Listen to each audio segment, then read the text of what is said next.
I'm gonna say this, but I'm not sure how to say this. On the description, I'm intermix on the description, YouTube, YouTube, Google. On the description, remember, I'm a beautiful person, listen and reply. I do what I can and I can do what I can do, how I do. I'm not rich, I'm not famous or anything. I don't have full subscribers. I don't have all this you're talking about. It's ridiculous what you're saying to me. I don't know what you're saying. You should understand this. You should go there. You should do this. But no. I'm listening. Reply. If you want to subscribe to intermix hector, I do this. I do this. This is the only way I do it. This is the way I do it. Probably I'm not doing it right because maybe I'm not doing the tags. I'm not doing this. I'm not doing YouTube things. Oh, intermix hector, you're not doing the tags. You're not doing this. That's why you're not increasing your followers. You don't have subscription. Subscribe to intermix hector. Subscribe to intermix hector. You know what I mean? It's ridiculous. Fuck you. YouTube, Google, future, YouTube, Google, Facebook, whatever. I'm intermix hector, YouTube, subscribe. I'm gonna try to do this, and it's the only way I do it. Love you. Intermix hector.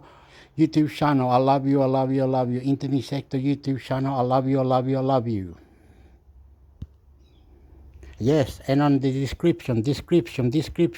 Look where the description is down the bottom. Leave your comment, leave your opinions. All beautiful. I love you. One day you want to marry me. I'm single. I'm this, I'm that. Whatever you need in your life. If you're fucked with it, you can't. Whatever. Give us a question. Give us whatever.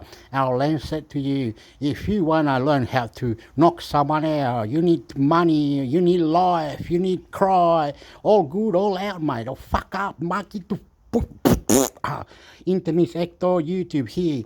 1, 2, 3, 4, 5. 5 is it? Okay, let's go to this one. What is it? What Leonard actually.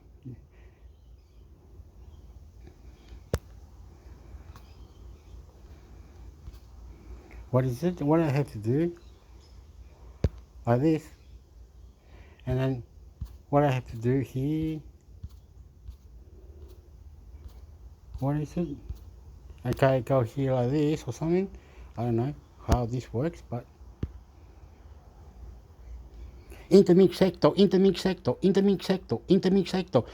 channel, subscribe. I love you, YouTube. Down on the description. I don't know how I'm gonna do this. Down on the description. Whatever this is, I love you. This is what's coming up. Theistic Satanism Wikipedia, otherwise referred to as religious Satanism, spiritual Satanism, or traditional Satanism too, is an umbrella term for religious groups that consider Satan, the devil, or Lucifer to objectively exist as a supernatural entity, or spiritual being worthy of worship or reverence, whom individuals may contact and convene with, in contrast to the atheistic archetype, metaphor, or symbol found in Lavan Satanism. 2-4 organizations who uphold theistic Satanist beliefs most often have few adherents, are loosely affiliated or constitute themselves as independent groups and cabals, which have largely self-marginalized. Another prominent characteristic of theistic Satanism is the use of various types of magic. Most theistic Satanist groups exist in relatively new models and ideologies, many of which are independent of the Abrahamic religions too. Overvetted. Since the first half of the 1990s, the internet has increased the visibility, communication, and spread of different currents and beliefs among Satanists, and has led to more conflicting and diverse groups too. But Satanism has always been a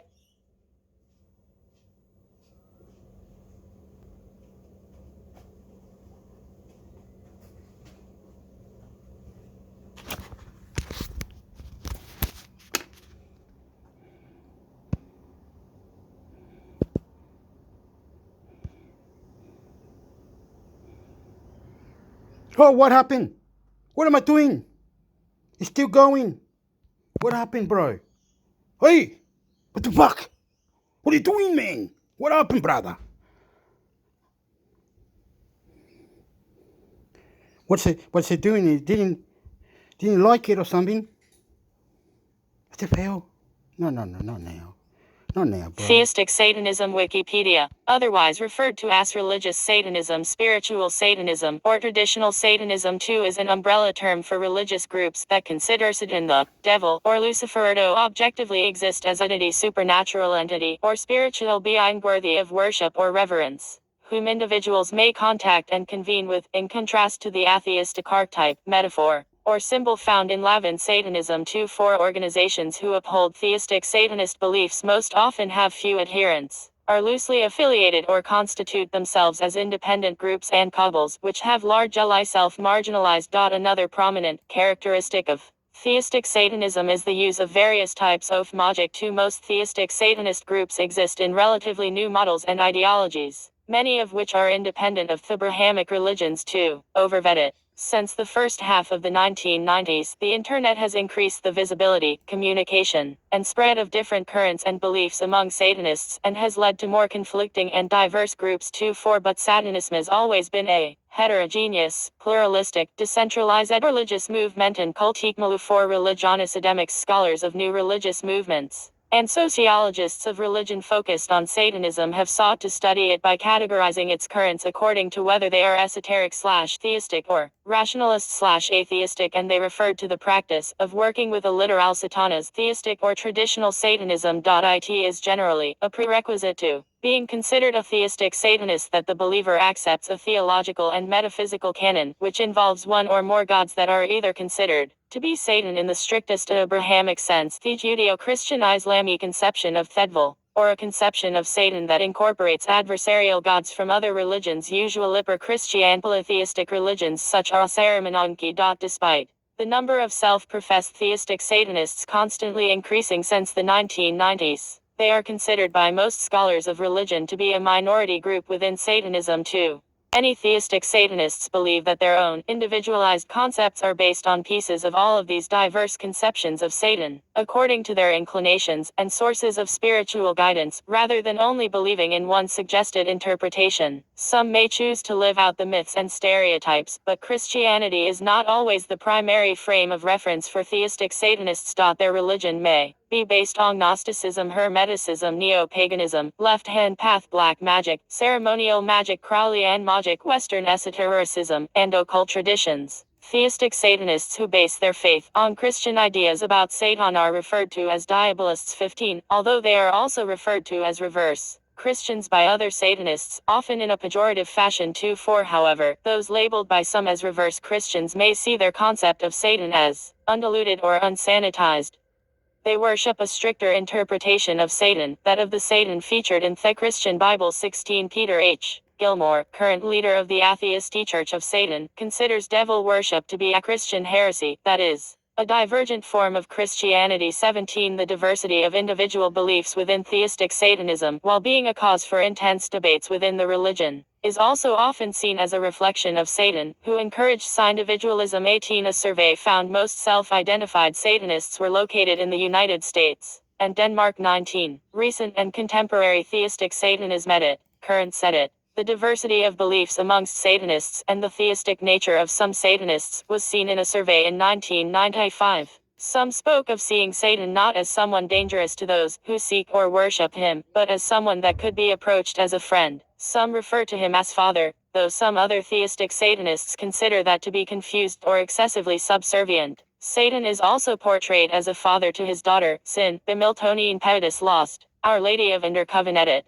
The first recognized esoteric, non-Lavan Satanist organization was Theophite Cultus Satanas, which claimed to have been founded in 1948 by Herbert Arthur Sloan and therefore to allegedly precede the foundation of Anton LaVey Church of Satan. Their doctrine relies on agnostic conception of Satan as the liberating serpent and bestower of knowledge to humankind, opposed to Themalvalent Emergor God, mainly inspired by the Gnostic dualistic cosmology of Theophyte's Hans Jonas study on the history of Gnosticism and the writings of Margaret Murray on the witch cult hypothesis.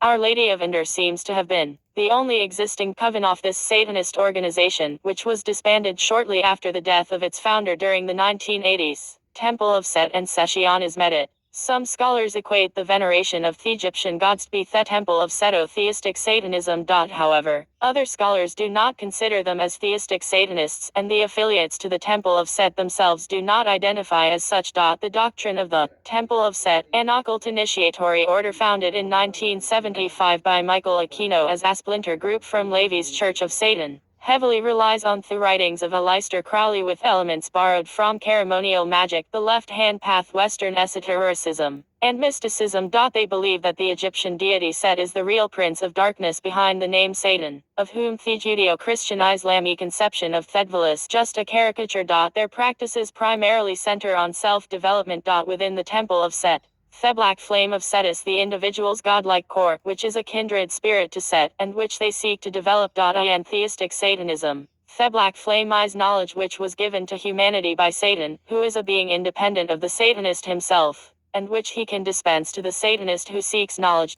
Religion. Scholar Kenneth Granholm regards the Temple of Set as an occult organization that should not be labeled Satanist anymore, since it has cut all ties with the Satanic milieu and today entirely belongs to the left-hand path tradition. First Church of Satan. Edit. The First Church of Satan FCOS, another splinter group that separated from Levi's Church of Satan during the 1970s, attempts to rediscover the teachings of Aleister Crowley and believed Anton Lave actually was amicus in the early days of the Church of Satan, but gradually renounced his powers, became isolated and embittered. Furthermore, the First Church of Satan strongly criticizes the current Church of Satan as a pale shadow of its former self, and they strive to maintain a satanic organization that is not hostile or manipulative toward its own members. Order of Nine Angles. Edit.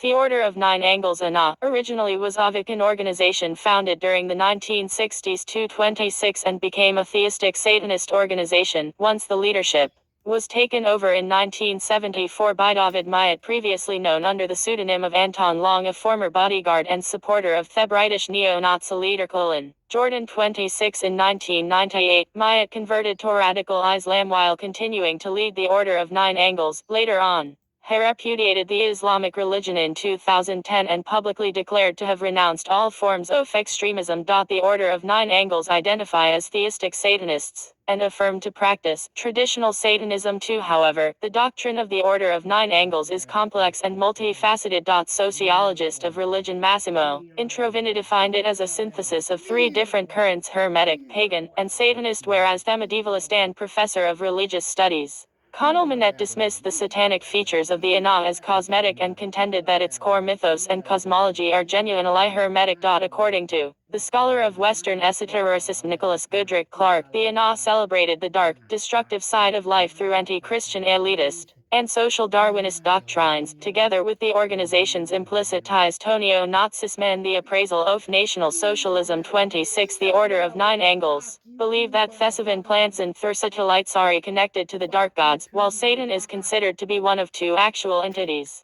the other one being Baphomet, with the former conceived as male and the latter as female. The organization became controversial, and was mentioned in the press and books because of their promotion of human sacrifice. Since the 2010s, the political ideology and religious worldview of the Order of Nine Angles have increasingly influenced militant neo-fascist and neo-Nazi insurgent groups associated with right-wing extremist and white supremacist international networks. 29. Most notably through March Forum. 29. Michael W. Ford. Edit. In Luciferianism, Michael W. Ford, author and black metal musician, abandoned the Order of Nine Angles in 1998, criticizing it for its neo-Nazi ideology, and founded his own autonomous Satanist organizations in the same year, the Order of Phosphorus and the Black Order of the Dragon in the following years. He founded the Church of Adversarial Light in 2007, and the Greater Church of Lucifer G-Call in 2013. In 2015, Ford announced that the Order of Phosphorus would be integrated into the Greater Church of Lucifer, which welcomes both theistic and rationalistic Satanists, as well as neo-pagans and various followers of diverse occult spiritualities.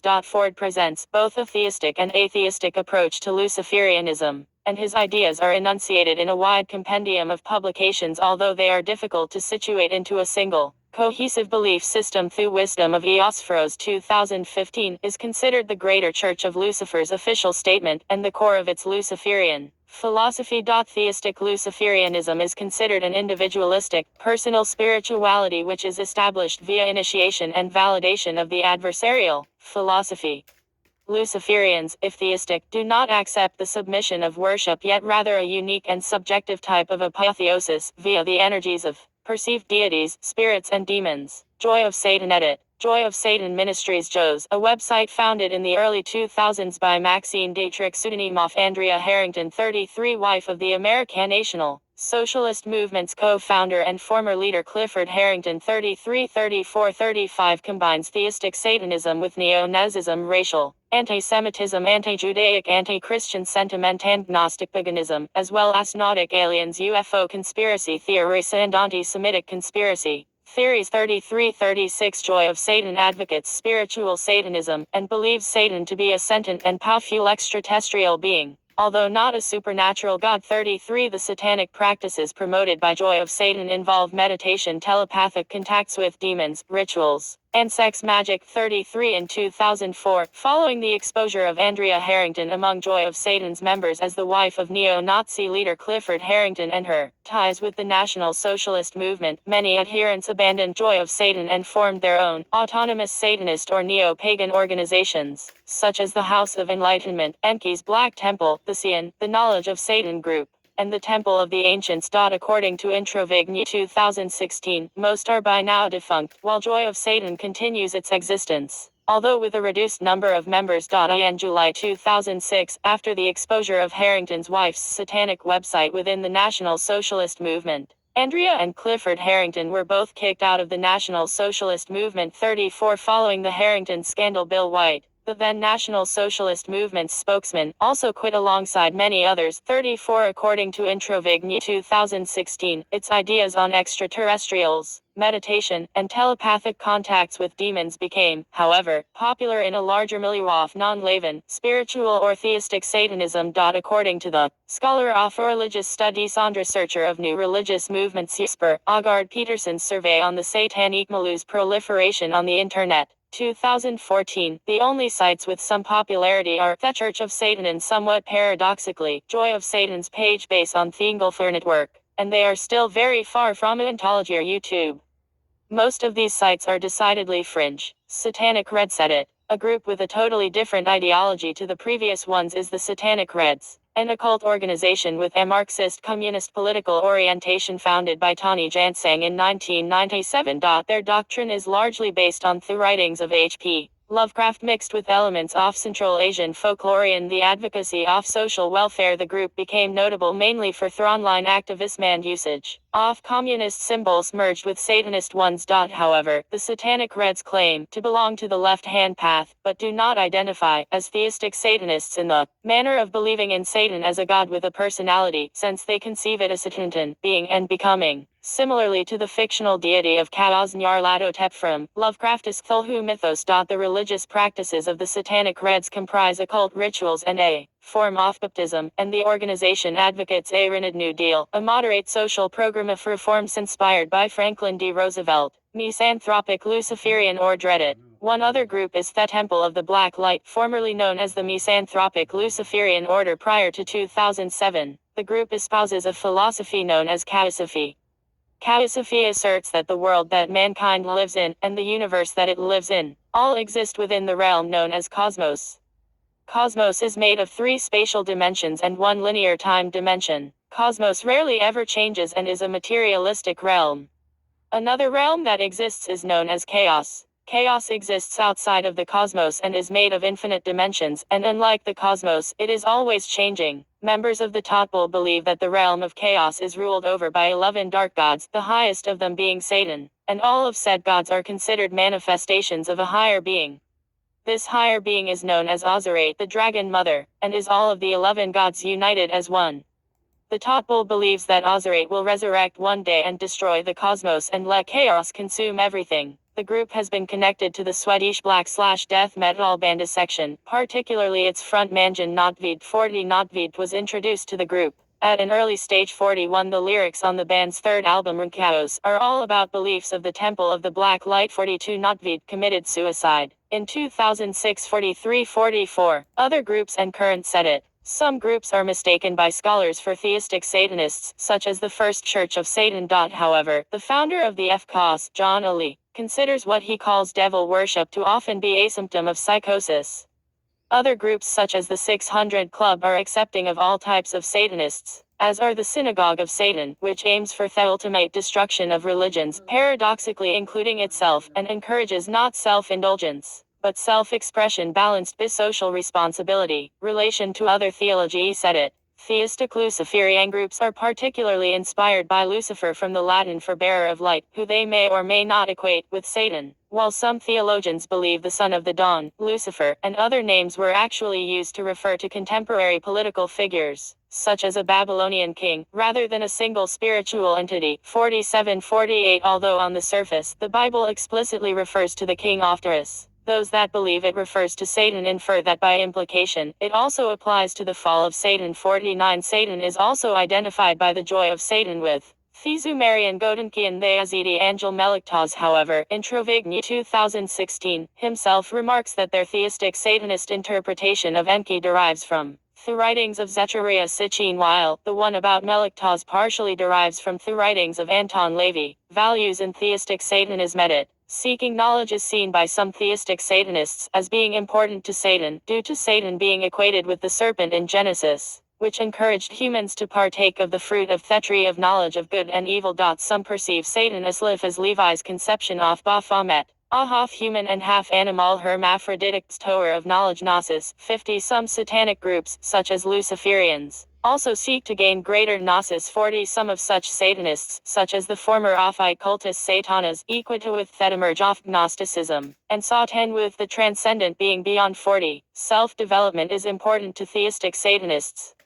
This is due to the Satanists' idea of Satan, who is seen to encourage individuality and freedom of thought, and the quest to raise oneself up despite resistance through means such as magic and initiative. They believe Satan wants a more equal relationship with his followers than the Abrahamic godos with his. From a theistic Satanist perspective, the Abrahamic religions, chiefly Christianity, do not define good or evil in terms of benefit or harm to humanity, but rather on the submission to or rebellion against God. 52 Some Satanists seek to remove any means by which they are controlled or repressed by others and forced to follow the herd, and reject non-governmental authoritarianism. As Satan in the Old Testament tests people, theistic Satanists may believe that Satan sends them tests in life to develop them as individuals. They value taking responsibility for oneself. Despite the emphasis on self-development, some theistic Satanists believe that there is a will of Satan for the world and for their own lives. They may promise to help bring about the will of Satan. 54 And seek to gain insight about it through prayer, study, or magic. In the Bible, a being called the God of this world is mentioned in the second epistle to the Corinthians 4:4-55, which Christians typically equate with Satan. 56 Some Satanists therefore think that Satan can help them meet their worldly needs and desires if they pray or work magic. They would also have to do what they could in everyday life to achieve their goals. However, theistic Satanists may try not to project an image that reflects negatively on their religion as a whole and reinforces stereotypes, such as promoting Nazism, abuse, or crime. However, some groups, such as the Order of Nine Angles, criticize the emphasis on promoting a good image for Satanism. The Ana described Laven Satanism as weak, diluted, and American form of sham satanic groups. The Posers 57 and Ana member Stephen Brown claimed that the Temple of Set seems intent only on creating a good public impression, with promoting an image. 58 The order emphasizes that its way is and is meant to be dangerous. 59 And benign Satanists are dangerous people to know, associating with them is a risk. 60 Similarly, the Temple of the Black Light has criticized the Church of Satan, and has stated that the Temple of Set is trying to make Sessionism and the ruler of darkness, Set, into something accepted and harmless, this way attempting to become a big religion, accepted and acknowledged by the rest of the Judeo-Christian society. 40 The Tatbul rejects Christianity, Judaism, and Islam as the opposite of everything that strengthens the spirit, and is only good for killing what little that is beautiful, noble, and honorable in this filthy world. 40 There is argument among Satanists over animal sacrifice, with most groups seeing it as both unnecessary and putting Satanism in a bad light, and distancing themselves from the few groups that practice it, which such as the Temple of the Black Light 61. Theistic Satanism often involves a religious commitment, rather than being simply an occult practice based on dabbling or transient enjoyment of the rituals and magic involved. Practitioners may choose to perform a self-dedication rite, although there are arguments over whether it is best to do this at the beginning of their time as a theistic Satanist, or once they have been practicing for some time. 6343. Historical mentions of Satanism. Edit. The Age of Accusation said it. In the history of Christianity, the worship of Satan was a frequent accusation used since the Middle Ages. 64. The first ones formally accused to be devil worshippers were Thealbigensians, agnostic Christian movement considered to be heretical and persecuted by the Roman Catholic Church. The charge was formulated during the Catholic Inquisition by the Fourth Lateran Council 1215, convoked Bishop Innocent 364. The charge of devil worship has also been made against groups or individuals regarded with suspicion, such as the Knights Templar or minority religions. In the case of the trials of the Knights Templar 1307. The Templars' writings mention the term Baphomet, which was an Old French corruption of the name Mahomet. 66. The prophet of the people, who the Templars fought against, and that Baphomet was falsely portrayed as a demon by the people who accused the Templars. During the Reformation-era Counter-Reformation, and European wars of religion, the charge of devil worship was used against people charged in the witch trials in early modern Europe and other witch hunts. 64. The most notorious cases were those of two German inquisitors and Dominican priests under the patronage of Pope Innocent VIII Heinrich Kramer and Jacob Sprenger, authors of The Malleus Maleficarum 1486-2 in the Holy Roman Empire. 64. Along with Thessalim witch trials that occurred during the 17th century Puritan colonization of North America. 64. It is not known to what extent accusations of groups worshipping Satan in the time of the witch trials identified people who did consider themselves Satanists, rather than being the result of religious superstition or mass hysteria, or charges made against individuals suffering from mental illness. Confessions are unreliable, particularly as they were usually obtained under torture. However, Shaw Large Free Burton Russell, Professor Emeritus of the University of California at Santa Barbara, has made extensive arguments in his book Witchcraft in the Middle Ages that not all witch trial records can be dismissed and that there is in fact evidence linking witchcraft to Gnostic Christian heretical movements, particularly Antinomian sects. Russell comes to this conclusion after having studied the source documents themselves. Individuals involved in the affair of the poison seer accused of Satanism and witchcraft. Historically, Satanist was a pejorative term for those with opinions that differed from predominant religious or moral beliefs. 71. Paul Tuitian believes the idea of acts of reverse Christianity was created by the Inquisition. 72. But George Bataille believes that inversions of Christian rituals, such as the Mass, may have existed prior to the descriptions of them which were obtained through witchcraft trials. 73. Grim Satanism. Edit. In the 1700s, various kinds of popular satanic literature began to be produced in France, including some well-known grimoires with instructions for making a pact with the devil. Most notable are the Grimorium Virum and Grand Grim.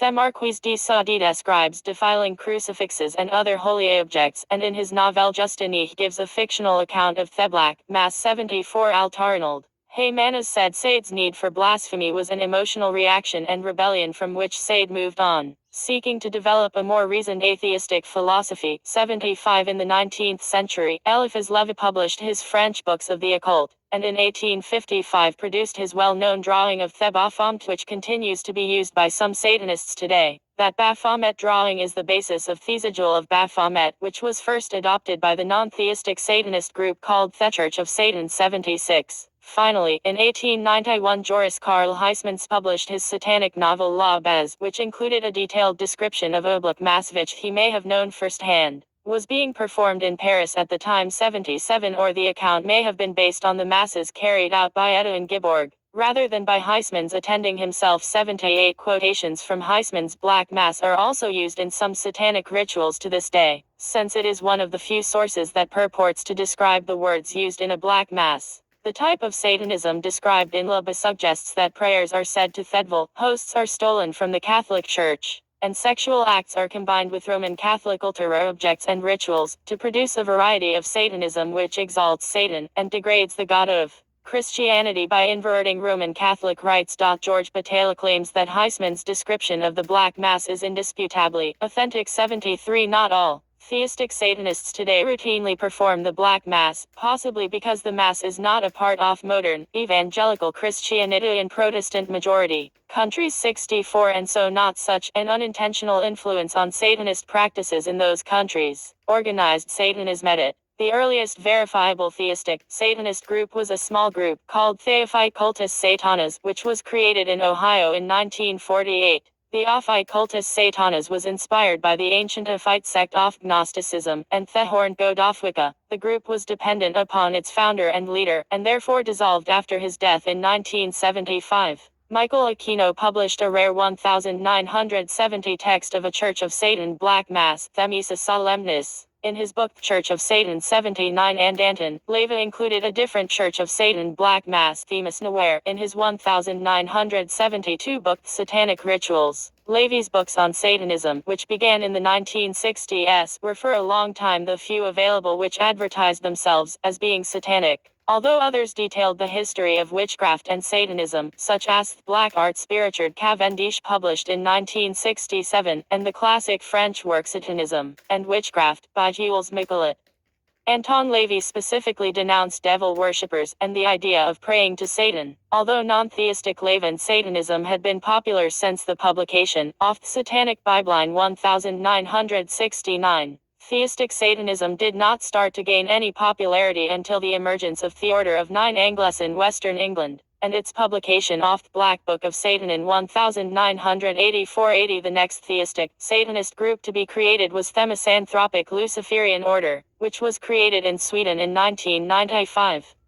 The MLO incorporated elements from the Order of Nine Angles, Illuminates of Thanater Rose, and Cliffitha Kabbalah. The Dagma of Angramanu Church of Arman, founded in 2012, is a theistic Satanist organization led by Adam Daniels. 81. Its worship includes celebrations of a Black Mass that involve desecration of consecrated hostia, are used in Christian celebrations of Holy Communion. 82, 83, 84. The Church of Arman performs rituals that involve the desecration of Christian statuary of the Virgin Mary, using menstrual blood which they refer to as the consumption of Mary, as well as desecration of religious texts, such as the Quran. 85-86. The Dagma of Angramanu performs satanic exorcisms, an inversion of Christian exorcisms. 82. Satan edit. Satan is a sinful entity depicted as the embodiment of evil in the Abrahamic religions. In Judaism, Satan is seen as an agent subservient to God, typically regarded as a metaphor for the Yetzer Hara, or evil inclination.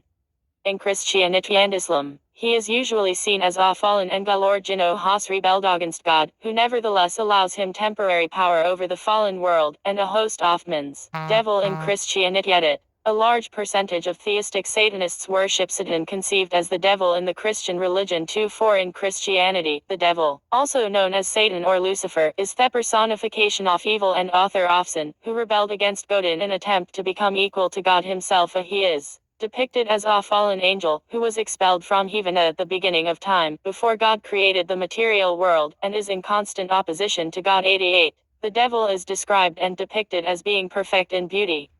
He was so enamored with his own beauty and self that he became vain, and so prideful 90 that he corrupted himself. 91. And began to desire the same honor and glory that belonged to God. Eventually he rebelled and tried to overthrow God, and as a result was cast out of heaven. 92. Symbolism edit. Since the 19th century, various small religious groups have emerged that identify as Satanists or use satanic iconography. The Satanist groups that appeared after the 1960s are widely diverse, but two major trends are theistic Satanism and atheistic Satanism. 93. Theistic Satanists venerate Satan as worthy of worship, viewing him not as omnipotent but rather as a patriarch. In contrast, atheistic Satanists regard Satan as a symbol of certain human traits. 94. As well as using Satan as a center symbol, Baphomet, a deity allegedly worshipped by the Knights Templar. 95 also has its symbolism in Satanism. The symbolism of Satan and Baphomet being symbolized solitary, has its usage from claims that Freemasonry worshipped both Satan and Baphomet, as well as Lucifer, in their rituals.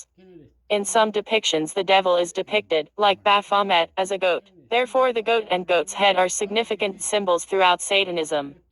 The inverted pentagram is also a significant symbol used for Satanism, sometimes depicted with the goat's head of Baphomet within it, which originated from the Church of Satan. The pentagram is also used as the logo for the Satanic Temple, which also featured a goat's head and the head of Baphomet. In most recent and modern times, the inverted cross is used and seen as an anti-Christian and satanic symbol, used similarly in the way of the inverted pentagram. Starting with the 1960s, several TV productions and movie franchises featured the cross of St. Peter as a symbol representing the Antichrist and Satan, making it one of the most popular satanic symbols today. 96. Personal theistic Satanism. Edit.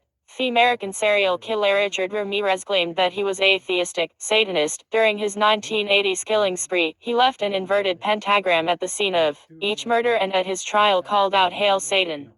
Ramirez made various references to Satan during his legal proceedings. He notably drew a pentagram on his palm at his trial. 98. Ramirez stated during his death row interview he believed in a malevolent being and that Satan's description eludes him. 99. Ramirez also enjoyed frequently degrading and humiliating his victims, especially those who survived his attacks or whom he explicitly decided not to kill, by forcing them to profess that they loved Satan, or telling them to swear on Satan if there were no more valuables left in their homes he had broken into and burglarized. Modern-day public image of Satanism and moral panic. Said it as a moral panic. Between the 1980s and the 1990s in the United States and Canada, there were multiple allegations of sexual abuse or ritual sacrifice of children or non-consenting adults in the context of satanic rituals, in what has come to be known as the Satanic Panic. 264-101. Allegations included the existence of a worldwide satanic conspiracy formed by large networks of organized Satanists involved in criminal activities such as murder, child pornography, sexual exploitation of children, and human trafficking for prostitution. 264. In the United States,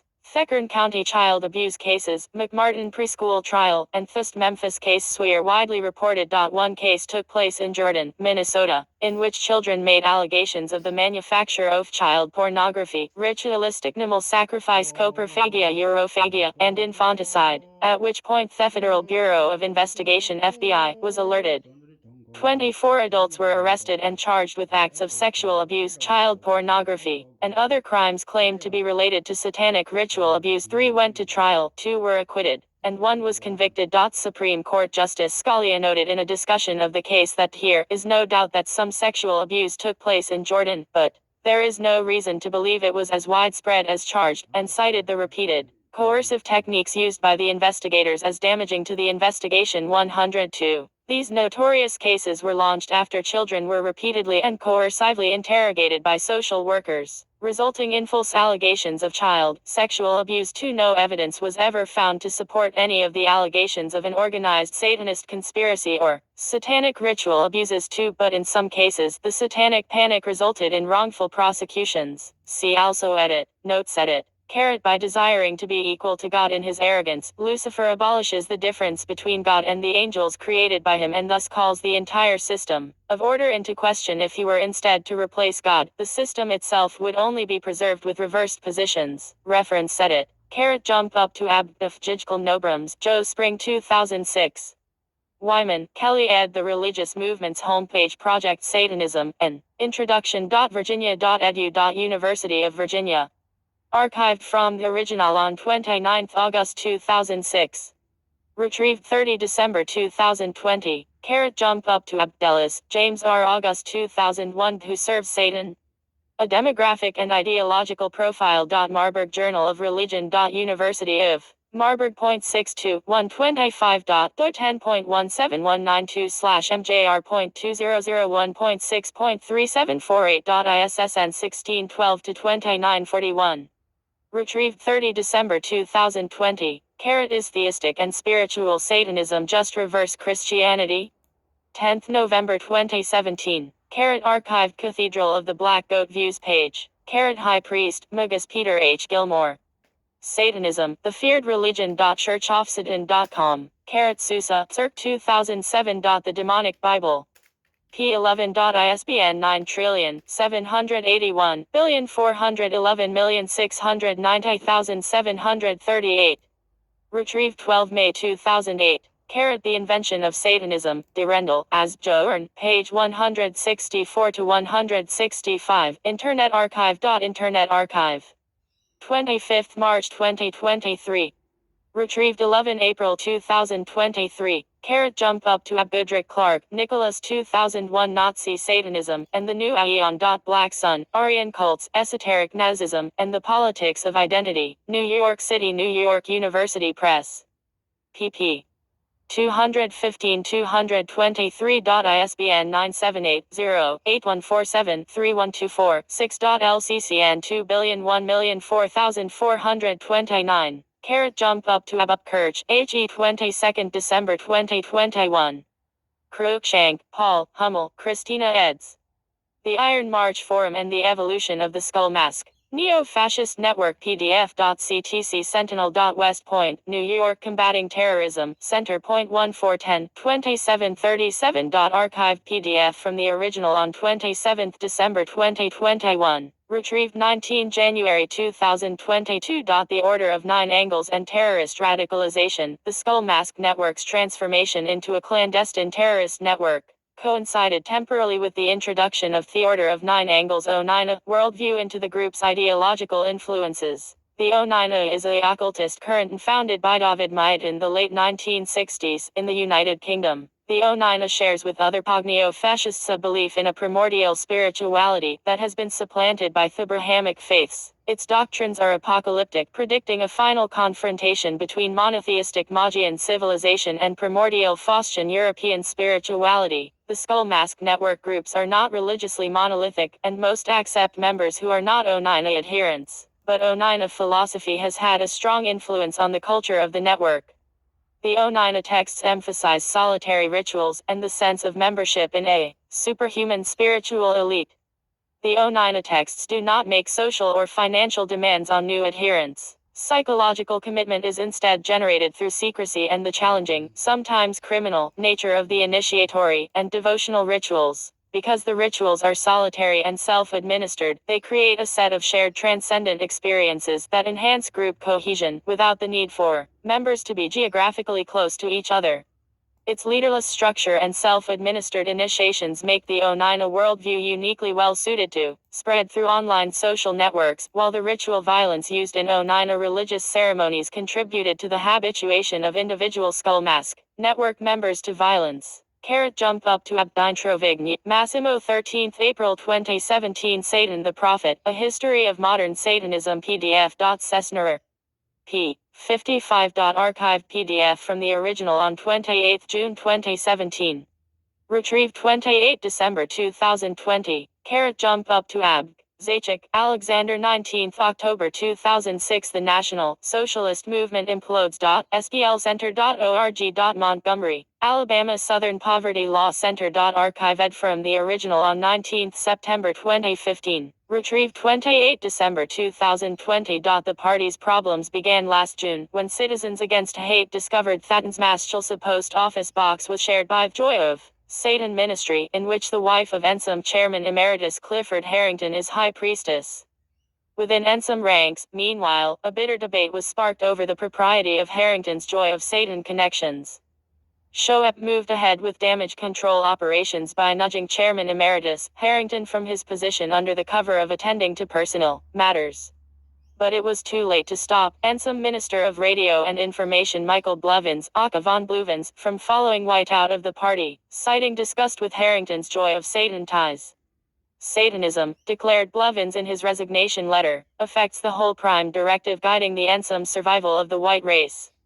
Ensom was now a noticeably smaller movement, one trailed in extremist circles by a strong whiff of Satanism and related charges of sexual impropriety associated with Joy of Satan initiation rites and, curiously, strong teen recruitment efforts. National Socialist Movement. SPLcenter.org. Montgomery, Alabama Southern Poverty Law Center. 2020. Archived from the original on 8 September 2015. Retrieved 28 December 2020. The Ensom has had its share of movement scandal. In July 2006, it was rocked by revelations that co-founder and chairman emeritus Cliff Harrington's wife was the high priestess of the Joy of Satan ministry, and that her satanic church shared an address with Thechelsa, Akla, Ensom chapter. The exposure of Harrington's wife's Satanist connections caused quite a stir, particularly among those Ensom members who adhered to a racist and heretical variant of Christian identity. Before the dust settled, both Harringtons were forced out of Ensom. Bill White, the neo-Nazi group's energetic spokesman, also quit, taking several Ensom officials with him to create a new group, the American National Socialist Workers' Party, the National Socialist Movement.adl.org. New York City Anti-Defamation League. 2020. Archived from the original on 22 September 2017. Retrieved 28 December 2020. Satanism Founders, Philosophies and Branches. History.com.ane Networks. 27 September 2019. Retrieved 26 June 2020. Jump up to app interview MLO. Angelfire.com. Retrieved 30 November 2011. Dissection. Interview with John Notvid. June 2003. Metal Center. Archived from the original on 14 July 2011. Retrieved 30 November 2011. Official dissection website. Chaos. Dissection.nu. Archived from the original on 8 February 2008. Jump up to app dissection frontman John Notvid commits suicide. Metal Storm. 18 August 2006. Retrieved 30 November 2011. Dissection guitarist John Notvid didn't have copy of the Satanic Bible at suicide scene. Blabbermouth. 23 August 2006. Archived from the original on 27 September 2011. Retrieved 30 November 2011. Lucifer King of Babylon.realville.info. Satan, Devil and Demons Isaiah 14:12 14 inches. www.restscriptures.com. Catholic Encyclopedia. Devil.newadvent.org. Jump up to obstrube. Julian 2016. The Baphomet of Eliphaz Levi, its meaning and historical context. PDF. Correspondences, an online journal for the academic study of Western esotericism. 43779. ISSN 2053-70 158. Archived from the original on 8 February 2017. Retrieved 31 March 2020. Elliot Rose on evil.theisticsatanism.com. Mikaharik Drawa 1995. Practice of Magic, an introductory guide to the art. Weiser. P62. ISBN 9780877288077. Retrieved 24 May 2008. 2 correct 4 template Bibleverse with invalid book. Lad, George Ildon 1993. A Theology of the New Testament. P333. ISBN 9780802806802. Retrieved 12 May 2008. Commentary on Dreamers of the Dark Archive 24 January 2012 at the Wayback.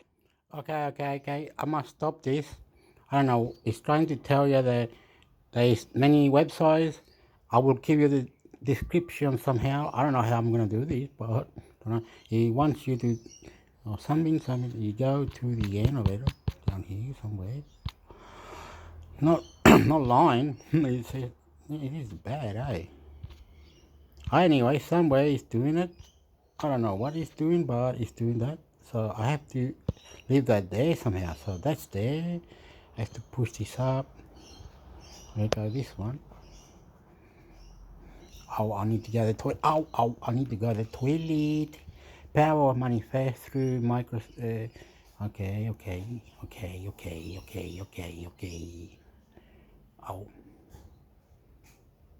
Ow.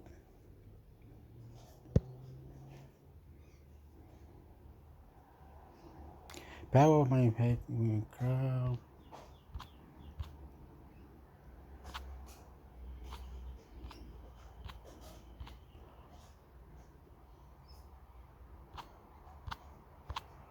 Okay, you can go like after or something. You go like this. And you have to rewind all the time. You go, what? And then you go, I didn't understand anything. What? You didn't understand anything? Well, this is the power of manifesting through witchcraft. Explore. Like, I'm trying to do something into the belief there is something different. And if you don't understand what is different, or what is different, where is different, or the power of manifest through the witchcraft, if you don't understand, rewind, keep rewinding, or go forward, go forward. I don't know what I'm saying. But anyway, here we go. It'll be all in the description, or somehow I'll put it on. You are with intermix hector. The power of manifestation through witchcraft exemplar. Supercharge your manifestation practice with simple spell work. Manifestation, as used by witches, is grounded in the belief that we are all connected to the energy of the universe. By aligning our energy with our desires, we create the reality we want. We use the power of manifestation all the time. When we express a wish, offer a prayer for a desired outcome, or simply think about something we like, it's an attempt to manipulate energy. But what if you could be more deliberate about tapping into it? More focused? The potential for achieving your desires is then supercharged. That's where some basic witchcraft can help. Getting started with witchcraft spells for manifestation. Keep it simple. This is the first rule of manifesting through witchcraft. It's unnecessary to complicate matters with a myriad of tools and steps. You can expand your repertoire as you go along, but when you are starting, an easy 5-minute spell is all you need. Clarify your intention. The second rule is to be clear about your intention. If you aren't laser focused on your desire, then the universe won't be either. Spend time mulling over what it is you really want. Do you want loads of money, or is it freedom from a boring job that drives your desire? Increase your focus using objects. Modern witchcraft is deeply connected to energy manipulation. It requires belief and focus. The focus is usually easier than the belief. Witches use various tools and objects to concentrate their attention during spell casting. These items include candles, crystals, herbs, other natural objects such as pebbles, leaves, water, etc. Each item holds its own kind of energy. For example, using a bunch of fresh leaves is perfect for money spells. The abundance of leaves and their green color means they are excellent stand-ins for the energy of cash. Another example is water in a love spell. Water is connected with emotion, so focusing on the positive energy of love while looking at a beautiful chalice of water will help you open your heart to the possibility of a new romance. These examples, where one item represents another, are known in witchcraft speak as correspondences. You can find out more about correspondences in the article Witchcraft Correspondences, what they are and why you need them for your spells. How to perform a spell. Choose a quiet and calm space. Sit or stand in front of a table on which you have placed your object of focus. Focus on your intention and visualize yourself already having achieved your desired outcome. Hold your chosen tool or object in your hands and infuse it with your intention. For example, if you're using a candle, hold it up and visualize the flame as the energy of your intention. Be careful. If you're using a crystal, hold it in your hands and, in your mind, see the energy of your intention being absorbed into the crystal. Speak your intention out loud. I bring romantic love into my life. Or, the promotion I seek is on its way. Place the object back on the table and sit for a moment, allowing the benefits of your desire to take the form of a delicious daydream. The second any negative thoughts or doubts sneak in, stop. Let your intention go. See it being absorbed by some kind of energy and know there is nothing else you need to do, and that's it. Tips for success in spell work. Choose one item to focus on. Whether it's a crystal, a candle, or a tarot card. Keep to one thing. Stay positive and try not to fixate once the spell is complete. Be consistent by not performing spells that contradict each other. Express gratitude and appreciation, especially when you see signs that your desire is getting closer. For instance, you might see the news that someone has achieved the very thing you want to manifest. It's a sign that you too can do the same. Let go of attachment to the outcome. As I mentioned, do your spell, then let it go. If an opportunity to take action towards it, then of course, do it, but keep in mind that it's not your job now to force an outcome. Stay grounded. Don't be so enamored by magic and manifestation that you abandon all common sense. What can you use manifestation for? Other than the obvious material things, manifestation is used for clarity, increased confidence, improving mindset, better relationships, and self-awareness. In other words, anything that can make life more rewarding. Negatives of manifestation. There are negative aspects too. And you don't hear about them too often. However, it's a good idea to be aware of them. Unrealistic expectations are common. While witchcraft can help you with your focus, it's not good to expect all your desires to come true. The way to deal with this is to let it go. Once you have performed your spell, you must simply turn it over to the universe or whatever concept works for you. You don't have to forget about it, but when thoughts of the desire arise, just tell yourself it's being dealt with and it's no longer your job, neglecting to take personal responsibility. Don't use manifestation practices to ignore your own responsibility for directing your life. You still have to take action to reach your goals. Don't become overly materialistic. Too many books, blogs, articles, etc. Focus on getting stuff, while having nice things is, well, nice. There are more important aspects to life. Beware of letting yourself reach too far. Manifestation can lead to desires that are unattainable. Be realistic. A good way to avoid this is to write down the steps required to reach that goal.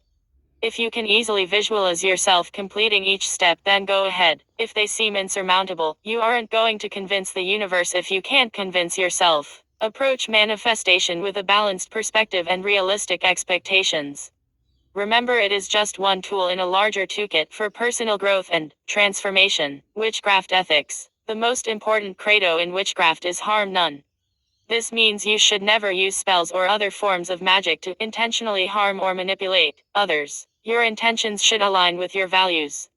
If a desire makes you feel uncomfortable, then don't attempt to manifest it. Never work a spell on behalf of another person without their consent.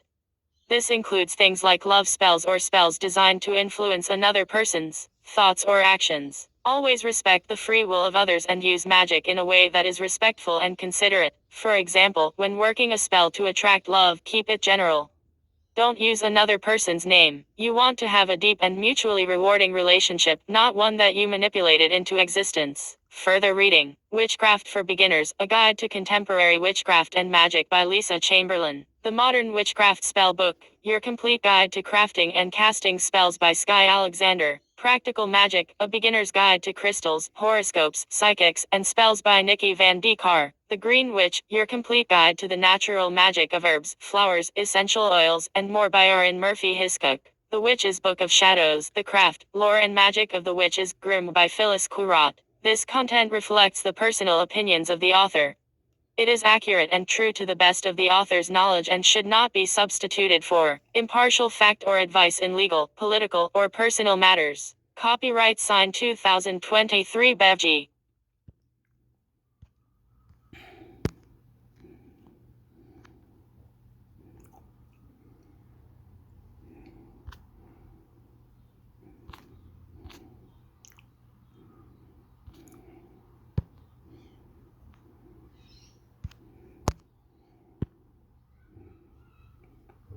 Now we're on this one. The popular Legend brand might cause mystery burn MRI in MRI machine explode news.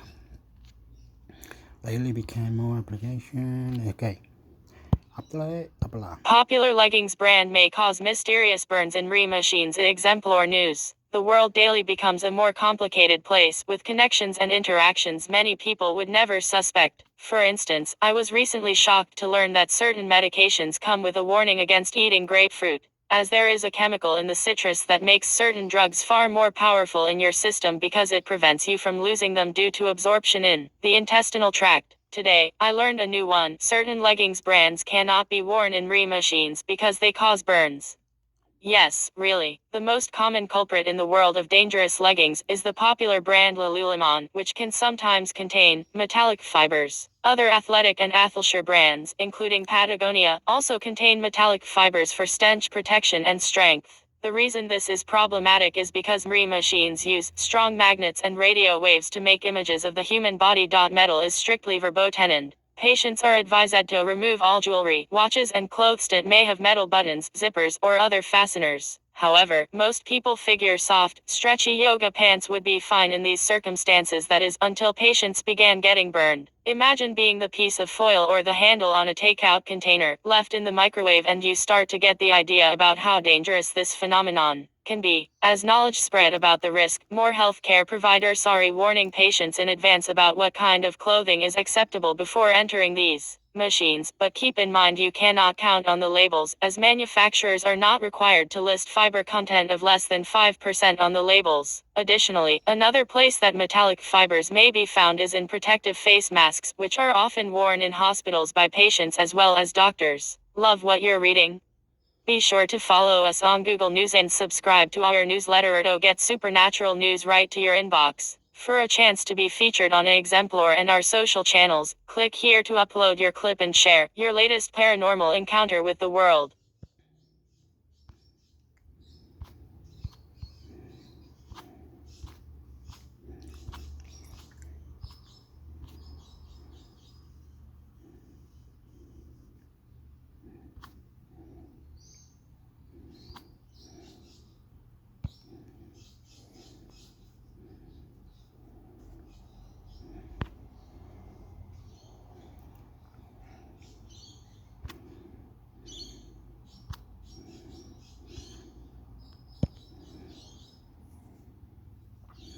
I don't know where I'm going, but I'm just going the same fucking shit anyway, bro. I don't know what the fucking... What the... Anyway, get out of it, fuckwit. What are you doing? The same crap as before anyway, buddy. Yeah.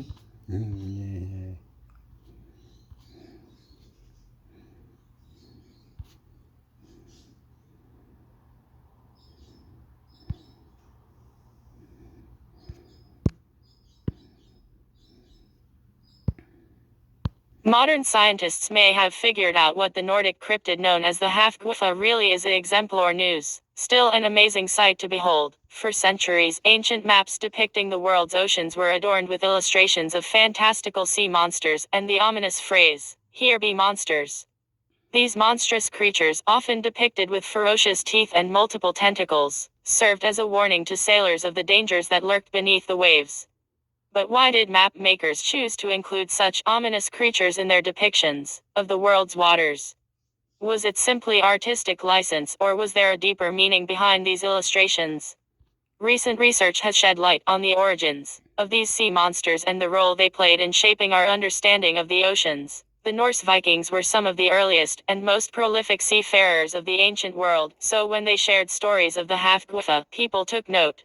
A monsters were said to be so huge they could devour a ship whole and were described as having gaping mouths that they would open at the surface to lure in unwary prey before suddenly closing its mouth and descending back to the depths of the oceans with a belly full of food. A recent study published in the journal Marine Mammal Science suggests that a new discovery in whale feeding behavior could be at the root of the monsters, decorating the maps used by ancient sailors.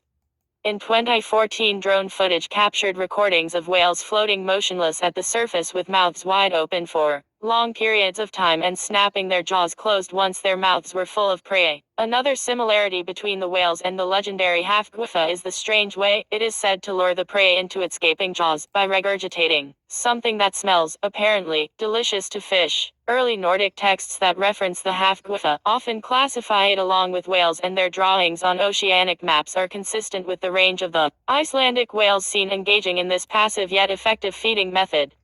Modern marine biologists first believed this to be a new and adaptive behavior in the majestic sea mammals feeding, but are now coming to realize it very likely was well known by our distant ancestors, but forgotten and misunderstood through the passage of time, much like the giant squid. This is one more piece of evidence that ancient people knew things we have forgotten and are still trying to understand in modern society. Love what you're reading? Be sure to follow us on Google News and subscribe to our newsletter to get supernatural news right to your inbox. For a chance to be featured on Exemplar and our social channels, click here to upload your clip and share your latest paranormal encounter with the world.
Maximilian I, Holy Roman Emperor. Wikipedia, 22nd March 1459, 12th January 1519, Vosking of the Romans from 1486 and Holy Roman Emperor from 1508 until his death in 1519. He was never crowned by the Pope, as the journey to Rome is blocked by the Venetians. He proclaimed himself elected emperor in 1508. Pope Julius I later recognized this trend, thus breaking the long tradition of requiring a papal coronation for the adoption of the imperial title. Maximilian was the only surviving son of Orderic III, Holy Roman Emperor, and Eleanor of Portugal. Since his coronation as King of the Romans in 1486, he ran a double government, Ordo Palregiorum, with a separate court, with his father until Frederick's death in 1493-67. Maximilian I, portrait by Bernhard Strigel, c. 1500, reign, 4th February 1508 12th January 1519, proclamation, 4th February 1508 Trento, predecessor, Frederick III, successor, Charles V, reign, 16th February 1486 12th January 1519, coronation, 9th April 1486, predecessor, Frederick III, successor, Charles V, alongside, Frederick III 1486-1493, reign, 19th August 1493 12th January 1519, predecessor, Frederick V, successor, Charles I, reign, 19th August 1477 27th March 1482, predecessor, Mary, successor, Philip IV, alongside, Mary, born, 22nd March 1459, Wiener Neustadt, Inner Austria, died, 12th January 1519, aged 59, Wels, Upper Austria, burial, Wiener Neustadt, Austria, spouses, Mary, Duchess of Burgundy, M., died, and Duchess of Brittany, M., and Bianca Maria Sforza, M., died, issue, more, Philip I of Castile, Margaret, Duchess of Savoy, George, Prince Bishop of Liege, House, Habsburg, father, Frederick III, Holy Roman Emperor, mother, Eleanor of Portugal, religion, Roman Catholicism, signature, Maximilian expanded the influence of the House of Habsburg through war and his marriage in 1477 to Mary of Burgundy, the ruler of the Burgundian state, heiress of Charles the Bold, though he also lost his family's original lands in today's Switzerland to the Swiss Confederacy. Through the marriage of his son Philip the Handsome, eventual Queen Joanna of Castellane 1496, Maximilian helped to establish the Habsburg dynasty in Spain, which allowed his grandson Charles to hold the thrones of both Castile and Aragon. The historian Thomas A. Brady Jr. describes him as the first Holy Roman Emperor in 250 years who ruled as well as reigned, and also the ablest royal warlord of his generation. Nicknamed Coeur d'Acier, Heart of Steel, by Olivier de la Marquine, later historians, either as praise for his courage and martial qualities or reproach for his ruthlessness as a warlike ruler. Maximilian has entered the public consciousness as the last knight der letzte Ritter, especially since the eponymous poem by Anastasius Grun was published, although the nickname likely existed even in Maximilian's lifetime. Scholarly debates still discuss whether he was truly the last knight, either as an idealized medieval ruler leading people on horseback, or a Don Quixote-type dreamer and misadventurer, or the first Renaissance prince, an amoral Machiavellian politician who carried his family to the European pinnacle of dynastic power largely on the back of loans. 14. Historians of the second half of the 19th century, like Leopold von Ranke, tended to criticize Maximilian for putting the interest of his dynasty above that of Germany, hampering the nation's unification process. Ever since a Hermann Wies Flecker as Kaiser Maximilian, I das Reich, Österreich und Europa unter Wenzer, Neust 1971-1986 became the standard work. A much more positive image of the emperor has emerged. He is seen as an essentially modern, innovative ruler who carried out important reforms and promoted significant cultural achievements. Even if the financial price weighed hard on the Austrians, and his military expansion caused the deaths and sufferings of tens of thousands of people. 16. Through an unprecedented image-building program, with the help of many notable scholars and artists, in his lifetime, the emperor, the promoter, coordinator, and prime mover, an artistic impresario and entrepreneur with seemingly limitless energy and enthusiasm and an unfailing eye for detail, had built for himself a virtual royal self of a quality that historians call unmatched or hitherto unimagined. 17 To this image, new layers have been added by the works of later artists in the centuries following his death, both as continuation of deliberately crafted images developed by his program as well as development of spontaneous sources and exploration of actual historical events, creating what Elaine Tennant dubs the Maximilian Industry. 22. Background and childhood edit. Maximilian was born at Wiener Neustadt on 22 March 1459. His father Frederick III, Holy Roman Emperor, named him for an obscure saint, Maximilian of Tebessa, who Frederick believed had once warned him of imminent peril in a dream. In his infancy, he and his parents were besieged in Vienna by Albert of Austria. One source relates that, during the siege's bleakest days, the young prince wandered about the castle garrison, begging the servants and men at arms for bits of bread. 23 He was the favorite child of his mother, whose personality was a contrast to his father, although there seemed to be communication problems between mother and son, as she spoke Portuguese. Reportedly she told Maximilian that, "If I had known, my son, that you would become like your father, I would have regretted having borne you for the throne." Her early death pushed him even more towards a man's world, where one grew up first as a warrior rather than a politician. Despite the efforts of his father Frederick and his tutor Peter Engelbrecht, whom Maximilian held in contempt all his life because of his violent teaching methods which, according to Cuspinianus, only made Maximilian hate science, Maximilian became an indifferent, at times belligerent student, who much preferred physical activities than learning. He would later rediscover the love of science and culture on his own terms though, especially during his time in Burgundy, under the influence of Mary of Burgundy. Although the two remained on good terms overall and the emperor encouraged Maximilian's interest in weapons and the hunt, as well as let him attend important meetings, Frederick was horrified by his only surviving son and heir's overzealousness in chivalric contests, extravagance, and especially a heavy tendency towards wine, feasts and young women, which became evident during their trips in 1473-74. Even though he was still very young, the prince's skills and physical attractiveness made him the center everywhere he went. Although Frederick had forbidden the princes of the empire from fighting with Maximilian in tournaments, Maximilian gave himself the necessary permission at the first chance he got. Frederick did not allow him to participate in the 1474 war against Burgundy though, and placed him under the care of the Bishop of Augsburg instead. 29. The Duke of Burgundy, Charles the Bold, was the chief political opponent of Maximilian's father Frederick III. Frederick was concerned about Burgundy's expansionist tendencies on the western border of his Holy Roman Empire, and, to forestall military conflict, he attempted to secure the marriage of Charles' only daughter, Mary of Burgundy, to his son Maximilian. After the siege of Neuss 1474-75, he was successful, perhaps as preparation for his task in the Netherlands, in 1476, at the age of 17, in the name of his father. Apparently Maximilian commanded a military campaign against Hungary. The first actual battlefield experience in his life. Command responsibility was likely shared with more experienced generals, though 31. The wedding between Maximilian and Mary took place on 19 August 1477. Reign in Burgundy and the Netherlands. Edit. Maximilian's wife had inherited the large Burgundian domains in Franche and fellow countries upon her father's death in the Battle of Nancy on 5 January 1477. The Duchy of Burgundy was also claimed by the French crown, under Salic Law 35, with Louis She of France vigorously asserting his claim through military force. Maximilian at once undertook the defense of his wife's dominions. Without support from the empire and with an empty treasury left by Charles the Bold's campaigns, Mary had to pawn her jewels to obtain loans. 36. He carried out a campaign against the French during 1478-1479, and reconquista. Quesnoy Conde and Antoine. 37. He defeated the French forces at the Battle of Guinegate in modern Guinegate on 7 August 1479. 38. Despite winning, Maximilian had to abandon the siege off the Rouen and disband his army, either because the Netherlanders did not want him to become too strong or because his treasury was empty.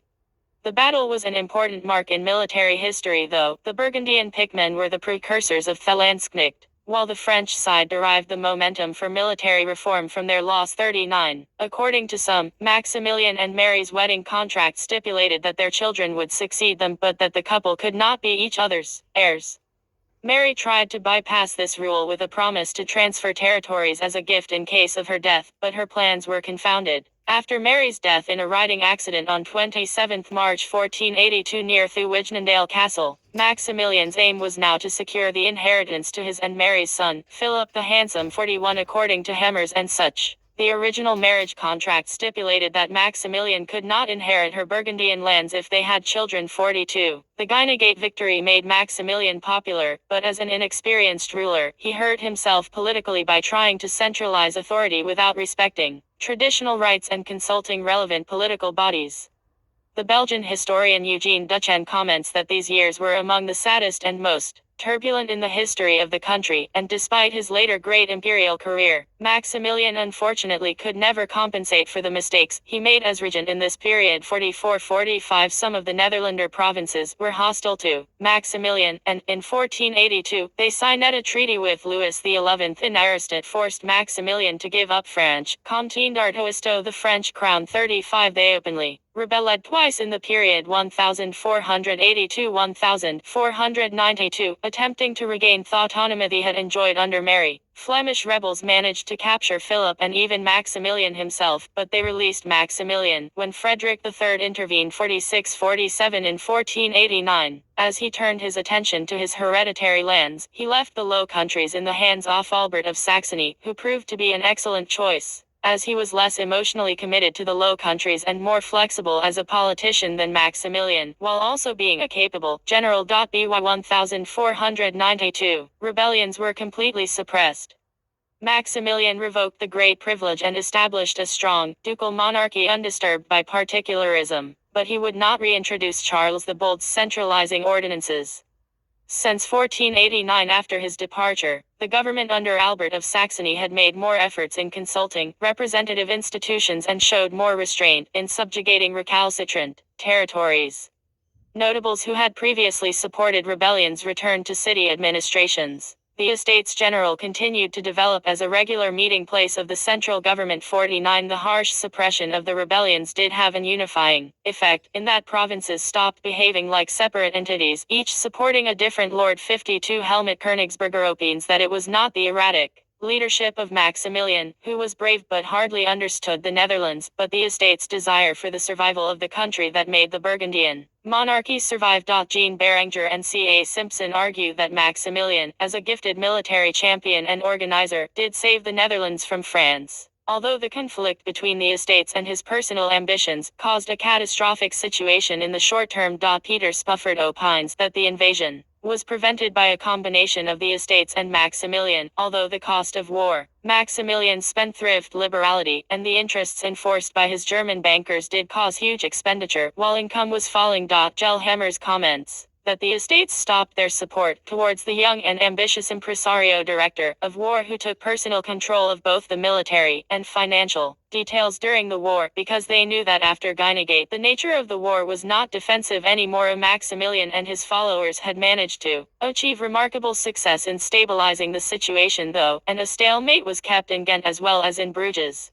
before the tragic death of Mary in 1482 completely turned the political landscape in the whole country upside down. According to Hemmers, while Willem Zody's indictment of Maximilian's government was a one-sided picture that exaggerated the negative points, and the Regency Council displayed many of the same problems, Maximilian and his followers could have been more prudent when dealing with the complaints of their opponents before matters became bigger. During his time in the Low Countries, he had experimented with all kinds of military models available, first urban militia and vassalic troops, then French-style companies that were too rigid and costly, and finally Germanic mercenaries when Albert of Saxony came to the scene. These became their main force. The brutal efficiency of Germanic mercenaries, together with the financial support of cities outside Flanders like Antwerp, Amsterdam, Mechelen and Brussels, as well as a small group of loyal landed nobles, proved decisive in the Burgundian Habsburg regime's final triumph. 61 Reviewing the French historian Aimable Sablin de Coelis Laguerre, Le Prince et ses Sujets, Les finances de pays Besbourguines sous Marie de Bourgogne et Maximilien d'Autriche 1477-1493. Mark Boone comments that the brutality described shows Maximilian and the Habsburg dynasty's insatiable greed of expansion and inability to adapt to local traditions, while Jean-François Lassalmoni opines that the nation-building process successful, with the establishment of a common tax, was remarkably similar to the same process in France, including the hesitation in working with local levels of the political society, except that the struggle was shorter, and after 1494 a peaceful dialogue between the prince and the estates was reached. 6162 Gelhemmers opines that the level of violence associated with the suppression of the revolts as traditionally imagined has been exaggerated, and that most of the violence happened in a symbolical manner, but also cautions against the tendency to consider the central state in the sense of a modern state. 63. While it has been suggested that Maximilian displayed a class-based mentality that favored the aristocrats, a modern historian who shares this viewpoint is Königsberger. Recent studies suggest that, as evidenced by the court ordinance of 1482, at this point, before Mary's death, threats to his rule seemed to have been eliminated. Among others, he sought to promote parvenus who were beholden to himself, often either functionaries who had risen under Charles the Bold and then proved loyalty to Maximilian, or representatives of the mercantile elites, and at an alarming speed for the traditional elites. 67 After the rebellions concerning the aristocracy, although Maximilian punished few with death, unlike what he himself later described in Thirdank, their properties were largely confiscated and they were replaced with a new elite class loyal to the Habsburgs, among whom there were noblemen who had been part of traditional high nobility but elevated to supranational importance only in this period. The most important of these were John I and Frederick of Egmont, Engelbrecht II of Nassau, Henry of Withman, Thebrothers of Glimsbergen. In early 1486, he retook Mortagne, Lechlus, Haunecourt and even Theuen, but the same thing like in 1479 happened. He lacked financial resources to exploit and keep his gains.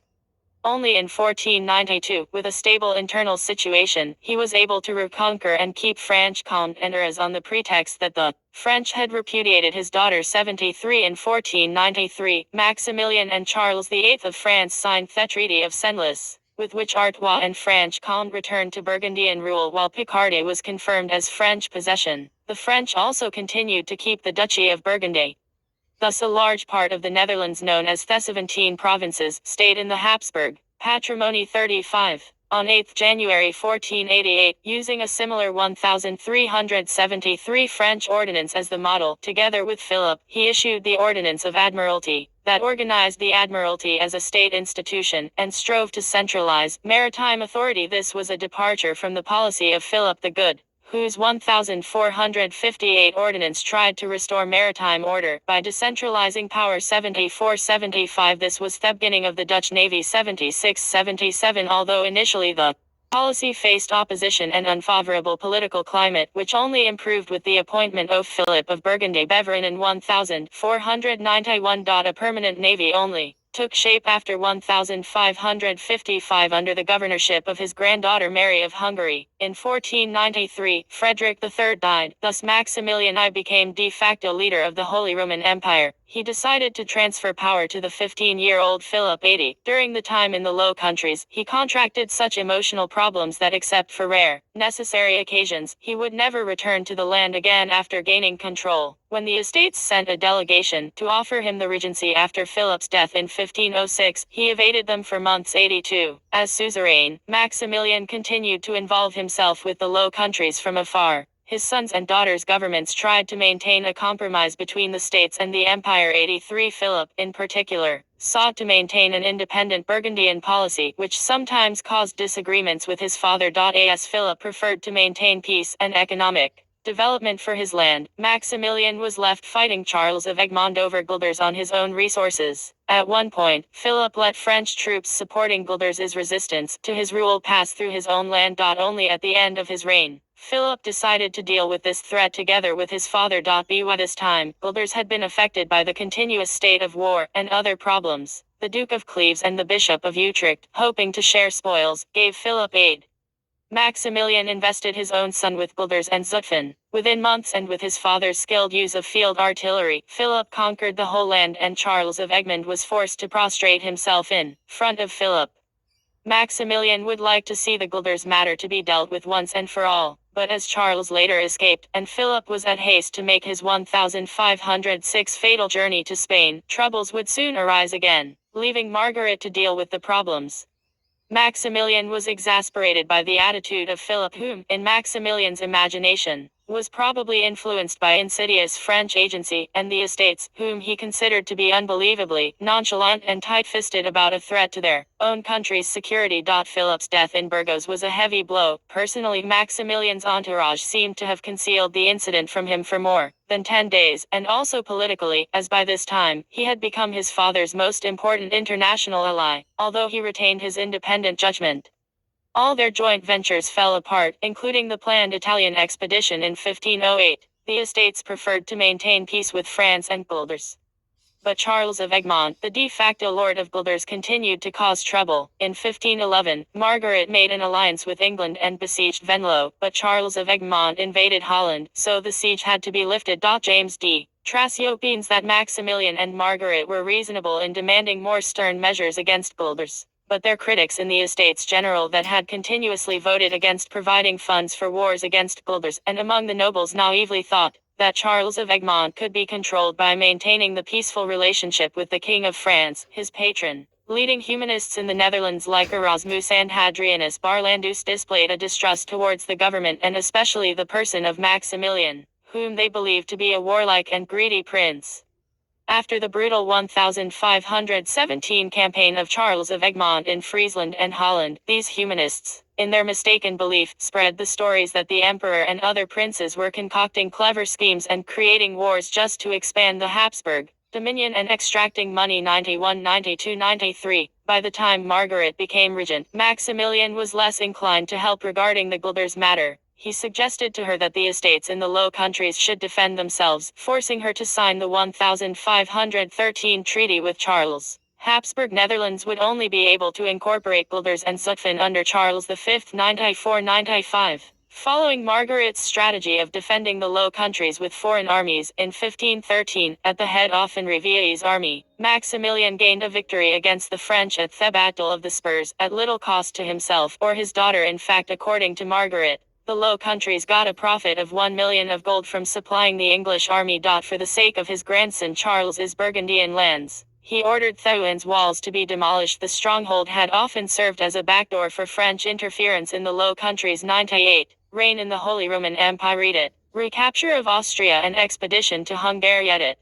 Maximilian was elected King of the Romans on 16 February 1486 in Frankfurt am Main at his father's initiative and crowned on 9 April 1486 in Aachen. Much of the Austrian territories and Vienna were under the rule of King Matthias Corvinus of Hungary, as a result of the Austrian-Hungarian War 1477-1488. Maximilian was now a king without lands. Matthias Corvinus offered Emperor Frederick and his son Prince Maximilian the return of Austrian provinces and Vienna, if they would renounce the Treaty of 1463 and accept Matthias as Frederick's designated heir and favored successor as Holy Roman Emperor. Before this was settled though, Matthias died in Vienna in 1499. However, after Matthias Corvinus died from a stroke on 6 April 1490, civil war broke out in Hungary between the supporters of John Corvinus and the supporters of King Vladislaus of Bohemia. Due to the Hungarian Civil War, new possibilities were opened for Maximilian. From July 1490, Maximilian began a series of short sieges that reconquered cities and fortresses that his father had lost in Austria. Maximilian entered Vienna without siege, already evacuated by the Hungarians, in August 1490. He was injured while attacking the citadel guarded by a garrison of 400 Hungarians troops who twice repelled his forces. But after some days they surrendered 101 with money from Innsbruck and southern German towns. He raised enough cavalry and Landsknecht to campaign into Hungary itself. Despite Hungary's lower nobility, the gentry's hostility to the Habsburg, he managed to gain many supporters from higher aristocracy, including several of Corvinus's former supporters. One of them, Jacob Schickli, handed over the Strian castles to him. 102. He claimed his status as King of Hungary, demanding allegiance through Stephen of Moldavia. In 7 weeks, they conquered a quarter of Hungary. His mercenaries committed the atrocity of totally sacking Székesfehérvár, the country's main fortress. 103. When encountering the Frost, The troops refused to continue the war though, requesting Maximilian to double their pay, which he could not afford. The revolt turned the situation in favor of the Jagiellonian forces. Maximilian was forced to return. He depended on his father and the territorial estates for financial support. Soon he reconquered Lower and Inner Austria for his father, who returned and settled at Linz. Worrying about his son's adventurous tendencies, Frederick decided to starve him financially though. Beatrice of Naples 1457–1508, Matthias Corvinus's widow, initially supported Maximilian out of hope that he would marry her, but Maximilian did not want this liaison. 106 The Hungarian magnates found Maximilian impressive, but they wanted a king they could dominate. The crown of Hungary thus fell to King Vladislaus II, who was deemed weaker in personality and also agreed to marry Beatrice. 107–108 Thomas Bakac, the Hungarian chancellor, allied himself with Maximilian, and helped him to circumvent the 1505 Diet, which declared that no foreigner could be elected as king of Hungary. In 1491, they signed Thepes Treaty of Pressburg, which provided that Maximilian recognized Vladislaus as king of Hungary, but the Habsburgs would inherit the throne on the extinction of Vladislaus's male line, and the Austrian side also received 100,000 golden florins as war reparations. 110 It was with Maximilian that the Croatians began to harbor a connection to the House of Habsburg, except the two most powerful noblemen, Duke Ivánus Corvinus and Bernardine Frankopan. The Croatian nobility wanted him as king, worrying that a protracted, multi-fronted war would leave him overextended though. Maximilian evacuated from Croatia. He had conquered the whole northern part of the country previously, and accepted the treaty with the Jagiellons. 111, 112, 113. In addition, the county of Tyrol and Duchy of Bavaria went to war in the late 15th century. Bavaria demanded money from Tyrol that had been loaned on the collateral of Tyrolean lands. In 1490, the two states demanded that Maximilian I step in to mediate the dispute. His Habsburg cousin, the childless Archduke Sigismund, was negotiating to sell Tyrol to their Wittelsbach rivals rather than let Emperor Frederick inherit it. Maximilian's charm and tact, though, led to a reconciliation and a reunited dynastic rule in the 1490. Because Tyrol had no law code at this time, the nobility freely expropriated money from the populace, which caused the court in Innsbruck to fester with corruption. After taking control, Maximilian instituted immediate financial reform. Gaining control of Tyrol for the Habsburgs was of strategic importance because it linked the Swiss Confederacy to the Habsburg-controlled Austrian lands, which facilitated some imperial geographic continuity. From 1497–98, Maximilian negotiated an inheritance contract with the last Meinherden prince, Count Leonhard of Gorizia, which was intended to bring the county of Gorizia to the Habsburgs. However, it was only after a dispute with the Republic of Venezuela was finally won that the Gorizia Stadtholder Virgil von Graben, who had been won over with high honors, finally succeeded in realizing this contract. 115. Italian and Swiss War set it. As the Treaty of Senlis had resolved French differences with the Holy Roman Empire, King Louis XI of France had secured borders in the north and turned his attention to Italy, where he made claims for the Duchy of Milan. In 1499–1500 he conquered it and drove the Sforza regent Lodovico il Moro into exile. 116. This brought him into a potential conflict with Maximilian, who on 16 March 1494 had married Bianca Maria Sforza, a daughter of Gilzo Maria Sforza, Duke of Milan. 116. However, Maximilian was unable to hinder the French from taking over Milan. 116. The prolonged Italian wars resulted 35 in Maximilian joining the Holy League to counter the French. His campaigns in Italy generally were not successful, and his progress there was quickly checked. Maximilian's Italian campaigns tend to be criticized for being wasteful and gaining him little, despite the emperor's work in enhancing his army technically and organization-wise, due to financial difficulties. The forces he could muster were always too small to make a decisive difference. In Italy, he gained the derisive nickname of Massimiliano di Pochi Denari Maximilian, the moneyless. One particularly humiliating episode happened in 1508. With a force mustered largely from hereditary lands, and with limited resources, the emperor decided to attack Venice. The diversionary force under Sixth Troutzen were routed by Bartolomeo d'Alviano. Sixth Troutzen himself was among the fallen, while Maximilian's own advance was blocked by the main Venetian force under Niccolo di Pitigliano and a French army under Alessandro Trivulzio. Bartolomeo d'Alviano then pushed into the imperial territory, seizing Gorizia and Trieste, forcing Maximilian to sign a very unfavorable Truce 120. Afterwards, he formed the Leg of Cambrai together with Spain, France and Pope Julius II and won back the territories he had conceded and some Venetian possessions.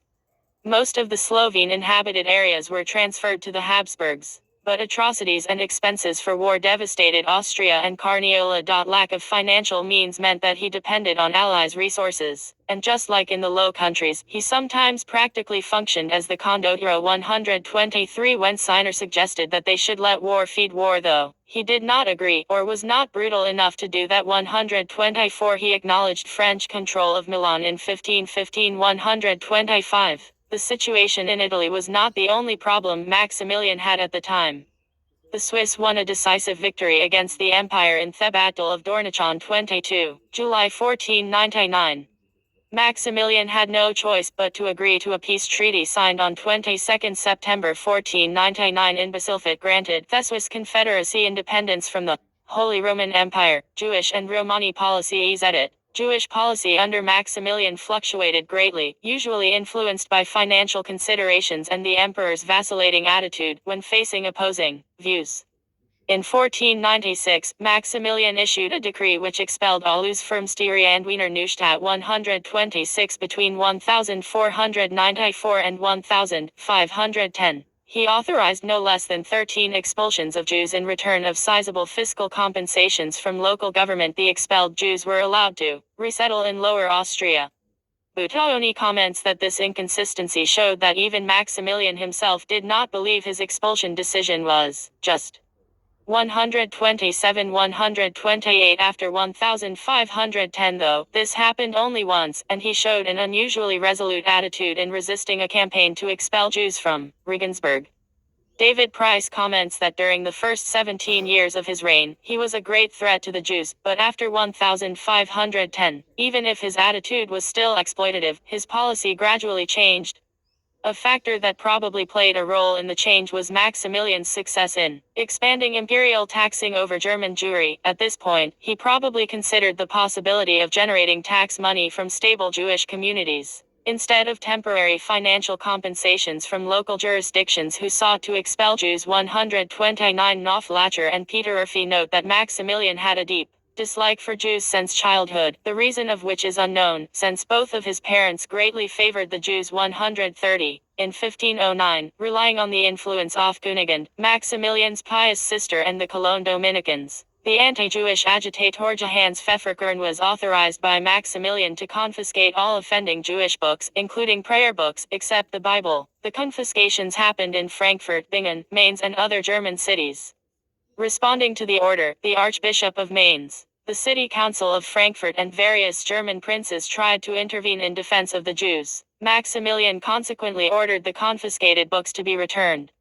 On 23 May 1510 though, influenced by a supposed host, desecration and blood libel in Brandenburg, as well as pressure from Kunigunde, he ordered the creation of an investigating commission and asked for expert opinions from German universities and scholars. The prominent humanist Johann Rickliner argued strongly in defense of the Jewish books, especially the Talmud. 131 Ricklin's arguments seemed to leave an impression on the emperor, who followed his advice, against the recommendation of his own commission. 132 Who gradually developed an intellectual interest in the Talmud and other Jewish books. Maximilian later urged the Hebraisches Galatinus to defend Ricklin's position. Galatinus dedicated his work Arcanis Catholic Veritatis, which provided a literary threshold where Jews and Gentiles might meet, to the emperor. 133-134 It was Maximilian's support that enabled Ricklin to fully devote himself to Jewish literature. Like his father Frederick III and his grandson Ferdinand I, he held Jewish physicians and teachers in high esteem. 135 In 1514, he appointed Paulus Ricius, a Jew who converted to Christianity, as his personal physician. He was more interested in Ricius's Hebrew skills than in his medical abilities though. In 1515, he reminded his treasurer Jacob Villinger that Ricius was admitted for the purpose of translating the Talmud into Latin, and urged Villinger to keep an eye on him. Perhaps overwhelmed by the emperor's request, Ricius only managed to translate 2 out of 63 Mishnah tractates before the emperor's death. 136 Ricius managed to publish a translation of Osiph, Gaicatilau's Kabbalistic work, Gates of Light, which was dedicated to Maximilian, though 137 it was under Frederick and Maximilian that the foundation of modern Judaism arose, steeped in humanism 135. It was under Maximilian that policies concerning Theomanib became harsher. In 1500, a notice was given to the Romani that they had to leave Germany by the next Easter, or become outlaws. The Romani had to evade the law by following a constant circuit from an area to another, and at times, obtain patronage from aristocrats. The Reformation beginning in 1517 did not consider them foreigners anymore, but as local beggars. They also faced discrimination. The change in policy was seemingly linked to the fear of the Turks. The Romani were accused of being spies for the Turks. Kenrick and Puxon explains that connect the situation with the consolidation of European nation-states that also stimulated similar policies elsewhere. 138-139, Reform said it. Within the Holy Roman Empire, there was also a consensus that deep reforms were needed to preserve the unity of the empire. For most of his reign, Frederick III had considered reform as a threat to his imperial prerogatives and wanted to avoid direct confrontations with the princes on the matter. However, in his last years, mainly to secure election for Maximilian, he presided over the initial phase of reform. Maximilian, though, was more open to reform. From 1488 through his reign as sole ruler, he practiced a policy of brokerage, acting as the impartial judge between options suggested by the princes. Many measures were launched in the 1495 Reichstag Otworms. A new organ was introduced, the Reichskammergericht, that was to be largely independent from the emperor. A new tax was launched to finance the empire's affairs, above all military campaigns.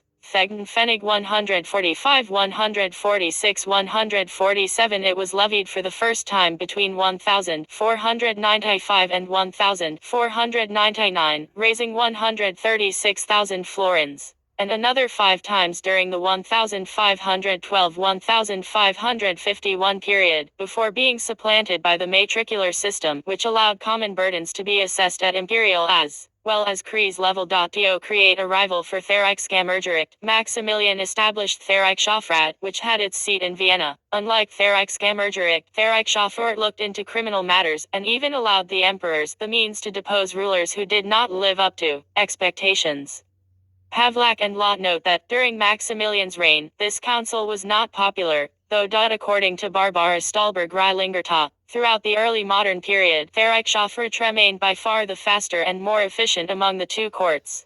The Reichskammergericht, on the other hand, was often torn by matters related to confessional alliance. Around 1497-1498, as part of his administrative reforms, he restructured his Privy Council Geheimer Rat, a decision which today induces much scholarly discussion. Apart from balancing the Reichskammergericht with the Reichshofrat, this act of restructuring seemed to suggest that, as Westphal quoting Ortlieb, the imperial ruler, independent of the existence of a supreme court, remained the contact person for hard-pressed subjects in legal disputes as well, so that a special agency to deal with these matters could appear sensible, as also shown by the large number of supplications. He received 151. In 1500, as Maximilian urgently needed assistance for his military plans, he agreed to establish an organ called the Reichsregiment, Central Imperial Government, consisting of 20 members including the electors, with the emperor or his representative as its chairman. First organized in 1501 in Nuremberg, and consisted of the deputies of the emperor, local rulers, commoners, and the prince-electors of the Holy Roman Empire. Maximilian resented the new organization as it weakened his powers, and the estates failed to support it. The new organ proved politically weak, and its power returned to Maximilian in 1502-116. According to Thomas Brady Jr. and Jan Dirk Muller, the most important governmental changes targeted the heart of the regime, the chancery. Early in Maximilian's reign, the court chancery at Innsbruck competed with the imperial chancery, which was under the Elector Archbishop of Mainz, the senior imperial chancellor. By referring the political matters in Tyrol, Austria, as well as imperial problems to the court chancery, Maximilian gradually centralized its authority. The two chanceries became combined in 1502. Jan Dirk Muller opines that this chancery became the decisive government institution since 1502. In 1496, the emperor created a general treasury Hofkammer in Innsbruck, which became responsible for all the hereditary lands. The Chamber of Accounts Reichskammer at Vienna was made subordinate to this body. Under Paul von Liechtenstein, the Hofkammer was entrusted with not only hereditary lands affairs, but Maximilian's affairs as the German king too. Historian Joachim Whaley points out that there are usually two opposite views on Maximilian's rulership. One side is represented by the works of 19th century historians like Heinrich Ullmann or Leopold von Ranke, which criticize him for selfishly exploiting the German nation and putting the interest of his dynasty over his Germanic nation, thus impeding the unification process. The more recent side is represented by Hermann Wiesflecker's biography of 1971-86, which praises him for being a talented and successful ruler, notable not only for his realpolitik, but also for his cultural activities generally and for his literary and artistic patronage in particular. According to Brady Jr., Rank is right regarding the fact Berthold von Henneberg and other princes did play the leading role in presenting the proposals for creating institutions that would also place the power in the hands of the princes in 1495. However, what Maximilian opposed was not reform per se. He generally shared their sentiments regarding ending feuds, sounder administrative procedures, better record keeping, qualifications for offices, etc. Responding to the proposal that an imperial council, the Lauter Reichsregiment, should be created, he agreed and welcomed the participation of the estates. But he alone should be the one who appointed members and the council should function only during his campaigns. He supported modernizing reforms, which he himself pioneered in his Austrian lands, but also wanted to tie it to his personal control, above all by permanent taxation, which the estates consistently opposed. In 1504, when he was strong enough to propose his own ideas of such a council, the coward estates tried to resist. 158 At his strongest point though, he still failed to find a solution for the common tax matter, which led to disasters in Italy later. 158 Stahlberg-Reilinger notes that had the common penny been successful, modern governmental structures would likely emerge on the empire's level, but that was why it failed, as it was not in the interest of territorial lords. Meanwhile, he explored Austria's potential as a base for imperial power and built his government largely with officials drawn from the lower aristocracy and burghers in southern Germany. 158 Whaley notes that the real foundation of his imperial power lay with his networks of allies and clients, especially the less powerful estates, who helped him to recover his strength. In 1502 his first reform proposals as king of the Romans in 1486 were about the creation of a network of regional unions. According to Whaley, more systematically than any predecessor, Maximilian exploited the potential of regional leagues and unions to extend imperial influence, and to create the possibility of imperial government in the Reich. To the empire, the mechanisms involving such regional institutions bolstered the Land Peace Uyghur Landfried, declared in 1495, as well as the creation of Reichskurs imperial circles, which would serve the purpose of organize imperial armies, collect taxes and enforce orders of the imperial institutions. There were 6 at first. In 1512, the number increased to 10. 161 between 1500 and 1512. Although they were only fully functional some decades later. While Brady describes Maximilian's thinking as dynastic and early modern, Heinz Angermeyer, also focusing on his intentions at the 1495 Diet, writes that for Maximilian, the first politician on the German throne, dynastic interests and imperial politics had no contradiction. Rather, the alliance with Spain, imperial prerogatives, anti-Ottoman agenda, European leadership and inner politics were all tied together. 158-163 In Austria, Maximilian defined 2 administrative units, Lower Austria and Upper Austria. Further, Austria was included in Upper Austria. 164. Another development arising from the reform was that, amidst the prolonged struggles between the monarchical centralism of the emperor and the estates-based federalism of the princes, the Reichstag Imperial Diet became the all-important political forum and the supreme, legal and constitutional institution without any declared legal basis or inaugural act, which would act as a guarantee for the preservation of the empire in the long run. 166-167. Ultimately, the results of the reform movement presided over by Maximilian, as presented in the shape of newly formed structures, as well as the general framework functioning as a constitutional framework, were a compromise between emperor and estates, who more or less shared common cause, but separate interests. Although the system of institutions arose from this were not complete, a flexible, adaptive problem-solving mechanism for the empire was formed. 170. Stahlberg also links the development of the reform to the concentration of supranational power in the Habsburgs' hand, which manifested in the successful, dynastic marriages of Maximilian and his descendants and the successful defense of those lands, notably the rich Low Countries, as well as Maximilian's development of a revolutionary post system that helped the Habsburgs to maintain control of their territories. Additionally, the communication revolution created by the combination of the postal system with printing would boost the empire's capability of disseminating orders and policies as well as its coherence in general, elevating cultural life, and also help reformers like Luther to broadcast their views effectively.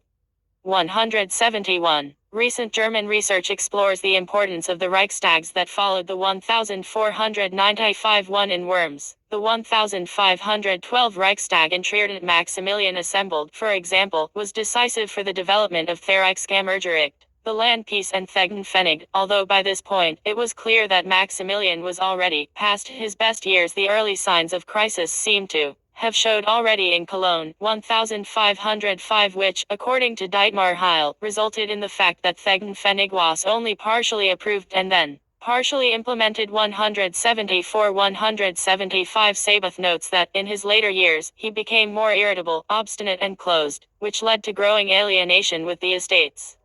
He recognized the trend of the Reichstag to become a more modern institution, the concern of the estates with internal problems, and contributed to the solutions, but only so that his own interests will not be ignored. 176. According to Whaley, if Maximilian ever saw Germany as a source of income and soldiers only, he failed miserably in extracting both. His hereditary lands and other sources always contributed much more. The estates gave him the equivalent of 50,000 gulden per year, a lower than even the taxes paid by Jews in both the Reich and hereditary lands, while Austria contributed 500,000 to 1 million gulden per year. On the other hand, the attempts he demonstrated in building the imperial system alone shows that he did consider the German lands a real sphere of government, in which aspirations to royal rule were actively and purposefully pursued.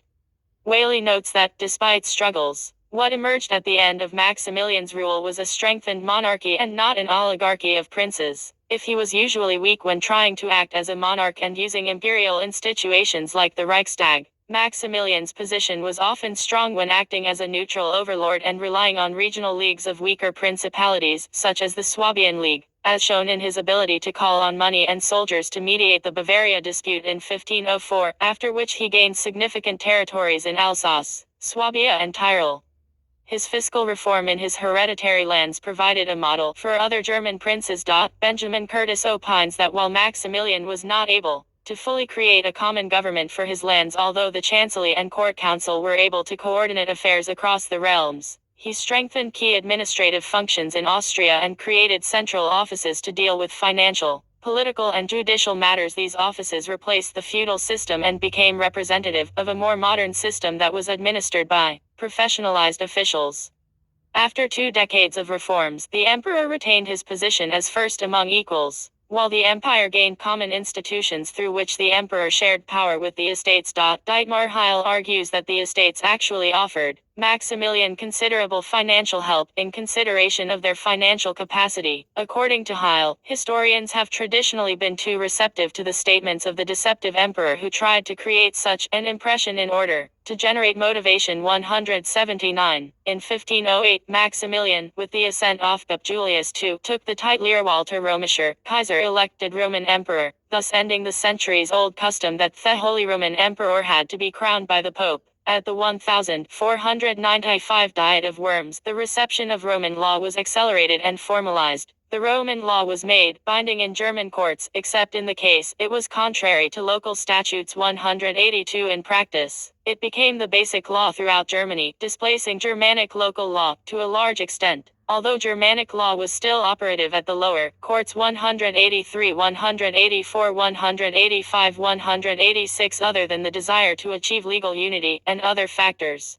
the adoption also highlighted the continuity between the ancient Roman Empire and the Holy Roman Empire. 187. To realize his resolve to reform and unify the legal system, the emperor frequently intervened personally in matters of local legal matters, overriding local charters and customs. This practice was often met with irony and scorn from local councils, who wanted to protect local codes. Maximilian had a general reputation of justice and clemency, but could occasionally act in a violent and resentful manner if personally affronted. 190. In 1499, as the ruler of Tyrol, he introduced the Maximilianische Hausgerichtsordnung, the penal code of Maximilian. This was the first codified penal law in the German-speaking world.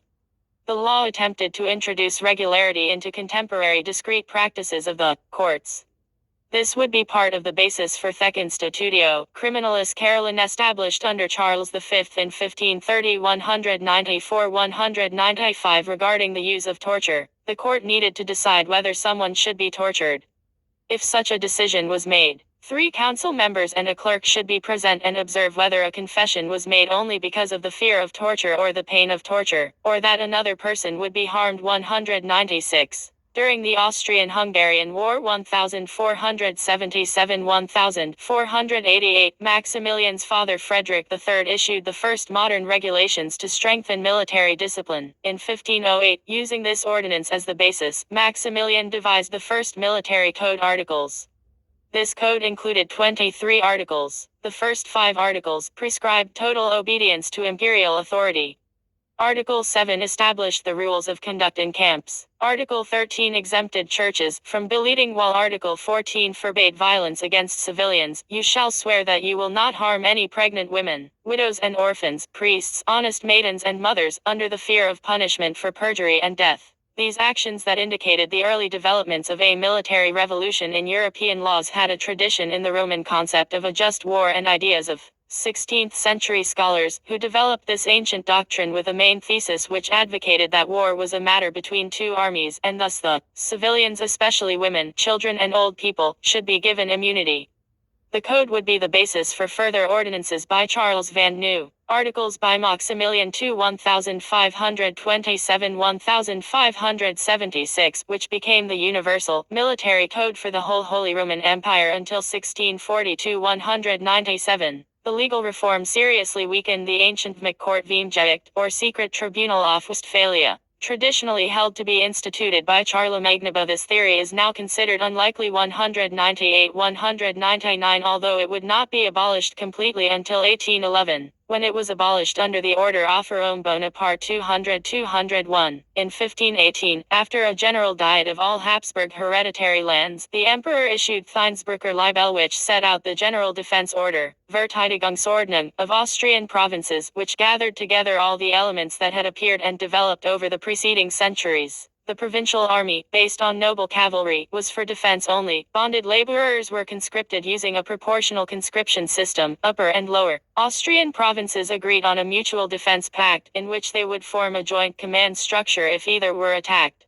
The military system and other reforms were threatened after Maximilian's death, but would be restored and reorganized later under Ferdinand I. According to Brady Jr., Maximilian was no reformer of the church, though personally pious. He was also a practical Caesar. Papisto was only interested in the ecclesiastical organization as far as reforms could bring him political and fiscal advantages. He met Lutherans at the Diet of Augsburg in 1518, a rehearsal for Worms in 1521. He saw the grievances and agreed with Luther on some points. However, as the religious question was a matter of money and power to him, he had no interest in stopping the indulgences. At this point, he was too busy with his grandson's election. As Luther was about to be arrested by the papal legate, he granted him a letter of safe passage. Brady notes that blindness to the need to reform from above would lead to the reform from below. 205. Finance and economy. Edit. Maximilian was always troubled by financial shortcomings. His income never seemed to be enough to sustain his large-scale goals and policies. For this reason, he was forced to take substantial credits from Upper German banker families, especially from Thego Sembrit, Baumgarten-Fugger, and Wilser families. 206. Georg Baumgarten even served as Maximilian's financial advisor. The connection between the emperor and banking families in Augsburg was so widely known that Francis I of France derisively nicknamed him the mayor of Augsburg. Another story recounts that a French courtier called him the alderman of Augsburg, to which Louis XII replied, "Yes, but every time that this alderman rings the tocsin from his belfry, he makes all France tremble." Referring to Maximilian's military ability. 208. Around 70% of his income went to wars, and by the 1510s, He was waging wars on almost all sides of his border. At the end of Maximilian's rule, the Habsburgs' mountain of debt totaled 6 million gulden to 6.5 million gulden, depending on the sources. By 1531, the remaining amount of debt was estimated at 400,000 gulden, about 282,669 Spanish ducats. In his entire reign, he had spent around 25 million gulden, much of which was contributed by his most loyal subjects, the Tyrolers.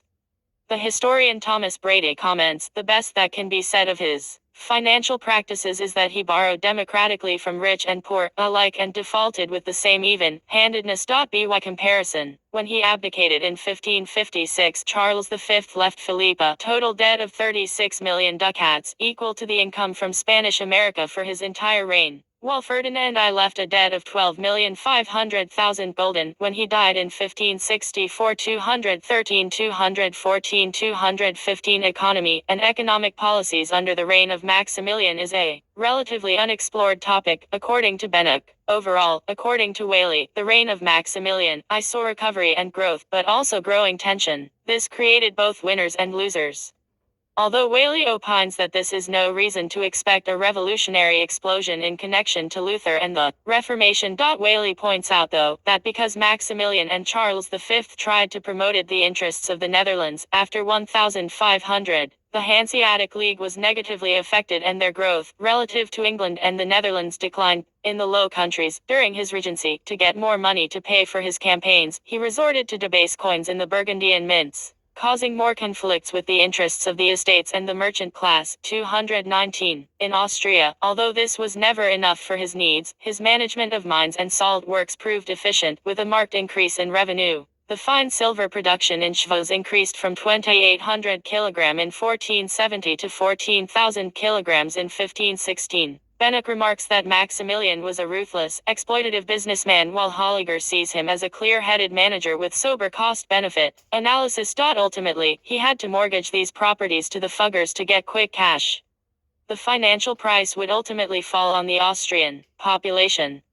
Fichtner states that Maximilian's pan-European vision was very expensive, and his financial practices antagonized his subjects both high and low in Burgundy, Austria and Germany, who tried to temper his ambitions. Although they never came to hate the charismatic ruler personally, this was still modest in comparison with what was about to come, and the Ottoman threat gave the Austrians a reason to pay 224. For both economic and military purposes, he encouraged the mining of copper, silver and calamine, coining, brass manufacturing and the arms industry. He took pains to protect the local economy, especially in Tyrol, where there was a mining boom accompanied by a population boom. Although Safley notes that he also enabled families, like the Hochsteuers, to exploit the economy for their own ends. Agriculture also developed significantly, except in Lower Austria, which suffered from the war with Matthias Corvinus 226-227. Augsburg benefited majorly from the establishment and expansion of the Kaiserliche Reichspost, as well as Maximilian's personal attachment to the city. The imperial city became the dominant center of early capitalism of the 16th century, and the location of the most important post office within the Holy Roman Empire. From Maximilian's time, as the terminuses of the first transcontinental post lines began to shift from Innsbruck to Venetian from Brussels to Antwerp, in these cities, the communication system and the news market started to converge. As the Fuggers as well as other trading companies based their most important branches in these cities, these traders gained access to these systems as well, despite a widely circulated theory, which holds that the Fuggers themselves operated their own communication system. In reality, they relied upon the imperial posts, presumably from the 1490s onwards, as official members of the court of Maximilian I. 229. Leipzig started its rise into one of the largest European trade fair cities after Maximilian granted them wide-ranged privileges in 1497, and raised their three markets to the status of imperial fair in 1507. 230-231. 2. Felix Austria Nubidet. Background edit. Traditionally, German dynasties had exploited the potential of the imperial title to bring Eastern Europe into the fold, in addition to their lands north and south of the Alps. Under Sigismund, the predecessors of the Habsburgs, the Luxembourgs, had managed to gain an empire almost comparable in scale to the later Habsburg Empire, although at the same time, they lost the Kingdom of Burgundian control over Italian territories. Their focus on the east, especially Hungary, which was outside the Holy Roman Empire and also gained by the Luxembourgs with a marriage, allowed the new Burgundian rulers from the House of Valosto foster discontent among German princes. Thus, the Habsburgs were forced to refocus their attention on the west.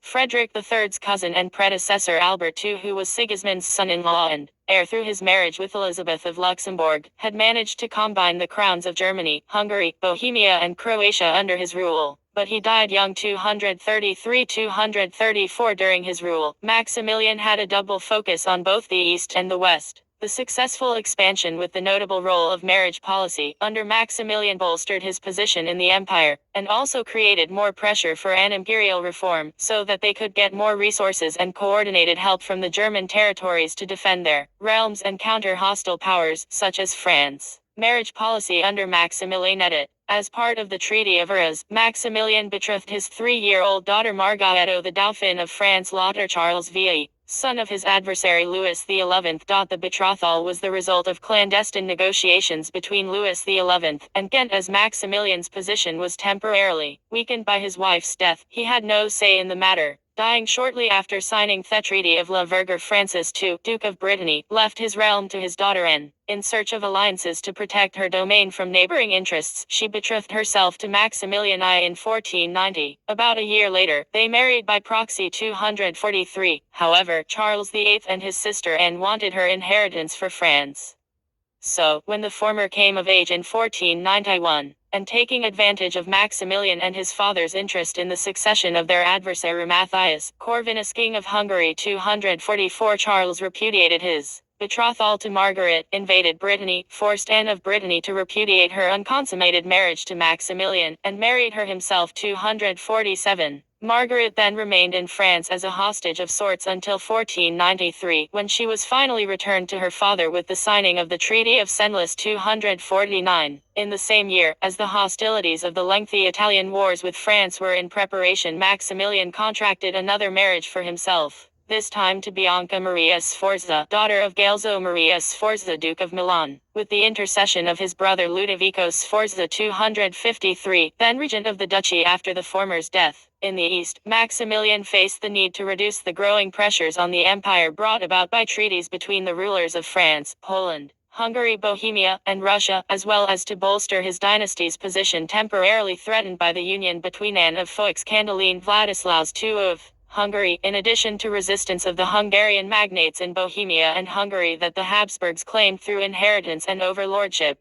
Maximilian met with the Jagiellonia Kings Ladislaus II of Hungary and Bohemia and Sigismund I of Poland at the First Congress of Vienna in 1515. There they arranged for Maximilian's granddaughter Marito Marie-Louise, the son of Ladislaus, and for Anne, the sister of Louis, to marry Maximilian's grandson Ferdinand, both grandchildren being the children of Philip the Handsome, Maximilian's son. And Jonah of Castile 257. The marriages arranged there brought Habsburg kingship over Hungary and Bohemia in 1526, 259, 260 in 1515. Louis was adopted by Maximilian 261. Maximilian had to serve as the proxy groom to Anna in the betrothal ceremony, because only in 1516 did Ferdinand agree to enter into the marriage, which would happen in 1521. These political marriages were summed up in the following Lady Nelajac couplet, reportedly spoken by Matthias Corvinus Belliger and Alii, to Felix Austria noob / Nam qua Mars allies, dat tibi regna Venus, let others wage war, but thou, O happy Austria, marry, for those kingdoms which Mars gives to others, Venus gives to thee.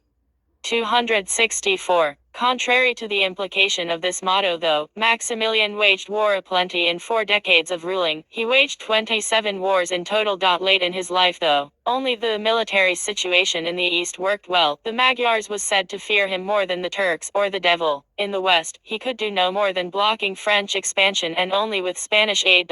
His general strategy was to combine his intricate systems of alliance, military threats and offers of marriage to realize his expansionist ambitions. Using overtures to Russia, Maximilian succeeded in coercing Bohemia, Hungary and Poland into acquiesce in the Habsburgs' expansionist plans. Combining this tactic with military threats, he was able to gain the favorable marriage arrangements in Hungary and Bohemia, which were under the same dynasty. 266. At the same time, his sprawling panoply of territories as well as potential claims constituted a threat to France. thus forcing Maximilian to continuously launch wars in defense of his possessions in Burgundy, the Low Countries and Italy against 4 generations of French kings: Louis VIII, Charles VIII, Louis XII, Francis I. Coalitions he assembled for this purpose sometimes consisted of non-imperial actors like England.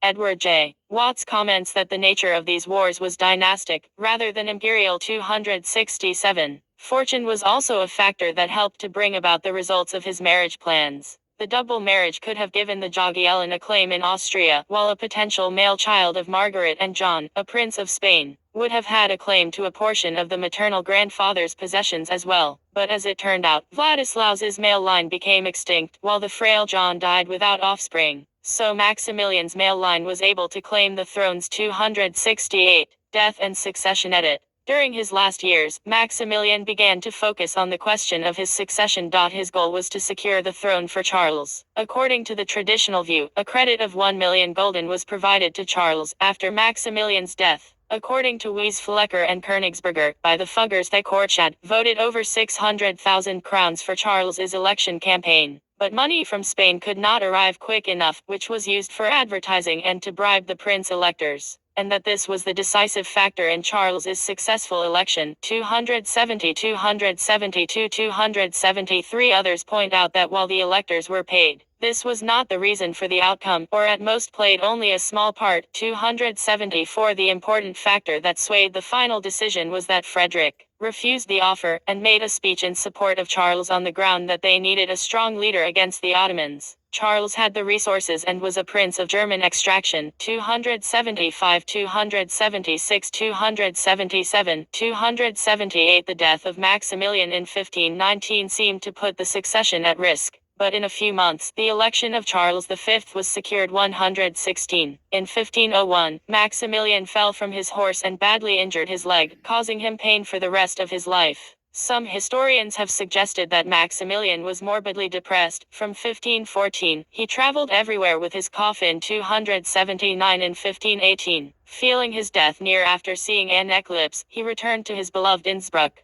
But the city's innkeepers and purveyors did not grant the emperor's entourage further credit. The resulting fit led to a stroke that left him bedridden on 15 December 1518. However, he continued to read documents and received foreign envoys right until the end. Maximilian died in Wels, Upper Austria, at 3 o'clock in the morning on 12 January 1519.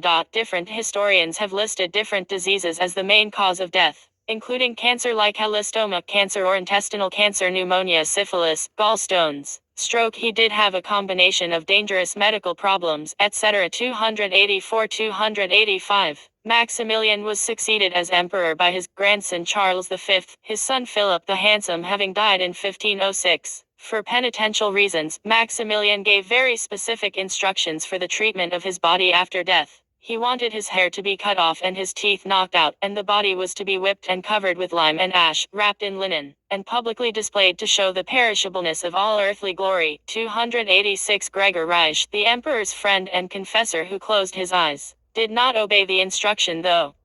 He placed a rosary in Maximilian's hand and other sacred objects near the corpse. 287. He was buried in the Castle Chapel at Wiener Neustadt on borrowed money. The casket was opened during renovation under Maria Theresa. After that, the body was reinterred in a Baroque sarcophagus that later was found unscathed amidst the wreckage of the chapel due to the Second World War, on 6 August 1946. The emperor was ceremoniously buried again in 1950. Legacy. Edit. Despite his reputation as the last knight and his penchant for personally commanding battles and leading a peripatetic court as a politician, Maximilian also carried out Herculean tasks of bureaucracy every day of his adult life. The emperor boasted that he could dictate, simultaneously, to half a dozen secretaries. At the same time, James M. Braddon remarks that, naturally every ruler wanted to be seen as a victor, but Maximilian aspired to the role of Musage.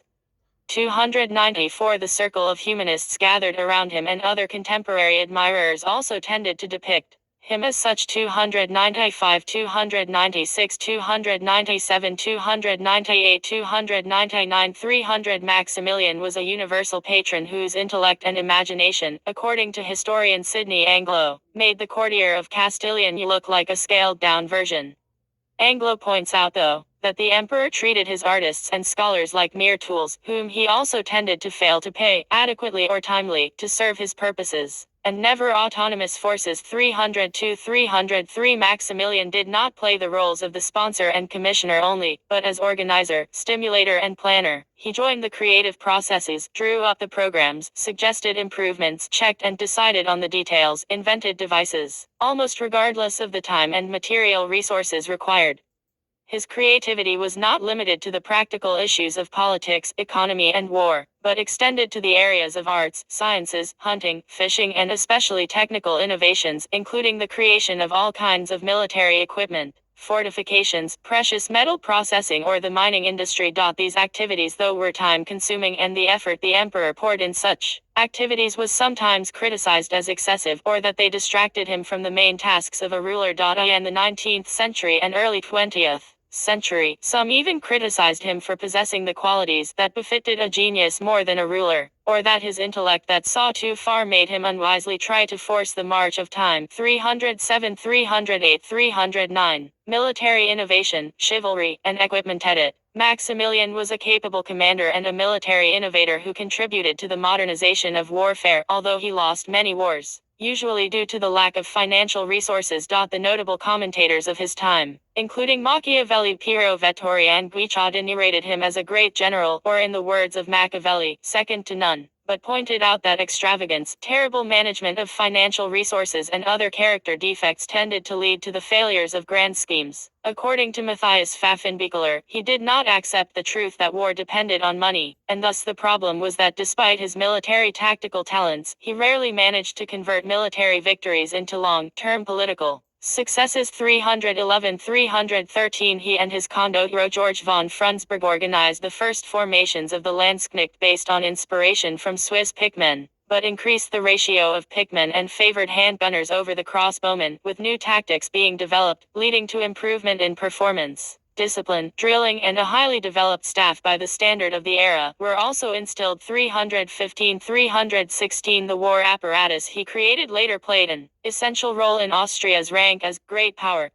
Maximilian was the founder and organizer of the arms industry of the Habsburgs. He started the standardization of the artillery according to the weight of the cannonballs and made them more mobile. 16 He sponsored new types of cannons, initiated many innovations that improved the range and damage so that cannons worked better against thick walls, and concerned himself with the metallurgy, as cannons often exploded when ignited and caused damage among his own troops. 318 According to contemporary accounts, he could field an artillery of 105 cannons, including both iron and bronze guns of various sizes. 319 The artillery force is considered by some to be the most developed of the day. 320-321 The arsenal in Innsbruck, created by Maximilian, was one of the most notable artillery arsenals in Europe. 322 His typical tactic was artillery should attack first, the cavalry would act as shock troops, and attack the flanks. Infantry fought in tightly knitted formation, at the middle. 318 A figure who contributed greatly to the development of the Innsbruck arsenal was Gregor Lawler. He entered Maximilian's service in 1513, following in the footsteps of his father Peter. His son Hans Christoph would also be the leading gun founder in Europe. 323 Lawler was the first gun master who became an arms manufacturer who produced weapons on an industrial scale, and was also responsible for casting many of the statues in Maximilian's cenotaph. 322, 324, 325 In addition to the central arsenal in Innsbruck, Maximilian built a chain of arsenals to protect his border,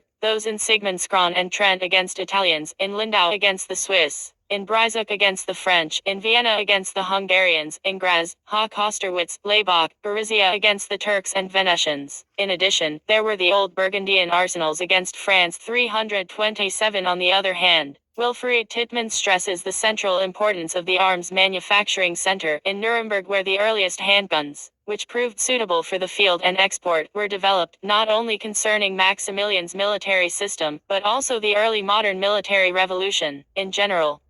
Pipe notices that Tittmann and Eugen Heer share the view that Maximilian's industrialization policy made Nuremberg the metropole of the upper German armament industry. Marius Mutz opines that Tittmann's demonstration of Nuremberg's importance is generally convincing, but that some of his points, notably that Hans Karl Thyssen, who served Maximilian and was Lawler's rival, had a Nuremberg origin, or that developments in Innsbruck were based on Nuremberg's technology as well, are a bit overambitious. 329. Maximilian was described by the 19th century politician Anton Alexander Graf von Auersperg as the last knight der letzte Ritter, and this epithet has stuck to him. 331. Some historians note that the epithet rings true yet is ironic because, as the father of the Landsknecht, of which the paternity he shared with George von Frundsberg, and the first cannoneer of the nation, he ended the combat supremacy of the cavalry, and his death heralded the military revolution of the next 2 centuries. Moreover, his multifaceted reforms broke the back of the knight class, both militarily and politically. 333. He threw his own weight behind the promotion of the infantry soldier, leading them in battles on foot with a pike on his shoulder and giving the commanders honors and titles. Do Maximilian. The rise of the new martial ethic, including even its violent aspect associated with the rise of the Landsknecht, was also an unextractable part of his own masculine identity. He believed that fighting alongside his foot soldiers legitimized his right to rule more than did any noble trapping or title.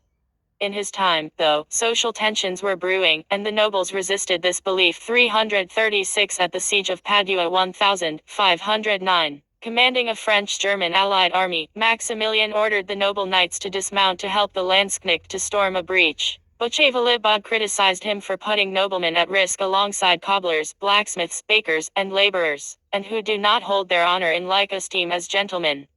Even merely mixing the two on the same battlefield was considered insulting. The French then refused to obey.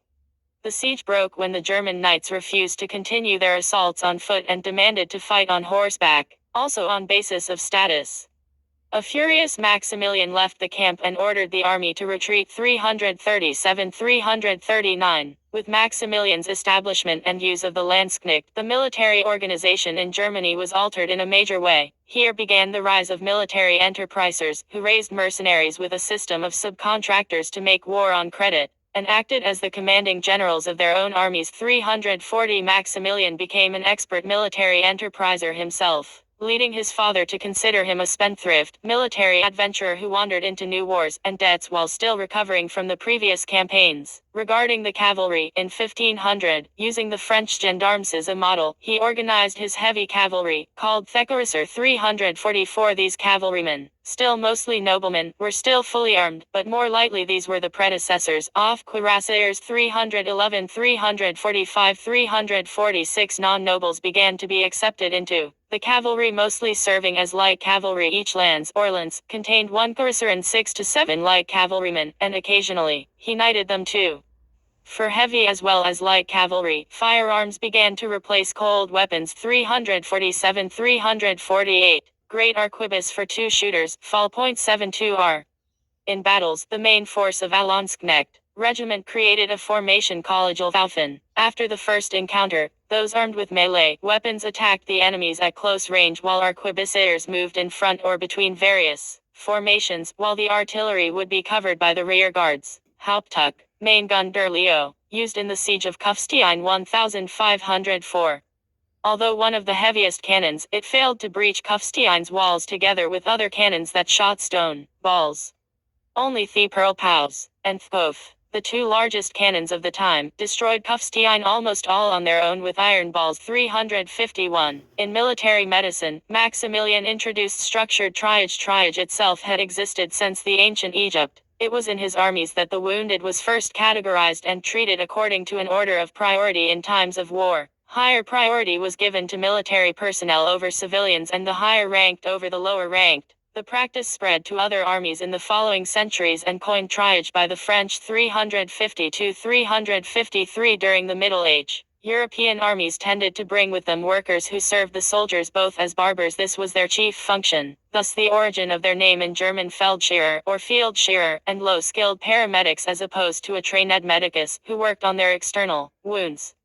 Beginning with Maximilian, each captain of a detachment of 200-500 men was compelled to bring a capable field shearer and provide him with medicine and equipments. These paramedics were subject to a level of control under Oberfelder as chief field doctor, although their organization was not stabilized until the 17th century, and it also took a long time before the average level of these paramedics was raised substantially 354, 355, 356. The birth of the modern Feldshir led to the formation of a military medical service whose primary task, other than giving first aid, was to transport the wounded out of the battlefield as fast as possible with palanquins and wheelbarrows. 357, 358, 359. The emperor would not live to see the fruits of his military reforms, which were also widely adopted by the territories in the empire and other nations in Europe. Moreover, the Landsknecht's mode of fighting boosted the strength of the territorial polities, while more centralized nations were able to utilize them in ways German rulers could not. Kleinschmidt concludes that, in the end, Maximilian did good service to the competitors of his own grandson. 361. While favoring more modern methods in his actual military undertakings, Maximilian had a genuine interest in promoting chivalric traditions like the tournament, being an exceptional stir himself. The tournaments helped to enhance his personal image and solidify a network of princes and nobles over whom he kept a close watch, fostering fidelity and fraternity among the competitors. Taking inspiration from the Burgundy tournament, he developed the German tournament into a distinctive entity. 363. In addition, during at least 2 occasions in his campaigns, he challenged and killed French knights in duel-like preludes to battles. Knights reacted to their decreased condition and loss of privileges in different ways. Some asserted their traditional rights in violent ways and became robber knights like Egots von Berlichingen. The knights as a social group became an obstacle to Maximilian's law and order and the relationship between them, and the last knight became antagonistic. 318. Some probably also felt slighted by the way imperial propaganda presented Maximilian as the sole defender of knightly values. 367. In the Diet of Worms in 1495, the emperor, the archbishops, great princes and free cities joined force to initiate the perpetual land peace which land freed, forbidding all private feuding, in order to protect the rising tide of commerce. 368. The tournament sponsored by the emperor was thus a tool to appease the knights, although it became a recreational, yet still deadly extreme sport. 318. After spending 20 years creating and supporting policies against the knights, though, Maximilian changed his ways and began trying to engage them to integrate them into his frame of rulership. In 1517, he lifted the ban on Franz von Sickenen, a leading figure among the knights, and took him into his service. In the same year, he summoned the Rhenish knights and introduced his Richtrecht knights' rights, which would provide the free knight with a special law court in exchange of their oaths for being obedient to the emperor and abstaining from evil deeds. He did not succeed in collecting taxes from them or creating a knights' association, but an ideology or frame emerged that allowed the knights to retain their freedom while fostering the relationship between the crown and the sword. Maximilian had a great passion for armor, not only as equipment for battle or tournaments, but as an art form. He prided himself on his armor designing expertise and knowledge of metallurgy. Under his patronage, the art of the armorer blossomed like never before.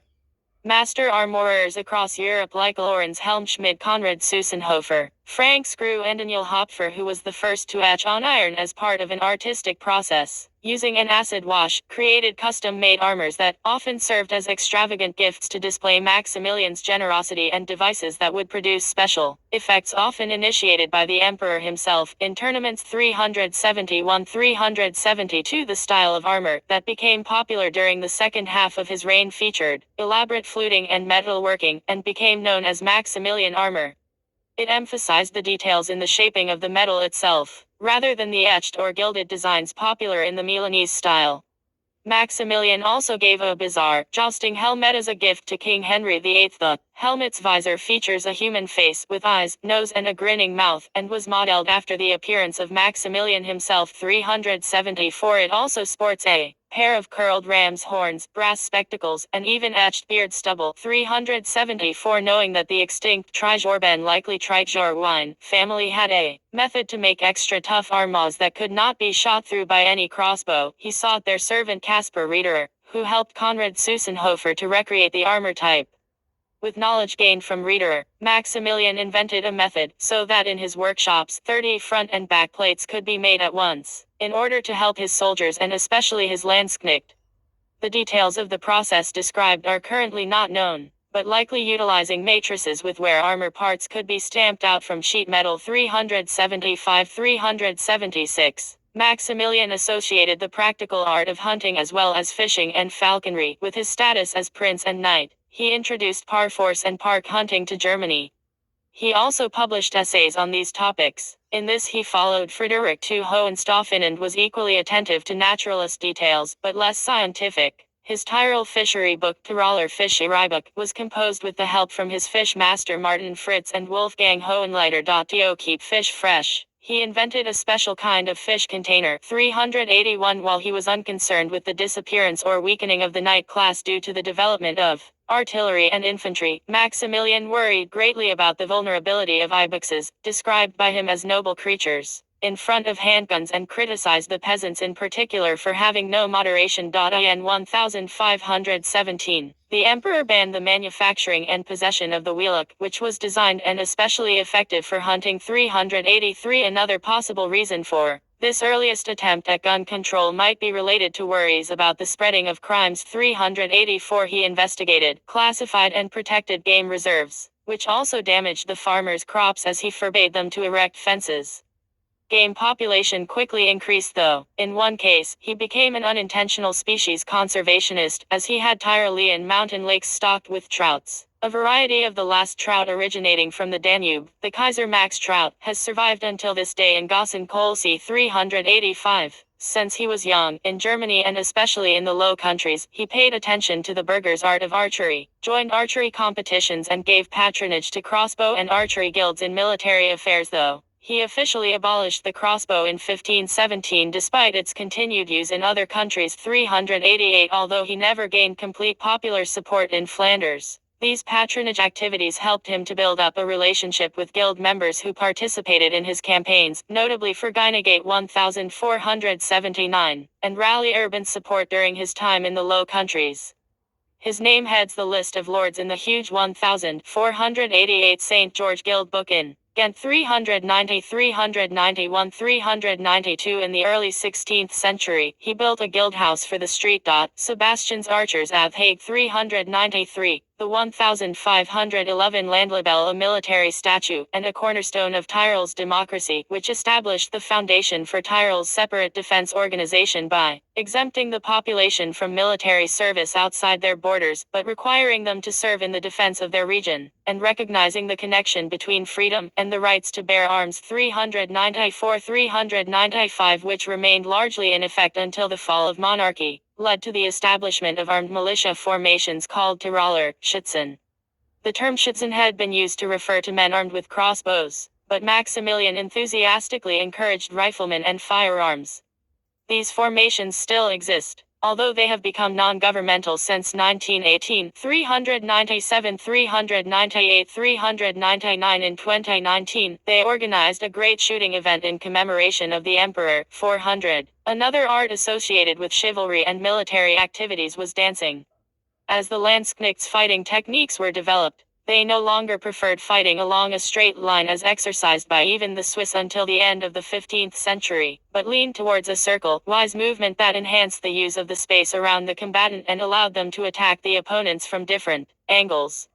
The circle-wise formation described by Jan Molint as the snail would become the hallmark of Landsknechts combat. The new types of combat also required the maintenance of a stable bodily equilibrium. Maximilian, an innovator of these types of movements, also saw value in their effects over the maintenance of group discipline apart from the control of centralized institutions. As Maximilian and his commanders sought to popularize these forms of movements, which only became daily practice at the end of the 15th century and gained dominance after Maximilian's death in 1519, he promoted them in tournaments, in fencing and in dancing as well, which started to focus on steps and the movements of the feet over the movements of the head and the arms. The courtly festivals became a playground for innovations, foreshadowing developments in military practices. 401. Regarding dancing, other elements favored by Maximilian's court were Themeriskentenmoors dance, Morris dance or Moresca, the masquerades mummet, and the use of torch-bearers. Torch-bearers are a part of almost all of the illustrated costumed circle dances in Thyskunig Fertile, with Maximilian himself usually being one of them. 404-405 Masquerades usually included dancing to the music office and drums, performed by the same musicians who served the new infantry forces. The famous humanist philosopher Julius Caesar Scaliger, who grew up as a page at Maximilian's court, reportedly performed the Pyrrhic war dance, which he reconstructed from ancient sources, in front of the emperor. 407, 408, 409. The Aul Tanzelfest, the oldest children's festival in Bavaria, reportedly founded by Maximilian in 1497. The event only appeared in written sources from 1658, includes dancing, processions, and reenactment of city life under Maximilian. 410, 411. Cultural patronage, reforms, and image building. Get it? Maximilian was a keen supporter of the arts and sciences, and he surrounded himself with scholars such as Joachim Vadian and Andras Stoberl Stiborius, promoting them to important court posts. Many of them were commissioned to assist him complete a series of projects in different art forms, intended to glorify for posterity his life and deeds and those of his Habsburg ancestors. 412, 413. He referred to these projects Astagnas Memorial. 413, which included a series of stylized autobiographical works, the epic poems Theuer Dankenviertel and the chivalric novel Weisskönig, both published in editions lavishly illustrated with woodcuts. 412. In this vein, he commissioned a series of 3 monumental woodblock prints: the Triumphal Arch 1512-18, 192 woodcut panels, 295 centimeters wide and 357 centimeters high, approximately 9 minutes 8 seconds by 11.8 1/2, and a triumphal procession 1516-18, 137 woodcut panels, 54 meters long, which is led by a large triumphal carriage 1522, 8 woodcut panels, 1/2 high and 8 long, created by artists including Galbricht Dürer, Albrecht Altdorfer and Hansberg Gmer. 415, 416. According to Last Night, the art, armor, and ambition of Maximilian I. Maximilian dictated large parts of the books to his secretary and friend Mark Streicher. Wino did the rewriting. Authors of the book Emperor Maximilian I and the Age of Der cast doubt on his role as a true patron of the arts, though, as he tended to favor pragmatic elements over high arts. On the other hand, he was a perfectionist who involved himself with every stage of the creative processes. His goals extended far beyond the emperor's own glorification too. Commemoration also included the documentation in details of the presence and the restoration of source materials and precious artifacts. Notorious for his micromanaging, there was a notable case in which the emperor allowed and encouraged free-ranging, even wild improvisations, his Book of Prayers. The work shows a lack of constraint, and no consistent iconographic program, on the part of the artist Dürer, which would be realized and highly praised by Goethe in 1811. 420. In 1504, Maximilian commissioned Themenbrowser Heldenbuch, a compendium of German medieval narratives. The majority was heroic epics, which was written by Hans Ried. The work was of great importance to German literature because among its 25 narratives, 15 was unique. 421, 422, 423. This would be the last time then a Nibelungenlied was enshrined in German literature before being rediscovered again, 250 years later. 424, 425. Maximilian was also a patron of Ulrich von Huttenheim. He crowned as poet laureate in 1517, and the humanist Willibald Pirkheimer, who was one of Germany's most important patrons of arts in his own right. 426, 428, 429. As Rex Literatus, he supported all the literary genres that had been supported by his predecessors, in addition to drama, a genre that had been gaining in popularity in his era. Joseph Grunpeck attracted his attention with Comoedie Dua, presumably the first German Neo-Latin festival plays. He was impressed with Joseph Grunpeck's Streit zwischen Virtus und Fallacicatrix, a morality play in which Maximilian himself was asked to choose between virtue and base pleasure. Celtus wrote for him Laudis Dianae or Rhapsodia de Laudibus et Victoria Maximiliani de Bominis. Theoladus Dianae displays the symbiotic relationship between ruler and humanist, who are both portrayed as Apollonian Orphban, while Saturn as counterpole of Phoebus is a negative force and Bacchus as well as Venus display dangerous aspects in tempting humans towards a depraving life. Lauterer wrote the first German Neo-Latin tragedy, also the first German humanist tragedy, The Historia de Reg Franti. Other notable authors include Ed Benedictus Celadonius and Hieronymus Vihis. These plays often doubled as encomium or dramatized Zeitung news reports in support of imperial or princely politics. 432, 433, 434. Douglas A. Russell, remarks that the academic mode of theater associated with the new interest humanism and the classics at that time that was mainly the work of Conrad Celtis. Joachim von Watt, who was a poet, laureate crowned by Maximilian and at age 32, was rector at the University of Vienna, and Benedictus Celadonius 435-436. William Cecil MacDonald comments that, in the context of German medieval literary patronage, Maximilian's literary activities not only summarize the literary patronage of the Middle Ages, but also represent a point of departure, a beacon for a new age. Moreover, like Charlemagne, Otto the Great, Henry II, and Frederick Barbarossa, Maximilian was a fostering spirit, i.e. he not only commissioned literature, but through his policies and the force of his personality he created a climate conducive to the flowering of the arts. 437-438. Under his rule, the University of Vienna reached its apogee as a center of humanistic thought. He established the College of Poets and Mathematicians, which was incorporated into the university. 440. Maximilian invited Konrad Celtis, the leading German scientist of their day, to University of Vienna. Celtis found the Sodalitas Literaria Danubiana, which was also supported by Maximilian, an association of scholars from the Danube area to support literature and humanist thought. Maximilian also promoted the development of the young Habsburg University of Freiburg and Ichost city. In consideration of the city's strategic position, he gave the city privileges, helped it to turn the corner financially while utilizing the university's professors for important diplomatic missions and key positions at the court.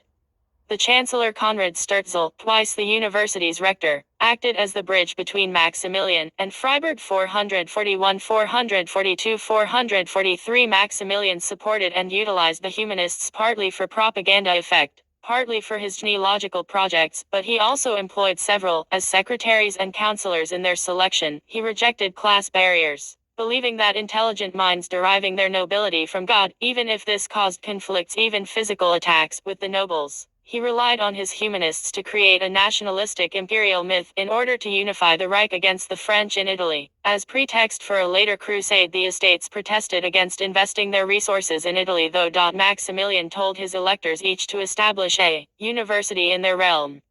Thus in 1502 and 1506, together with the Elector of Saxony and the Elector of Brandenburg, respectively, he co-founded the University of Wittenberg and the University of Frankfurt. 446. The University of Wittenberg was the first German university established without a papal bull, signifying the secular imperial authority concerning universities.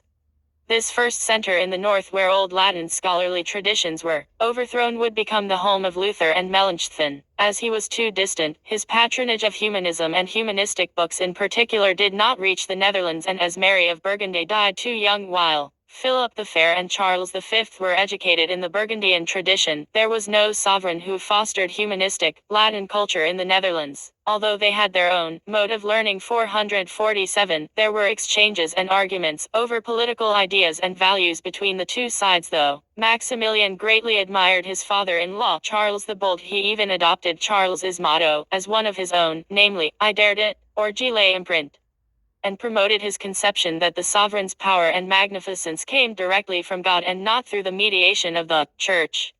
This concept was part of Maximilian's political program, including other elements such as the recovery of Italy, the position of the emperor as dominus mundi, expansionism, the crusade, etc. Supported in the Netherlands by Paul of Middelburg but considered extreme by Erasmus. Concerning heroic models that rulers should follow, especially concerning the education of Archduke Charles, who would later be influenced much by his grandfather's knightly image. Antoine Hénéron proposed ancient heroes, above all Alexander, who Charles also adopted as a great role model for all his life, while Molinet presented Alexander, Caesar and Semiramis, but Erasmus protested Alexander, Caesar and Xerxes as models. Maximilian strongly promoted the first two, though, as well as Street. George, both in Frederican and Burgundian forms.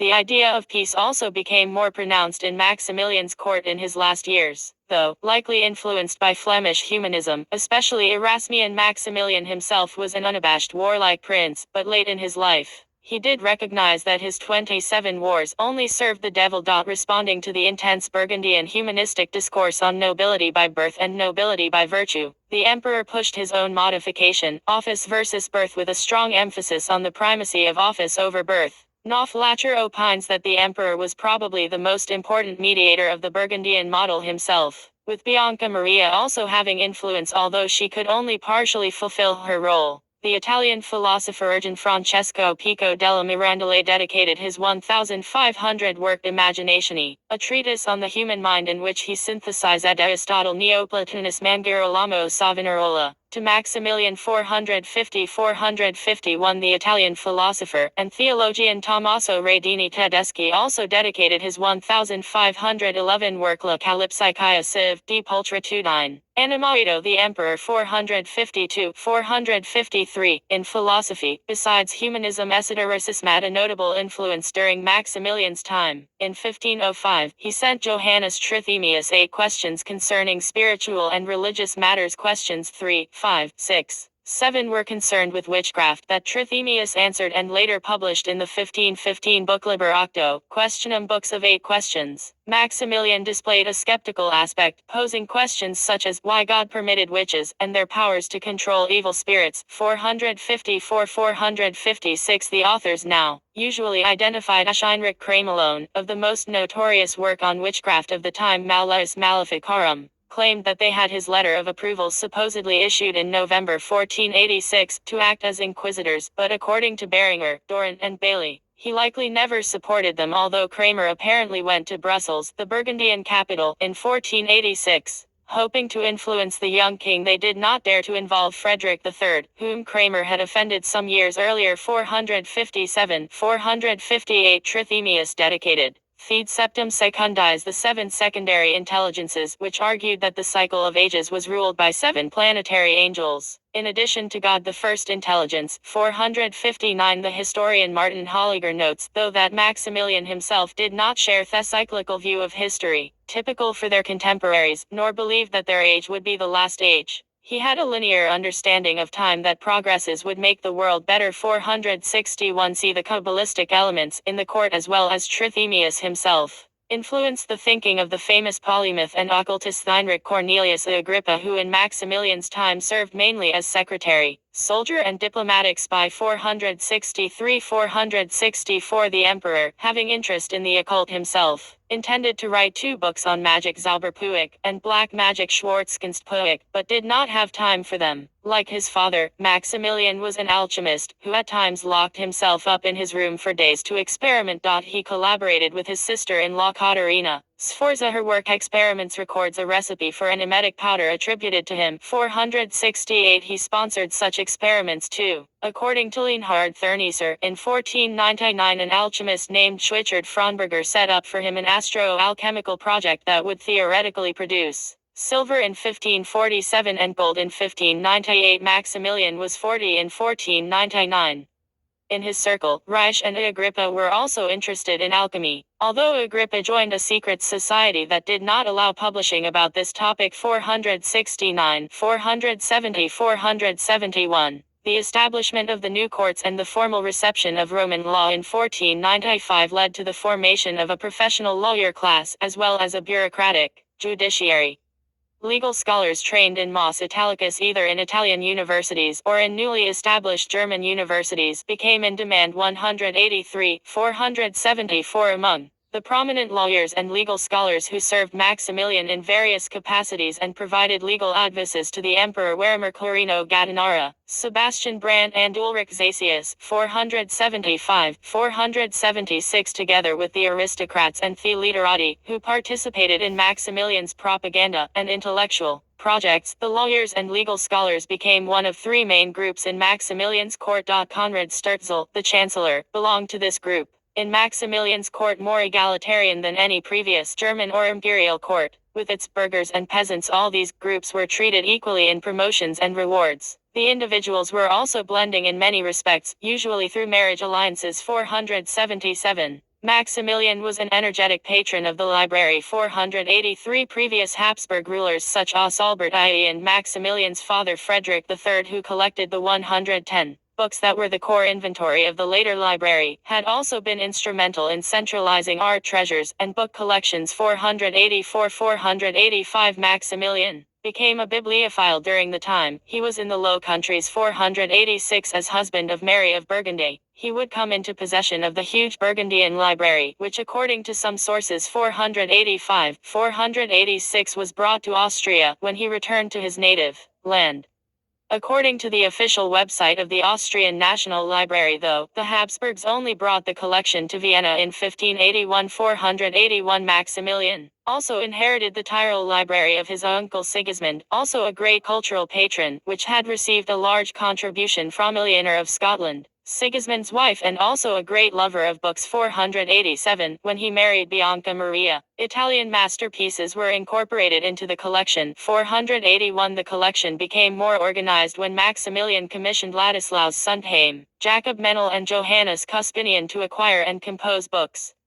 By the beginning of the 16th century, the library had acquired significant Bohemian, French and Italian book art. In 1504, Konrad Celtis spoke the first time of the Bibliotheca Regia, which would evolve into the Imperial Library, and as it is named today, the Österreichische Nationalbibliothek, the Austrian National Library, an organized library that had been expanded through purchases. 485-489, Maximilian's collection was dispersed between Innsbruck, Vienna and Wiener Neustadt. 481 the Wiener Neustadt part was under Konrad Celtis's management. The more valuable part was in Innsbruck. 490-491 already in Maximilian's time, the idea and function of libraries were changing, and it became important that scholars gained access to the books. 492-493 under Maximilian, who was casual in his attitude to scholars, which marveled the French chronicler Pierre Froissart. It was fairly easy for a scholar to gain access to the emperor, the court, and thus the library. 494-495 but despite the intention of rulers like Maximilian II and his chief imperial librarian Blosius and Charles VI to make the library open to the general public, the process was only completed in 1860. 496-497. During Maximilian's time, there were several projects of an encyclopedic nature, among them the incomplete projects of Konrad Celtis. However, as the founder of the Collegium Poterum et Mathematicorum and a program thinker Programmdenker, term used by Jan Dirk Müller and Hans Joachim Ziegler, Celtis established an encyclopedic scientific model that increasingly integrated and favored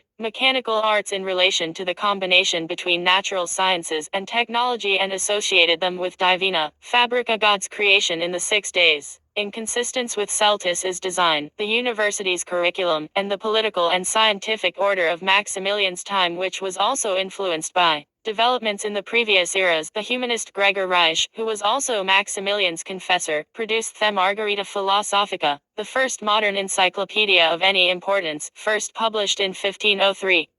The work covers rhetoric, grammar, logic, music, mathematical topics, childbirth, astronomy, astrology, chemical topics including alchemy, and health. 499. An area that saw many new developments under Maximilian was cartography, of which the important center in Germany was Nuremberg. In 1515, Dürer and Johannes Stabius created the first world map projected on a solid geometric sphere. 501-502 Bert D. Monk and Antonella Romano make a connection between the map-making activities of Dürer and Stabius with efforts to grasp, manipulate and represent time and space, which was also associated with Maximilian's unprecedented dynastic, myth-making and pioneering printed works like The Triumphal Arcane, The Triumphal Procession. 17 Maximilian assigned Johannes Cuspinianus and Stabius to compile a topography of Austrian lands and a set of regional maps. Stabius and his friend Georg Tanstiller worked together on the maps.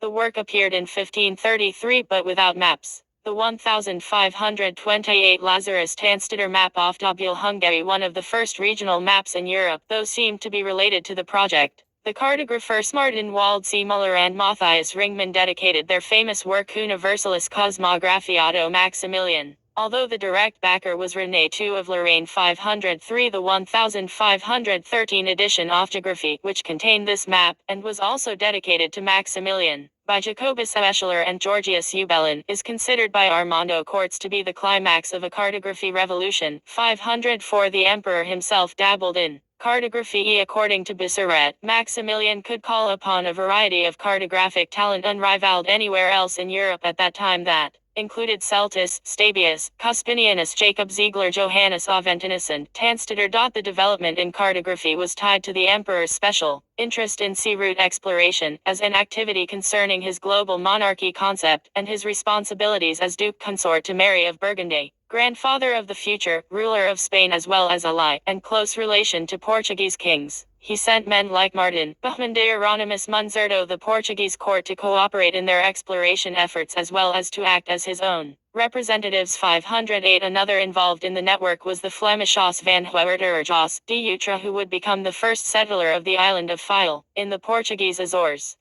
Maximilian also played an essential role in connecting the financial houses in Augsburg and Nuremberg, including the companies of Hochstetter, Fugger and Welser etc., to Portuguese expeditions. In exchange for financial backing, King Manuel provided German investors with generous privileges. The humanist Konrad Peutinger was an important agent who acted as advisor to financiers. Translator of voyage records and imperial councillor. 509 Harald Kleinschmidt opines that regarding the matter of world exploration, as well as the transformation of European world picture in general, Maximilian was a crucial though much underestimated figure of his time. People of Calicut, from the triumphal procession. The evolution of cartography was connected to development in ethnography and the new humanist science of chorography promoted by Celtis at the University of Vienna. 511-512 As Maximilian already promoted the German, after much archaeological and textual excavation as well as embraced the early German wildness, Peutinger correctly deduced that he would support German exploration of another primitive people as well. Using the Welsers' commercial ventures as a pretext, Peutinger goaded Maximilian into backing his ethnographical interests in the Indians and supporting the 1505-1506 voyage of Balthasar Springer around Africa to India. 514 Besides, this endeavor added to the emperor's image as a conqueror and ruler. Also to rival the claims of his arch-rival Suleiman the Magnificent regarding a global empire. Based on an instruction dictated by Maximilian in 1512 regarding Indians in the triumphal procession, Georg Kolderer executed a series of now lost drawings, which served as the guideline for Altdorfer's miniatures in 1513-1515, which in turn became the model for woodcuts, half of them based on now lost 1516-1518. Drawings by Bergkmair, showing the people of Calicut.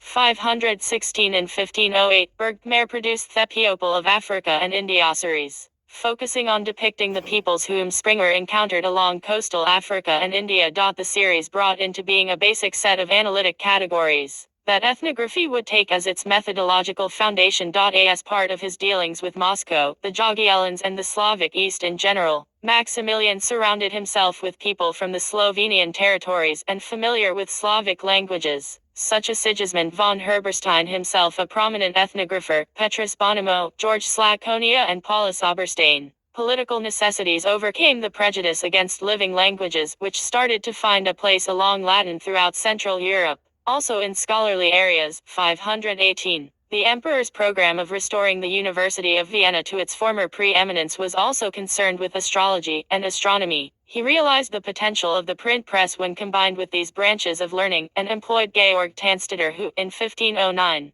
was appointed by Maximilian as the professor of astronomy at the University of Vienna, and also worked for a joint calendar reform attempt with the Pope to produce yearly practica and wall calendars. In 1515, Stabius, who also acted as the court astronomer, Dürer and the astronome Konrad Heinvogel produced the first planispheres of both southern and northern hemispheres, also the first printed celestial maps. These maps prompted the revival of interest in the field of aeronometry throughout Europe. 521-522 Thiensesheim, meteoritical on Earth during the reign of Maximilian 7th November 1492.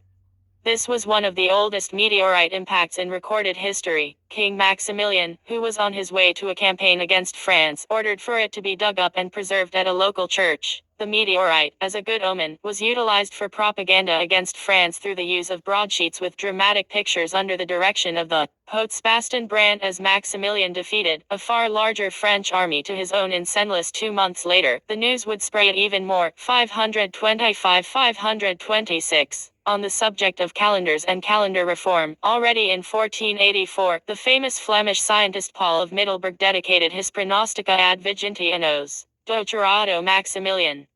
His 1513 Magnum Opus Paulina Directa Pace celebration is also dedicated to Maximilian, together with Leo X 527-528. In addition to maps, other astrological, geometrical and horological instruments were also developed, chiefly by Stiborius and Stabius, who understood the need to cooperate with the emperors to make these instruments into useful tools for propaganda. Also 530 the extraordinarily luxurious planetarium, that took 12 men to carry and was given as a diplomatic gift by Ferdinand I to Suleiman the Magnificent in 1541. Originally belonged to Maximilian 531-532. He loved to introduce newly invented musical instruments. 533 in 1506, he had a special regal, likely the Apfelregel seen in one of Hans Wiedetz's woodcuts, built for Paul Hofheimer. 535-536, the emperor's favorite musical instrument maker was Hans Georg Neuschel of Nuremberg, who created an improved trombone. Neuschel was a talented trombonist himself. 537-538 in 1500, an elaborated lathe Drebank was created for the emperor's personal carpentry hobby. This is the earliest extant layout, the earliest known surviving lapidary instrument, as well as one of the earliest examples of scientific and technological furniture. 539, the earliest surviving screwdriver has also been found, attached to one of his suits of armor. 540, Regimontanus reportedly made an eagle automaton that moved and greeted him when he came to Nuremberg. 541, Augsburg also courted their emperor by building the legendary Tower or Night Gate, famous for its many secret mechanisms, intended to make his entrance safer if he returned to the city at night. In 1514, the gate was destroyed in 1867, but plans and descriptions remain. So recently Augsburg has created a virtual version. 542, 543, 544, he liked to end his festivals with fireworks. In 1506, on the surface of Lake Constance, on the occasion of the gathering of the Reichstag, he staged a show of firework. This was the first recorded German firework, inspired by the example of Italian princes, completed with firework music provided by singers and court trumpeters. Machiavelli judged him as extravagant, but these were not fireworks done for pleasure, peaceful celebration or religious purpose as the type, often seen in Italy, but a core ritual of Maximilian's court, that demonstrated the link between pyrotechnics and military technology. The show caused a stir. The news about the event was distributed through a Briefzeitung, or letter newspaper, leading to fireworks becoming fashionable. In the Baroque era, it would be a common form of self-stylization for monarchs. 546, 547, 548. A lot of these scientific and artistic instruments and technical marvels came from Nuremberg, by then the great mechanical, metalworking and precision industry center of German Renaissance. 549, 550, 552, 553. From 1510, Stabius also took up permanent residence there after traveling with the emperor for years. The city's precision industry and its secondary manufacturing industries were connected to the mining industry, that the leading financiers from the neighboring Augsburg, which had a flourishing printing industry and was also important for the emperor politically, heavily invested into in partnership with princes like Maximilian. 555. The development in astronomy, astrology, cosmography and cartography, as well as a developing economy with demand for training in bookkeeping, were tied with the change in status and professionalization of mathematical studies that once stood behind medicine, jurisprudence and theology as the lowest art in the universities. 557. The leading figure was George Tanstetter, also the emperor's astrologer and physician,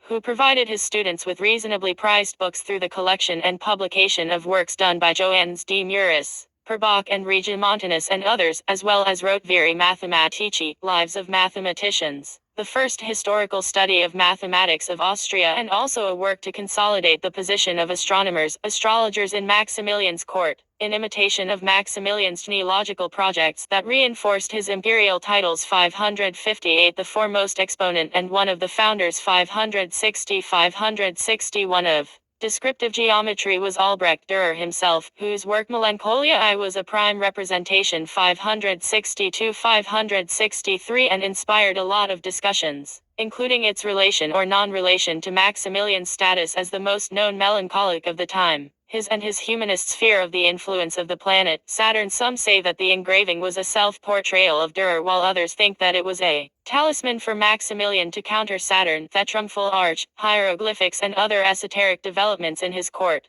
respectively, etc. 564, 565, 566, 567, 568. Maximilian continued with the strong tradition of supporting physicians at court, started by his father Frederick III. Despite Maximilian himself had little personal use for them, he usually consulted everyone's opinions, and then opted for some self-curing folk practices. 569, 570. He kept on his payroll about 23 court physicians, whom he poached during his long travels, from the courts of his relatives, friends, rivals and urban hosts. An innovative solution was entrusting these physicians with health care in the most important cities, for which purpose an allowance and horses were made available to them. 572. Alessandro Benedetti dedicated his Historia Corporis Humani, Civ Anatomiis, the account of human body or anatomy, to the emperor. 573. As humanism was established, the medical faculty of the University of Vienna increasingly abandoned scholasticism and focused on studying laws of disease and anatomy based on actual experiences. The early 15th century, the medical faculty of the university tried to gain influence upon the apothecaries of the city in order to enhance the dispensed medicine's quality and to enforce uniform preparation modes. Finally, in 1517, Maximilian granted them a privilege which allowed the faculty to inspect the Viennese pharmacies and to check the identity, quality and proper storage of the ingredients as well as the formulated preparations. 575. Likely a victim of syphilis, dubbed the French disease, and used by Maximilian and his humanists like Joseph Grunpeck in their propaganda and artistic works against France. Himself, Maximilian had an interest in the disease, which led him to establish 8 hospitals in various hereditary lands. 576. He also retained an interest in the healing properties of berries and herbs all his life and invented a recipe for an invigorating stone beer. 577. Inglaris, Switzerland. He is still commemorated for his receipt against plague. 578. Maximilian had an interest in archaeology, creative and participatory rather than objective and distancing and sometimes destructive. According to Christopher S. Wood. 581. His chief advisor on archaeological matters, Voskenrad Peutinger, who was also the founder of classical, Germanic and Roman studies. 582. Peutinger commenced an ambitious project, Thevit Imperatorum Augustorum, a series of biographies of emperors from Augustus to Maximilian. Each biography would also include epigraphic and numismatic evidences, but only the early sections were completed. The search for metals ultimately led to a broad craze in Germany for metals as an alternative for portraiture. At the suggestion of the emperor, the scholar published his collection of Roman inscriptions. 584. Maximilian did not distinguish between the secular and the sacred, the Middle Ages and antiquity, and considered equal in archaeological value the various searches and excavations of the Holy Tunic rediscovered in Trier in 1513 after Maximilian demanded to see it, and then exhibited, reportedly attracting 100,000 pilgrims, Roman and German reliefs and inscriptions, etc. And the most famous quest of all, the search for the remains of Hero Siegfried. Maximilian's private collection activities were carried out by his secretary, the humanist Johann Fussmagen, on his behalf. Sometimes, the emperor came in contact with antiquities during his campaigns. For example, an old German inscription found in Kufstein in 1504, that he immediately sent to Peutinger. 587-588. Around 1512-1514, Herkheimer translated and presented Maximilian with Horripilis Hieroglyphica. The hieroglyphics would be incorporated by Dürer into Thetrumphal Arch, which Rudolf Wickhoer considers the greatest hieroglyphic monument. 589, 590, 591, 592. Maximilian's time was an era of international development for cryptography. 593. His premier expert on cryptography was the abbot Trithemius, who dedicated Polygraphia Librisex, controversially disguised as a treatise on occult, either because its real target audience was the selected few, such as Maximilian, or to attract public attention to a tedious field, to the emperor, and wrote another work on steganography, Steganographia, posthumously published. 594, 595, 596. As practitioner, Maximilian functioned as the empire's first cipher expert himself. It was under his reign that proven use of encrypted messages in the German chancellery was first recorded, although it was not as elaborate as the mature Italian and Spanish systems. Maximilian experimented with different encryption methods, even in his private correspondence, often based on the Upper Italian models. In the fields of history and historiography, Trithemius was also a notable forger and inventive historian who helped to connect Maximilian to Trojan heroes. The Merovingians and the Carolingians 602-603. The project had contributions from Maximilian's other court historiographers and genealogists such as Ladislaus Sundheim, Johann Stabius, Johannes Cuspinian and Jacob Menel. While his colleagues like Jacob Menel and Ladislaus Sundheim often invented ancient ancestors for the missing links, Trithemius invented entire sources, such as Hunibald, supposedly a Scythian historian, Megenfrid and Wastold 604, 606, 607. The historiographer Josef Grunpeck wrote the work Historia Friederici III et Maximiliani I, which would be dedicated to Charles V. The first history of Germany based on original sources patronized by Maximilian, and cultivated by Peutinger, Aventin, Pirkheimer, Stabius, Cuspianian and Celtis, was Thepitome Rerum Germanicarum written by Jacob Wimfilling, in which it was argued that the Germans possessed their own flourishing culture. 608, 609, 610. Maximilian's time was the age of Great World Chronicles 611. The most famous and influential is the Nuremberg Chronicle, of which the author, Hartmann Schkedel, is usually considered one of the important panegyrists and propagandists, hired and independent, of the emperor and his anti-Ottoman propaganda agenda. 613-614. According to Maria Golubeva, Maximilian and his court preferred the fictional settings and reimagination of history such as Thyskönig, a unique mixture of history and heroic romance, so no outstanding works of historiography, such as those of Molinet and Chastillon at the Burgundian court, were produced. The authors of Oxford History of Historical Writing, Volume 3, 1400-1800 point out three major distinctives in the historical literature within the imperial circle. The first was genealogical research, which Maximilian elevated to new heights and represented most prominently by the Verslage Chronic, written by Jacob Menel.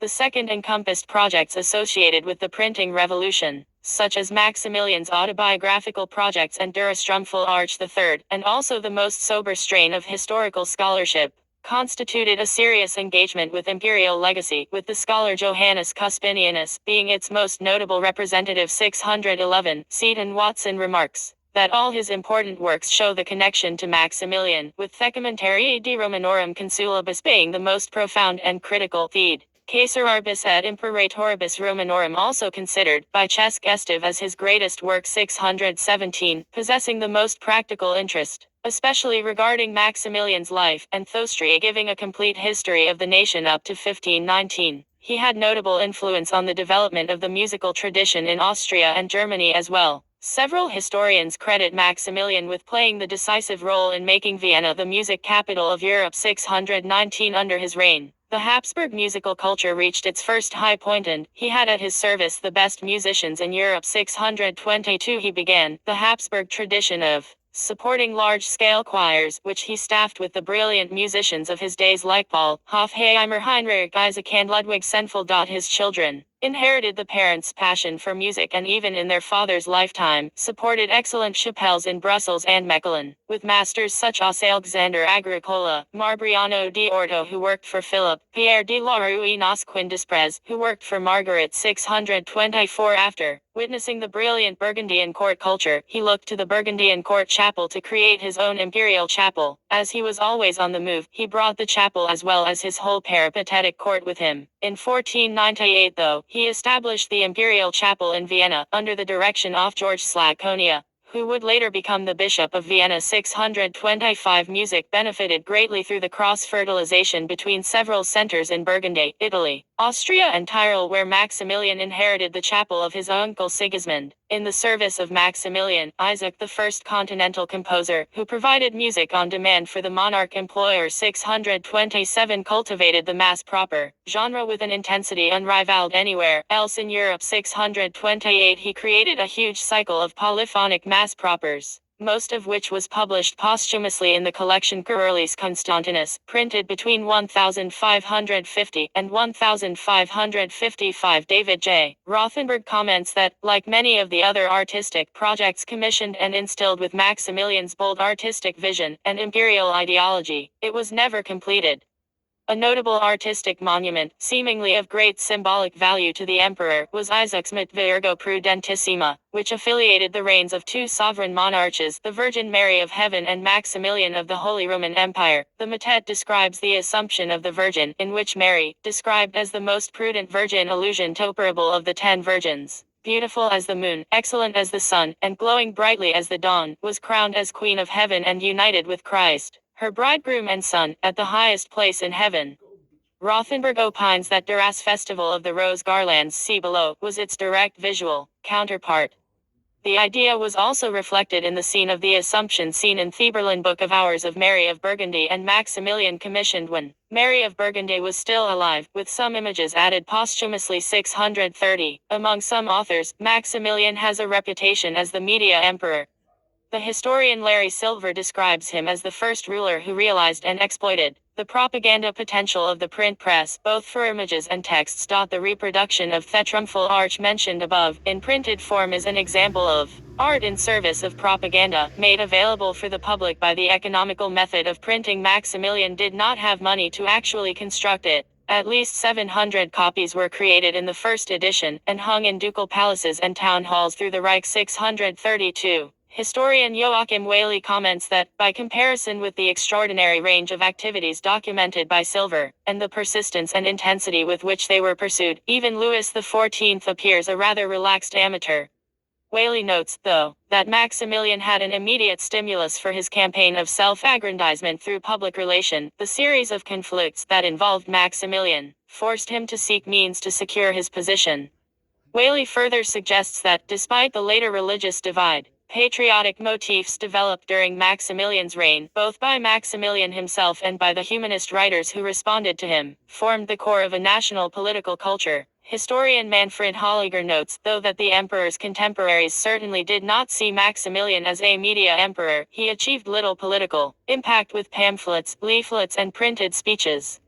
Nevertheless, it is certainly true that he combined brilliantly all the media available at that time for his major literary and artistic projects. 16 Tupuya Antila notes that while his daughter, to whom Maximilian entrusted a lot of his diplomacy, often maintained a sober tone and kept a competent staff of advisors who helped her with her letters, her father did not demonstrate such an effort and occasionally sent emotional and erratic letters. The letters of Maximilian and Margaret were often presented to foreign diplomats to prove their trust in each other. Maria Golubeva opines that with Maximilian, one should use the term propaganda in the sense suggested by Karl Vaselka, opinion-making. Also, according to Golubeva, unlike the narrative usually presented by Austrian historians including Wiesflecker, Maximilian's propaganda, that was associated with militarism, universal imperial claims and court historiography, with a tendency towards world domination, was not the simple result of his Burgundian experience. His model of political competition, as shown in his semi-autobiographical works, while equally secular, ignored the negotiable and institutional aspects inherent in the Burgundian model and, at the same time, emphasized top-down decision-making and military force.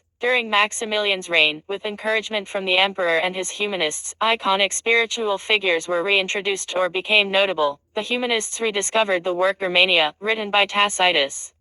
According to Peter H. Wilson, the female figure of Germania is reinvented by the emperor as the virtuous, pacific mother of Holy Roman Empire of the German nation. Inheriting the work of Kloster-Erneberg canons and his father Frederick III, he promoted Leopold III, Margrave of Austria, who had family ties to the emperor, who was canonized in 1485 and became the patron of Austria in 1506. 637-638 to maximize the effect that consolidated his rule. The emperor delayed the translation of Leopold's bones for years until he could personally be there. 640. He promoted the association between his own wife Mary of Burgundy and the Virgin Mary, that had already been started in her lifetime by members of the Burgundian court before his arrival. These activities included the patronage by Maximilian, Philip the Fair and Charles V, of the devotion of the Seven Sorrows. 644, 645, 646, 647, as well as the commission by Maximilian and his close associates of various artworks dedicating to the topics such as the famous paintings Feast of the Rosary 1506 and Death. of the Virgin 1518, 1 year before the emperor's death, by Albrecht Dürer 648-649, the famous diptych of Maximilian's extended family after 1515, by Strigel 650, the manuscript Vats 160 by the composer Pierre Alamir. Maximilian's reign witnessed the gradual emergence of the German common language.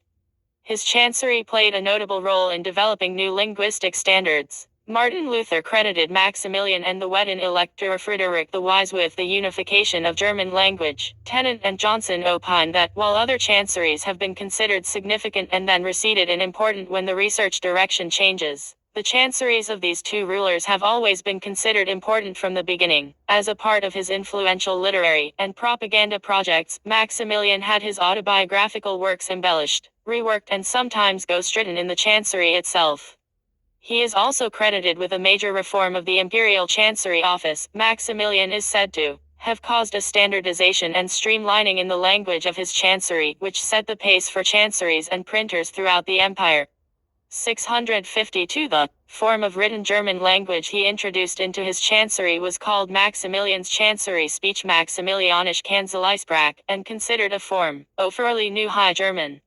It replaced older forms of written language that were close to Middle High German. This new form was used by the imperial chanceries until the end of the 17th century, and therefore also referred to as the imperial speech. 653 Architecture. Never having much money, Maximilian could not afford large-scale building projects. However, he left a few notable constructions, among which the most remarkable is the cenotaph designed by Maximilian. 654 He began in Thehof Kirk, Innsbruck, which was completed long after his death, and has been praised as the most important monument of Renaissance Austria. 655 and considered the culmination of Burgundian tomb tradition, especially for the groups of statues of family members that displayed late Gothic features, combined with Renaissance traditions like reliefs and busts of Roman emperors. 656 The monument was vastly expanded under his grandson Ferdinand I, who added the tomba, the portal, and on the advice of his vice-chancellor Georg Sigmund Seld, commissioned the 24 marble reliefs based on the images on the triumphal arch. The work was only finished under Archduke Ferdinand II 1529-1595.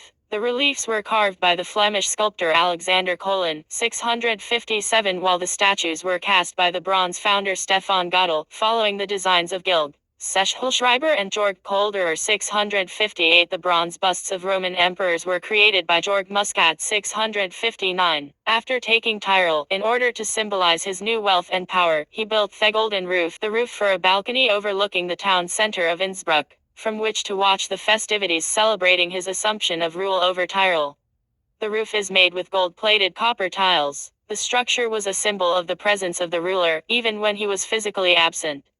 It began the vogue of using reliefs to decorate aerial windows. The golden roof is also considered one of the most notable Habsburg monuments. Like Maximilian's cenotaph, it is in an essentially Gothic idiom. 660 The structure was built by Nicholas Nicolaus Turing, while the paintings was done by Georg Kolderer. 661 Feinsbruck Hofburg was redesigned and expanded, chiefly under Nicholas Turing. 660 By the time Maximilian died in 1519, the palace was one of the most beautiful and renowned secular structures of the era, but would be rebuilt later in the Baroque style by Maria Theresa. The famous sculptured mantle Madonna Virgin of Mercy, donated in 1510 by Maximilian to the Frauenstein Pilgrimage Church in Malden, was a work by Gregor Erhard. 665 From 1498 onwards, Maximilian caused many castles and palaces in Vienna, Graz, Wiener Neustadt, Innsbruck and Linz to be renovated and modernized. Not only the facade was redesigned, and glazed bricks were integrated, Maximilian also paid special attention to the sanitation aspect, issuing precise instructions concerning the secret chamber, the deflection of waste into a cesspit through pipes and the purification of smells through the use of herbal essences. In many towns, he caused streets and alleys to be cobbled and added gutters for rainwater. He issued regulations that ordered open drains for wastewater to be bricked up and forbade the keeping of animals in the towns. It was also ordained that no rubbish was allowed in the streets overnight.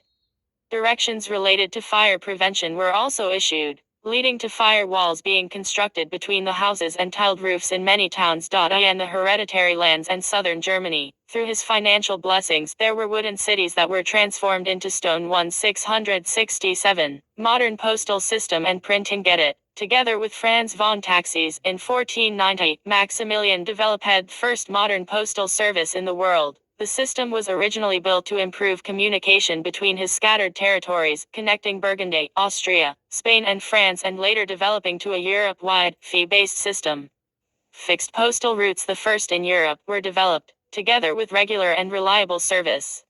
From the beginning of the 16th century, the system became open to private mail. 668. The initiative was immediately emulated by France and England, although rulers there restricted the spread of private mails and private postal networks. 670. 671. 672. Systematic improvement allowed communication to reach Maximilian, wherever he was, twice as fast as normal, to the point Wolfgang Behringer remarks that perception of temporal and spatial dimensions was changed. The new development, usually described as the communication revolution, could largely be traced back to Maximilian's initiative, with contributions from Frederick III and Charles the Bold in developing the messenger networks, the Italian courier model, and possibly influence from the French model. 673. The establishment of the postal network also signaled the beginning of a commercial market for news, together with the emergence of commercial newsagents and news agencies, which the emperor actively encouraged. 388. 670. 675. According to Michael Kunchik, he was the first to utilize on-sided battle reports targeting the mass, including the use of the early predecessors of modern newspapers. Nui, Zeitungen. 676. 677. The capital resources he poured into the postage system, as well as support for the related printing press when Archduke he opened a school for sophisticated engraving techniques, were on a level unprecedented by European monarchs, and earned him stern rebuke from the father. 679. His patronage drew to Augsburg printmakers, from the Netherlands, especially from Antwerp, like Jos Dienigkeren. The brothers Cornelis I died 1528, and Willem Liefrink, who came there as teens.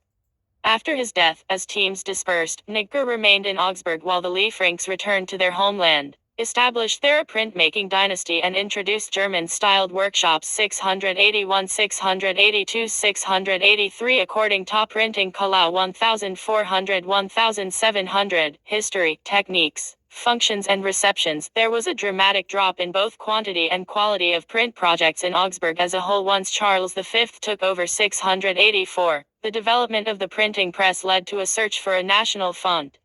In 1508 or 1510, Maximilian, possibly with Durer's advice, commissioned the calligrapher Leonhard Wagner to create a new font. Wagner dedicated his calligraphy work Proba Centum Scripturatum, including 100 fonts, to Maximilian, who chose Theschwabacher Based Fontfurchter, deemed the most beautiful one.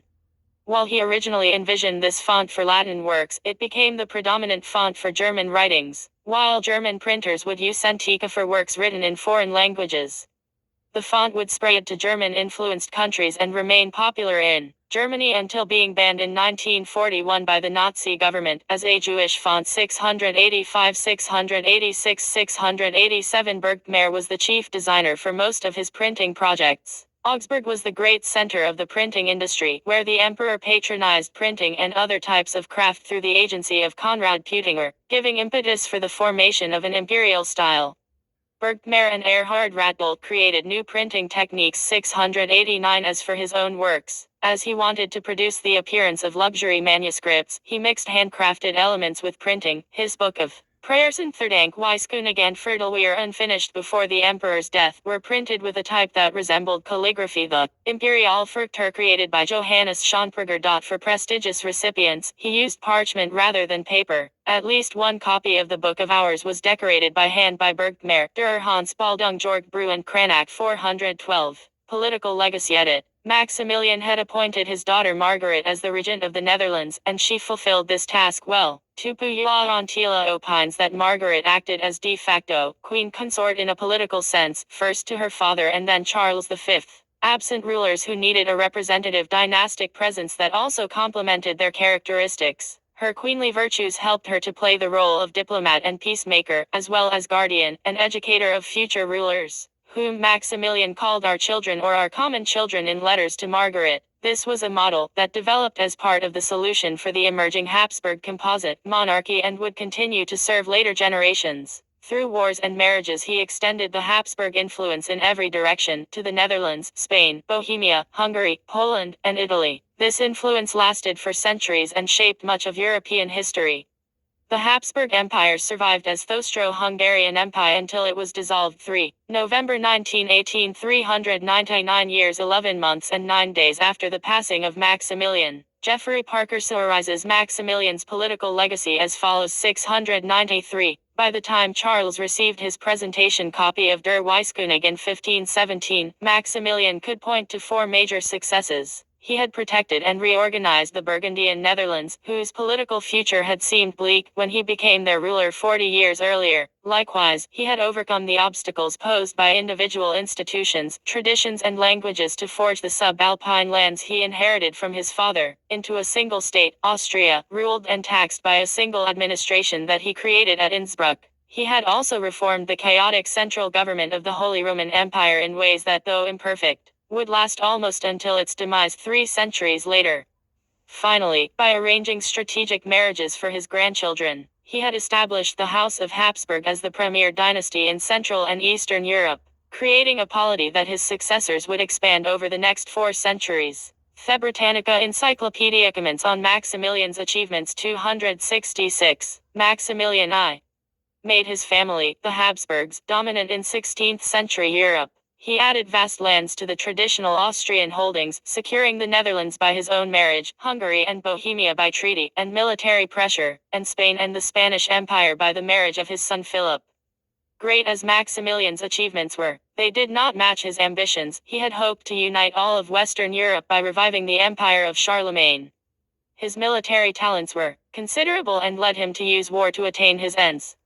He carried out meaningful administrative reforms, and his military innovations would transform Europe's battlefields for more than a century, but he was ignorant of economics and was financially unreliable. Holliger notes that, as Maximilian could not persuade his imperial estates to support his plans, he cultivated a system of alliances, in which the germ of modern European powers could be seen like in the game of chess. No piece could be moved without thinking ahead about the others. According to Cauchy's, it was after the 15 struggling years of Mary and Maximilian's joint rule and then of Maximilian's sole rule, the state-building project first envisioned by the Burgundian dukes showed concrete results. A consortium of territories nevertheless emerged which found its place in the West under the heirs, Philip the Handsome and Charles V. Nevertheless, even though an innovative leader of stature, Maximilian's zealous anti-French sentiments, to which even the Senlis Treaty was a failure, his project of imperial universality and his Habsburg heritage tended to make him out of touch with the Burgundian perspective, as displayed by his son Philip, a peace-loving monarch, and his court. Although in his mind, Maximilian probably imagined himself as the true defender of the Low Countries, that inexplicably always rejected him so much. 697 Hemmers notes that, for the Dutch, it is impossible to celebrate him the way Germans or Austrians do, even if that is about the troubled feelings Maximilian left, and national pride, rather than true reflection of the past. 699. Hugh Trevor Rope opines that, although Maximilian's politics and wars accomplished little, by harnessing the arts, he surrounded his dynasty with a lustrous aura it had previously lacked. It was to this illusion that his successors looked for their inspiration. To them, he was not simply the second founder of the dynasty, he was the creator of its legend, one that transcended politics, nationality, even religion. Paula Sutter-Fichtner opines that Maximilian was the author of a basic but imperfect script for the organization of a Habsburg government now charged with administering a territorial complex that extended far beyond the dynasty's medieval patrimony in Central Europe. He used his revenues profligately for wars. Although aware of the dangers of overextended credit in order to protect his borders, imperial prerogatives and advance Habsburg interests, all of which he considered seriously, he could not internalize fiscal discipline. The role of the emperor in the government was very personalized. Only when Maximilian's health failed him badly in 1518 did he set up a Hofrat including 18 jurists and nobles from the empire and Austrian lands to assist him with the responsibilities he was incapable of handling anymore. The alliance between crown and cities for which he laid the foundation never culminated in a southern centralized Habsburg monarchy. The rise of the common man in the crucial years of Mid-1250s forced imperial cities in Upper Germany to master the Reformation in a way that estranged them from the emperor, a situation which Charles V and Ferdinand were too busy with non-German affairs to manage. Maximilian's life is still commemorated in Central Europe centuries later. The Order of St. George, which he sponsored, still exists 703 in 2011. For example, a monument was erected for him in Cortina d'Ampezzo 704. Also in 1981 in Kermans in the Piazza della Libertà, a statue of Maximilian, which was there until the First World War, was put up again 705 on the occasion of the 500th anniversary of his death. There were numerous commemorative events in 2019 at which Karl von Habsburg, the current head of the House of Habsburg, represented the imperial dynasty 706, 707, 708. A barracks in Wiener Neustadt Maximilian Kaserne, formerly Artillerie Kaserne, a military base for Theogkommando of Austrian armed forces, was named after Maximilian 709. Amsterdam still retains close ties with the emperor. His 1484 pilgrimage to Amsterdam boosted the popularity of the Heiligstad and the city's miracle industry to new heights. 710 The city supported him financially in his military expeditions. He granted its citizens the right to use the image of his crown, which remains a symbol of the city as part of its coat of arms.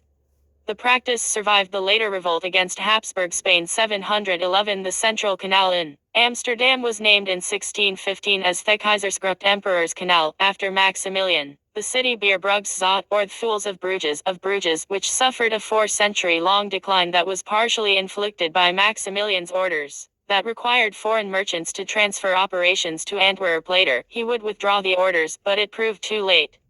712-713 is associated with the emperor, who according to legend told the city in a conciliatory celebration that they did not need to build an asylum, as the city was full of fools. 714 The swans of the city are considered a perpetual remembrance allegedly ordered by Maximilian for Lanchhuls, whose name meant long necks and whose emblem was a swan, the loyalist minister who got beheaded while Maximilian was forced to watch. 715 In Mechelen, Burgundian capital under Margaret of Austria, every 25 years, a Namigang that commemorates Maximilian's arrival as well as other major events is organized. 716 Ancestry Edit, Official Style Edit, Coat of Arms of Maximilian I of Habsburg, Ascoli Roman Emperor, Coat of Arms of Maximilian I of Habsburg, asking of the Romans. We, Maximilian, by the grace of God, elected Roman Emperor, always augmenter of the Empire, King of Hungary, Dalmatia, Croatia, etc., Archduke of Austria, Duke of Burgundy, Brittany, Lorraine, Brabant, Styria, Carinthia, Carniola, Limburg, Luxembourg, and Guelders, Count of Flanders, Habsburg, Tyrol, Fort, Kiborg, Artois, and Burgundy, Count Palatine of Hainaut, Holland, Zeeland, Namur, and Zutphen, Marquis of the Roman Empire and of Burgau, Landgrave of Alsatia, Lord of Frisia, the Wendish Mark, Portenau, Solins, and Malines, etc.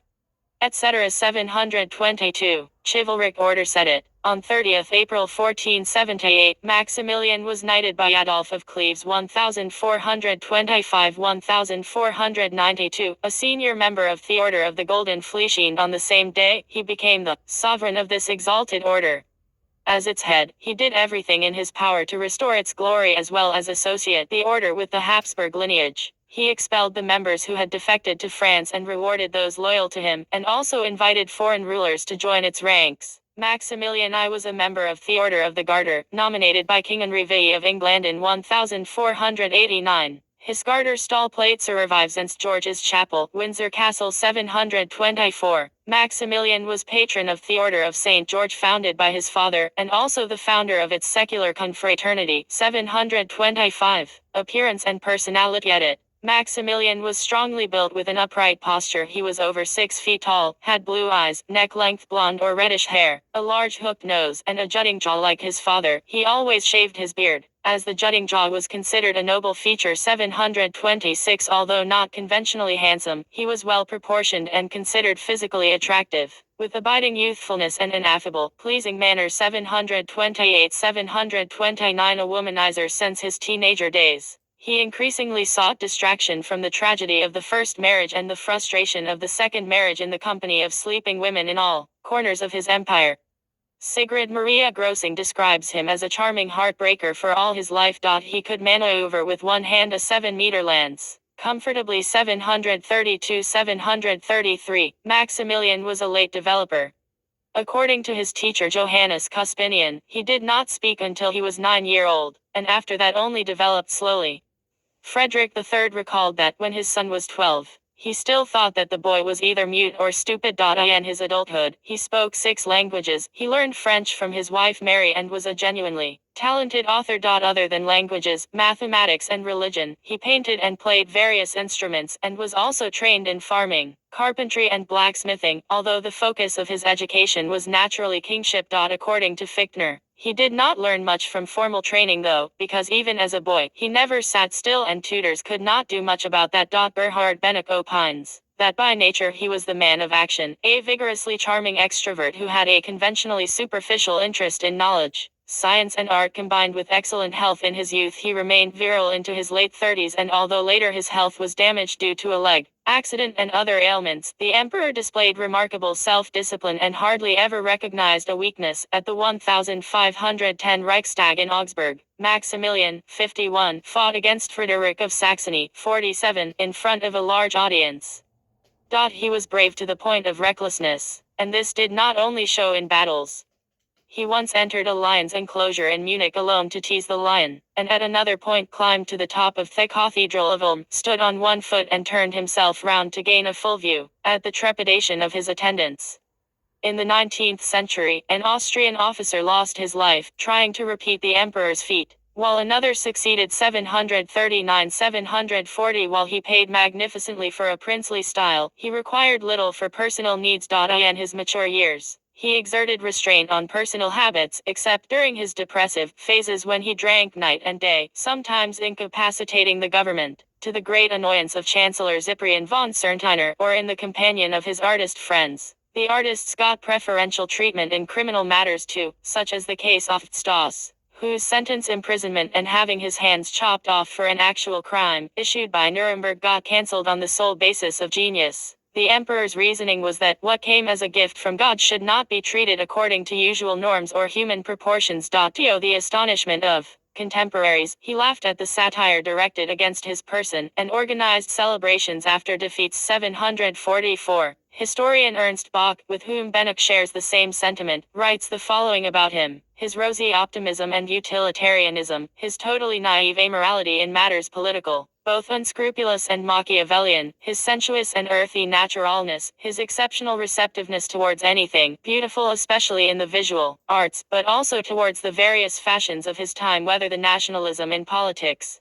the humanism in literature and philosophy, or in matters of economics and capitalism. Further, his surprising yearning for personal fame combined with a striving for popularity, above all the clear consciousness of a developed individuality. These properties Maximilian displayed again and again. Historian Paula Fichtner describes Maximilian as a leader who was ambitious and imaginative to a fault, with self-publicizing tendencies as well as territorial and administrative ambitions that betrayed a nature both soaring and recognizably modern, while dismissing Benneck's presentation of Maximilian as an insensitive agent of exploitation as influenced by the author's personal political leanings. 746. Berenger and Simpson consider Maximilian a greedy Renaissance prince, and also a prodigious man of action whose chief fault was to have too many irons in the fire. On the other hand, Stephen Beller criticizes him for being too much of a medieval knight who had a hectic schedule of warring, always crisscrossing the whole continent to do battles. For example, in August 1513, he commanded Henry VIII's English army in the Second Guinegate, and a few weeks later joined the Spanish forces in defeating the Venetians, with little resources to support his ambitions. According to Beller, Maximilian should have spent more time at home, persuading the estates to adopt a more efficient governmental and fiscal system. 748. Thomas A. Brady Jr. praises the emperor's sense of honor, but criticizes his financial immorality. According to Jeffrey Parker, both points, together with Maximilian's martial qualities and hard-working nature, would be inherited from the grandfather by Charles V.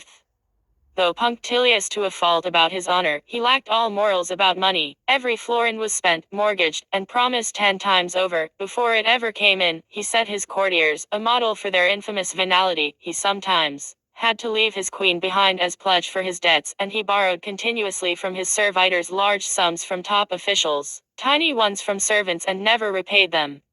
Those who liked him tried to make excuses, Certain English sources describe him as a ruler who habitually failed to keep his word. 750 According to Wies Flecker, people could often depend on his promises more than those of most princes of his days, although he was no stranger to the clausola francesi and also tended to use a wide variety of statements to cover his true intentions, which unjustly earned him the reputation of being fickle. 751 Holliger concurs that Maximilian's court officials, except Eitel Friedrich von Zollern and Wolfgang von Furstenberg, did expect gifts and money for tips and help, and the emperor usually defended his counselors and servants even if he acted against the more blatant displays of material greed. Maximilian, though, was not a man who could be controlled or influenced easily by his officials. Holliger also opines that, while many of his political and artistic schemes leaned towards megalomania, there was a sober realist who believed in progression and relied on modern modes of management underneath. Personally, frequently described as humane, gentle, and friendly, he reacted with anger, violence, and vengefulness when he felt his rights had been injured or his honor threatened, both of which he valued greatly.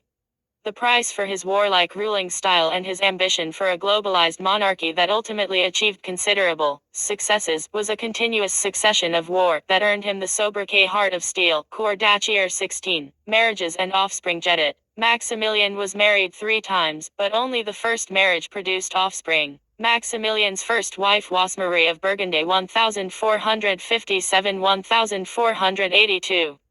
They were married in Enton 19 August 1477, and the marriage was ended by Mary's death in a riding accident in 1482.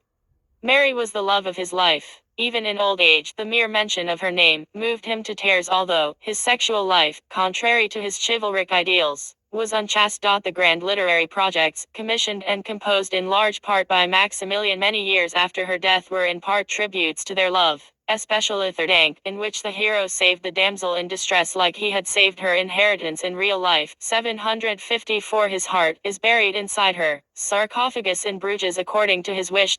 Beyond her beauty, the inheritance and the glory she brought, Mary corresponded to Maximilian's ideal of a woman, the spirited grand dame who could stand next to him, as sovereigns. To their daughter Margaret, he described Mary, from her eyes shone the powercraft that surpassed any other woman. 756. The marriage produced 3 children. Philip I of Castile 1478–1506, who inherited his mother's domains following her death, but predeceased his father. He married Joanna of Castile, becoming king consort of Castile upon her accession in 1504, and was the father of the Holy Roman Emperor Charles van Ferdinand I. Margaret of Austria 1480–1530, who was first engaged at the age of 2 to the French Dauphin who became Charles VIII of Francia a year later, to confirm peace between France and Burgundy. She was sent back to her father in 1492 after Charles repudiated their betrothal to Marianne of Brittany. She was then married to the Crown Prince of Castile and Aragon John, Prince of Asturias, and after his death to Philibert II of Savoy, after which she undertook the guardianship of her deceased brother Philip's children, and governed Burgundy for the heir, Charles Francis of Austria, who died shortly after his birth in 1481. Maximilian's second wife was of Brittany 1477–1514. They were married by proxy in Rennes on 18 December 1490, but the contract was dissolved by Pope Pien, early 1492, by which time Anne had already been forced by the French king, Charles VIII, the fiancé of Maximilian's daughter Margaret of Austria, to repudiate the contract and marry him instead. The drive behind this marriage, to the great annoyance of Frederick III who characterized it as disgraceful, was the desire of personal revenge against the French. Maximilian blamed France for the great tragedies of his life up to and including Mary of Burgundy's death, political upheavals that followed, troubles in the relationship with his son and later, Philip's death. 758. The young king of the Romans had in mind a pincer group against the Kingdom of France, while Frederick wanted him to focus on expansion towards the east and maintenance of stability in newly reacquired Austria. 6–7 But Brittany was so weak that it could not resist French advance by itself, even briefly, like the Burgundian state had done, while Maximilian could not even personally come to Brittany to consummate the marriage. Maximilian's third wife was Bianca Maria Sforza 1472–1510. They were married in 1493. The marriage bringing Maximilian a rich dowry and allowing him to assert his rights as imperial overlord of Milan. The marriage was unhappy, and they had no children.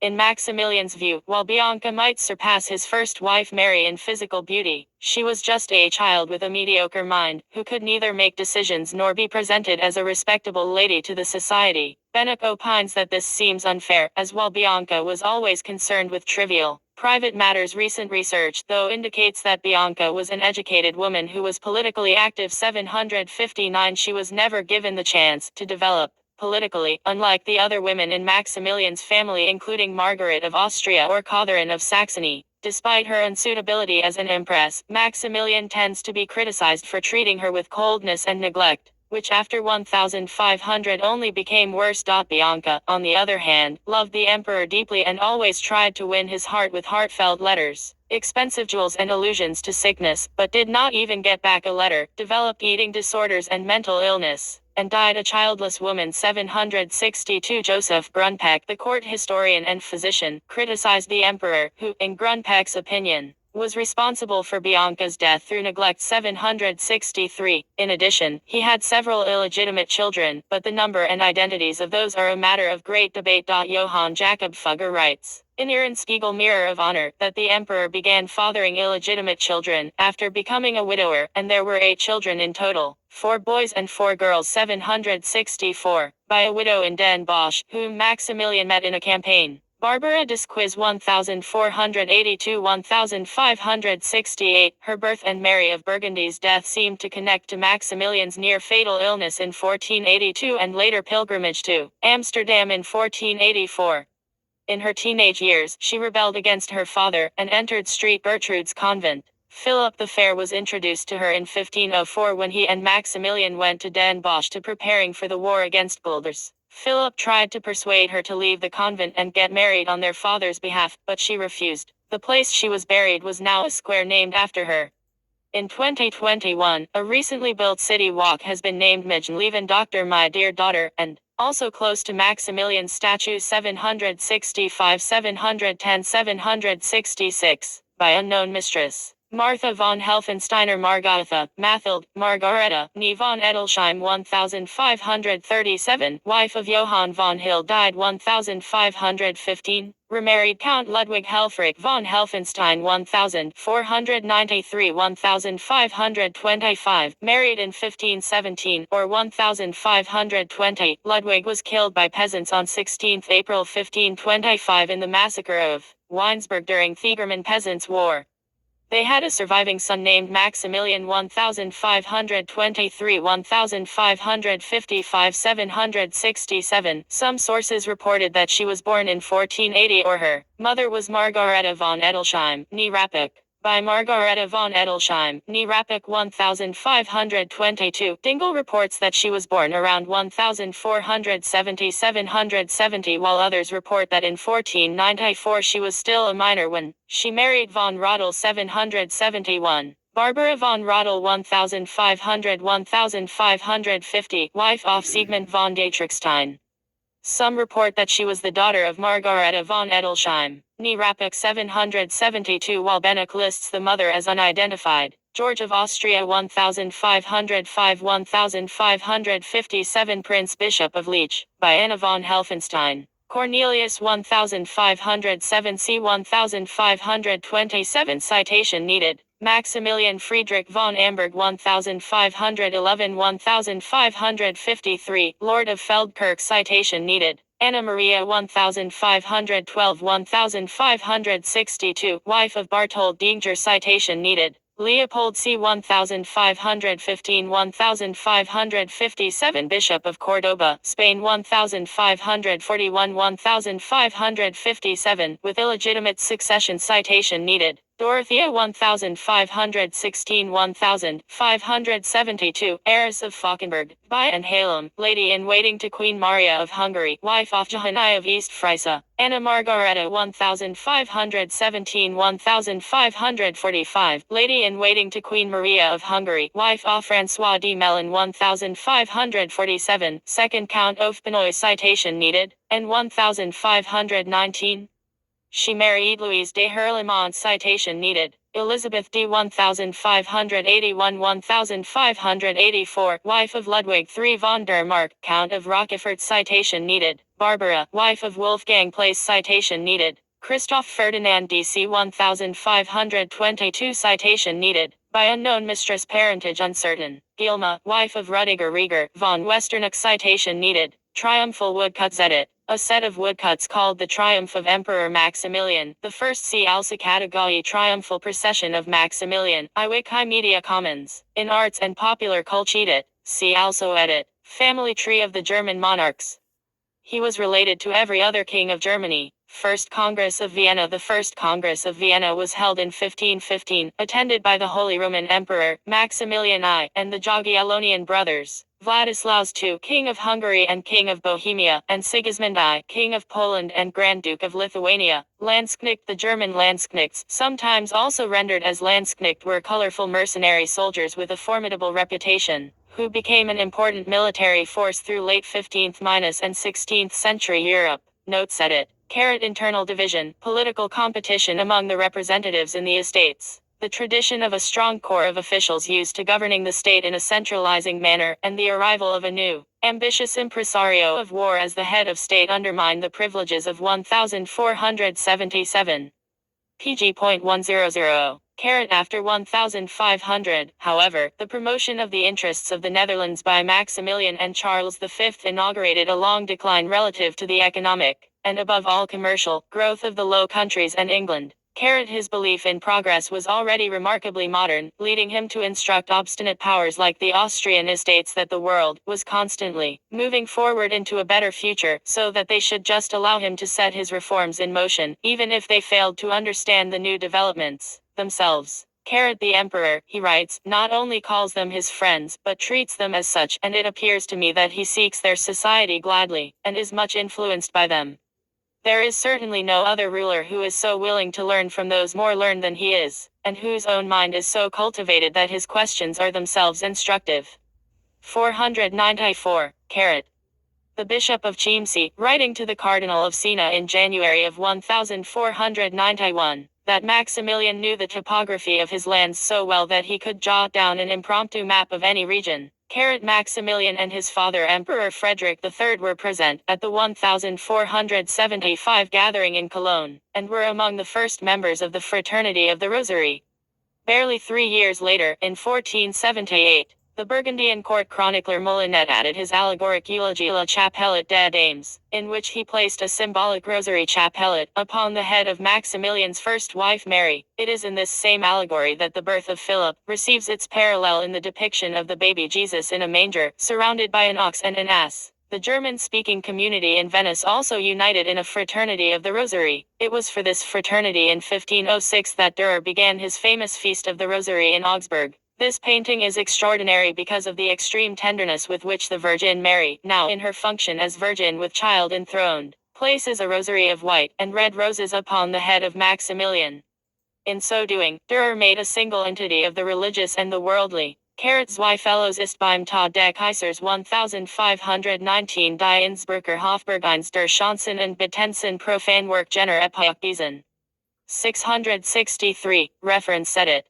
Jump up to Abwulf, Suzanne 2005. Die Doppelregierung Kaiser Friedrichs III and König, Maximilians 1486-1493 PDF in German. Cologne. pp. 561, 570. ISBN 978-3-412-22405-9. Retrieved 14 December 2022. Sitebook, CS1 main, location missing publisher link.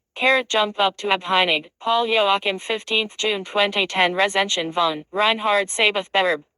Deutsche Reichstagsichten unter Maximilian I, Werder Band, Reichsversammlungen 1491-1493, München, Oldenburg 2008 Inches Review of Reinhard Sabath ed., German Reichstag Files under Maximilian I, 4th volume, Reich Assemblies 1491-1493, Munich, Oldenburg 2008. Sehepunkt in German. 106.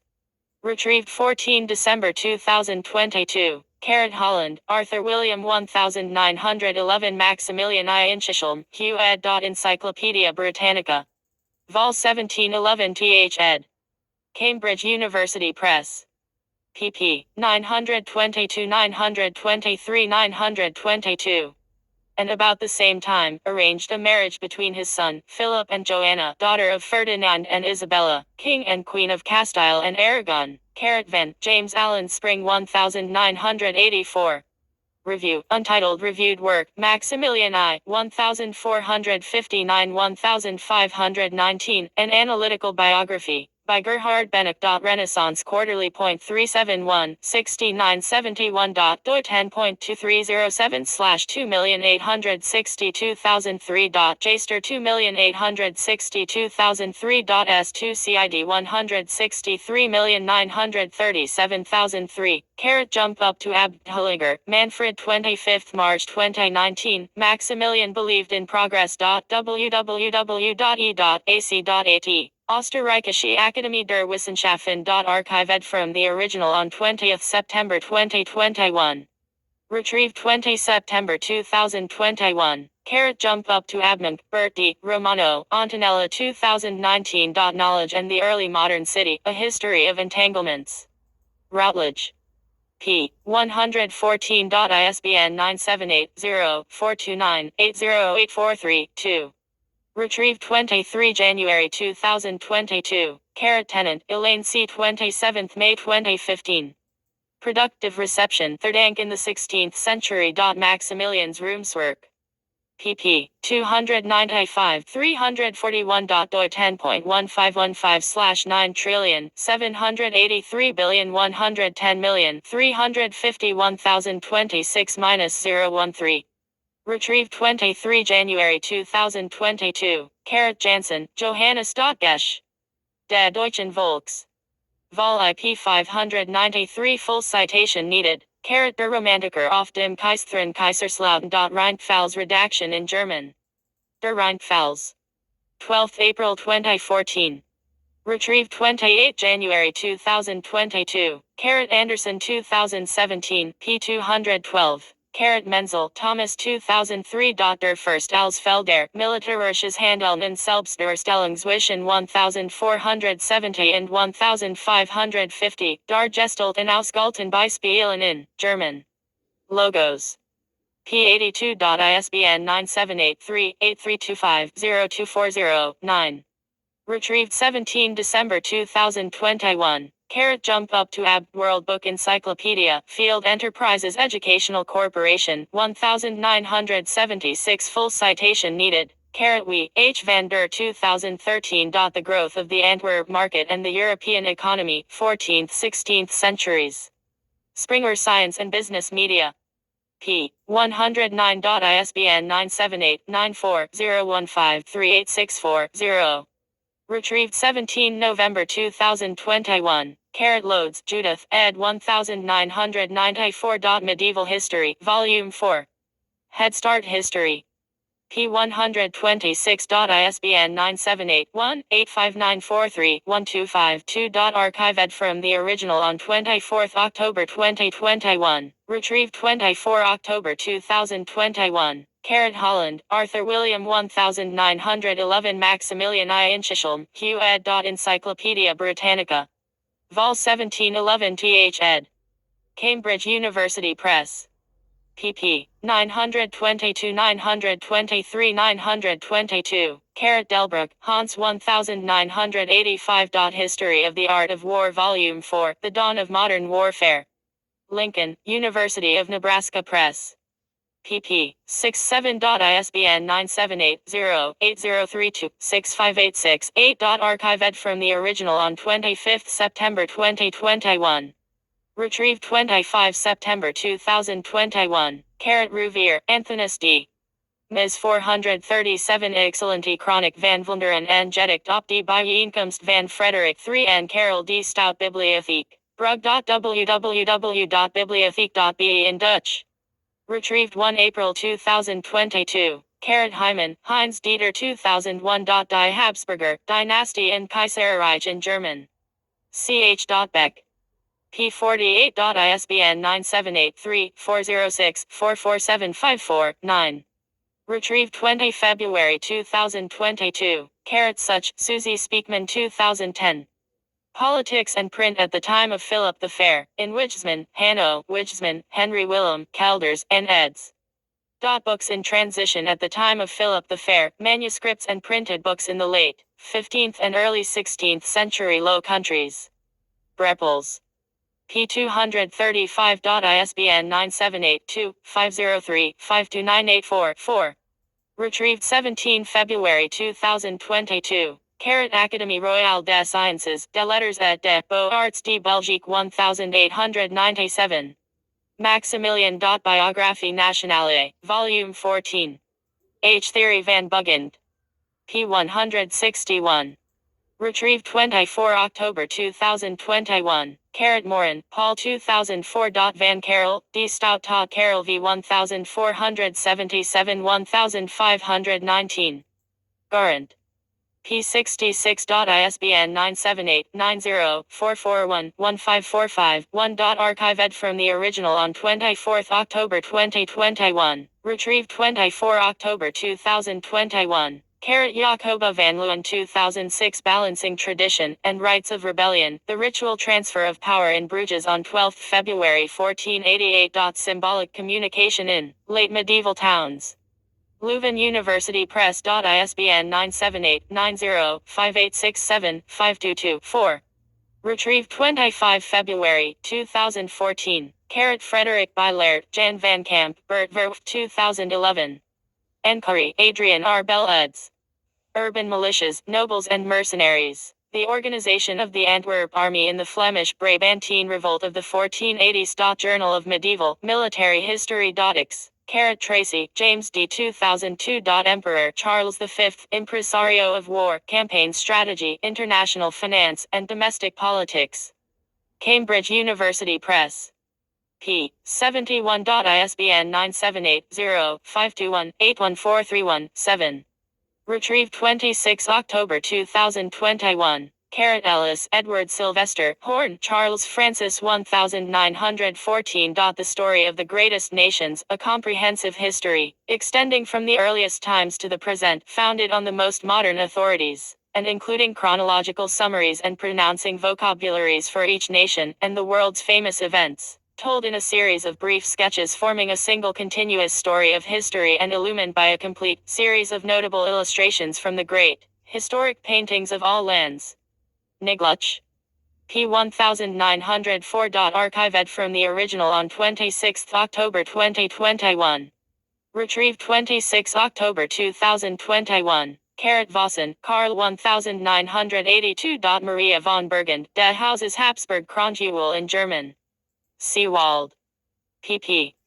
146-147. ISBN 978-3-512-00636-4. Retrieved 12 November 2021. Jump up to Obla Salmoni, Jean-François 2021. Amable Sablin de Coel, La Guerre, Le Prince et ses Suyets. Les Finances des Pays Basbourguins sous Marie, de Bourgogne et Maximilien d'Autriche 1477-1493. Turnout Breppels, 2019, 632 p. ISBN 978-25803580982 inches. Revue d'Histoire Moderne and Contemporaine in French. 684, 189 191. Doi 10.3917 /RHMC. 684.0191. S2 CID 247271703. Boone, Mark 30th June 2020. Amable Sablin de Coel, La Guerre, Le Prince et ses Suyets. Les Finances des Pays Basbourguins sous Marie, de Bourgogne et Maximilien d'Autriche 1477-1493. Turnout Breppels 2019 inches PDF. Francia Recensio 2020 seconds. Doi 10.11588 FREC.2020.2.73238. Archive PDF from the original on 9 October 2022. Retrieved 10 May 2022. Hammers, Gel 2009. Een mislukt, Greep naar matched, Gel Hammers over Vlaams opstand tegen, Maximilian. Bibliotheek minus an Archiefjids interview in Dutch, Vol 85, No 5. Interviewed by D. Kaiser, Lawrence. pp. 5-9. Retrieved 12 December 2022. Spickers, JH 2014. Punished and corrected as an example to all, on the treatment of rebellious nobles during and after the Flemish revolts. 1482-1492 Thesis. Leiden University. pp. 6, 42-45. Retrieved 27 October 2021. Roberts, Helene E. 2013. Encyclopedia of Comparative Iconography. Themes depicted in works of art. Routledge. P 1184. ISBN 978-1-136-78792-8. Retrieved 22 December 2021. McFall, Halden 1999. A History of Painting, the Renaissance in the North, and the Flemish Genius. TC and EC Jack. P 47. Retrieved 22 December 2021. De Clos, Adolphe 1910. Bruges, Histoire et Souvenirs in French. K. Van de Vivier Petit. P 548. Retrieved 22 December 2021. Huizinga, Johann 1999. The Waning of the Middle Ages. Courier Corporation. P 226. ISBN 978-0-486-40443-1. Retrieved 22 December 2021. Potter, David 13 February 2003. War and Government in the French Provinces. Cambridge University Press. pp. 42-44. ISBN 978-0-521-89300-8. Archived from the original on 26 October 2021. Retrieved 26 October 2021. Bees, Lennart, Frankert, Etta, Brand, Hanno 2007. Baltic Connections, Archival Guide to the Maritime Relations of the countries around the Baltic Sea, including the Netherlands 1450-1800. Brill. P 1256. ISBN 978-90-04-16429-1. Retrieved 12 January 2022. Sicking, Louis 2004. Neptune and the Netherlands, State, Economy, and War at Sea in the Renaissance. Brill. P 83. ISBN 978-90-474-0535-1. Retrieved 12 January 2022. Defessi, Ministry van 16 September 2019. Geschiedenis Marine, Koninklijke Marine Defessie.nl. www.defessie.nl in Dutch. Retrieved 12 January 2022. Ragd, David 2012. The World Sea Power Guide. Pen and Sword. P 243. ISBN 978-1-78303-558-8. Retrieved 12 January 2022. Lim, P 2014. The Dutch Revolt 1559-1648. Routledge. P 5. ISBN 978-1-317-88058-5. Retrieved 13 November 2021. Giaz, Michel 1995. Les Habsburg in French. Editions France Empire. P 25. ISBN 978-2-7048-0766-6. Retrieved 13 November 2021. Cran, Cornelius 2012. Dutch Anabaptism, Origin, Spread, Life and Thought 1450-1600. Springer. P. 5. ISBN 978-94-015-0609-0. Archived from the original on 25 October 2021. Retrieved 25 October 2021. Tracy, James D. 23 October 2018. Holland under Habsburg rule 1506-1566. The formation of a body politic. Univ of California Press. pp. 68-69. ISBN 978-0-520-30403-1. Retrieved 10 January 2022. Janin, Hunt, Carlson, Ursula 2014. Mercenaries in Medieval and Renaissance Europe. McFarland. pp. 821-150. ISBN 978-1-4766-1207-2. Retrieved 10 January 2022. Tracy, James D. 1996. Erasmus of the Low Countries. University of California Press. P94. ISBN 978-0-520-08745-3. Retrieved 10 January 2022. Edmondson, George 2018. History of Holland. Bod Books on Demand. P21. ISBN 978-3-7340-5543-0. Archived from the original on 3 November 2021. Retrieved 1 November 2021. Blok, Petrus Johannes 1970. History of the People of the Netherlands, from the beginning of the 15th century to 1559. Ems Press. pp. 188-191. ISBN 978-0-404-00900-7. Archived from the original on 3 November 2021. Retrieved 1 November 2021. Gorevid, Laurent D. 1913. Correspondence politique et administrative de Laurent D. Gorevid, Consiler D. Marguerite d'Autriche et Gouverneur de Bresse. These. Presentee. In French. Protat. P271. Archived from the original on 3 November 2021. Retrieved 1 November 2021. Alexander Gillespie 2017. The Causes of War, Volume 3, 1400 Chi to 1650 Chi. Bloomsbury Publishing. P66. ISBN 978-1-5099-1766-2. Acker Earl, Isabella 1985. König Matthias Corvinus, eine Unger, der in Wien regiert. Österreichischer Bundesverlag. P. 208. ISBN 978-3-215-05786-1. Archived from the original on 3 November 2021. Retrieved 25 September 2021. Dyer, Thomas Henry 1877. Modern Europe 1453-1530. G. Bell and Sons. P205. Archived from the original on 3 November 2021. Retrieved 23 September 2021. Engel, Pal 2001. The Realm of Street Stephen, A History of Medieval Hungary, 895-1526.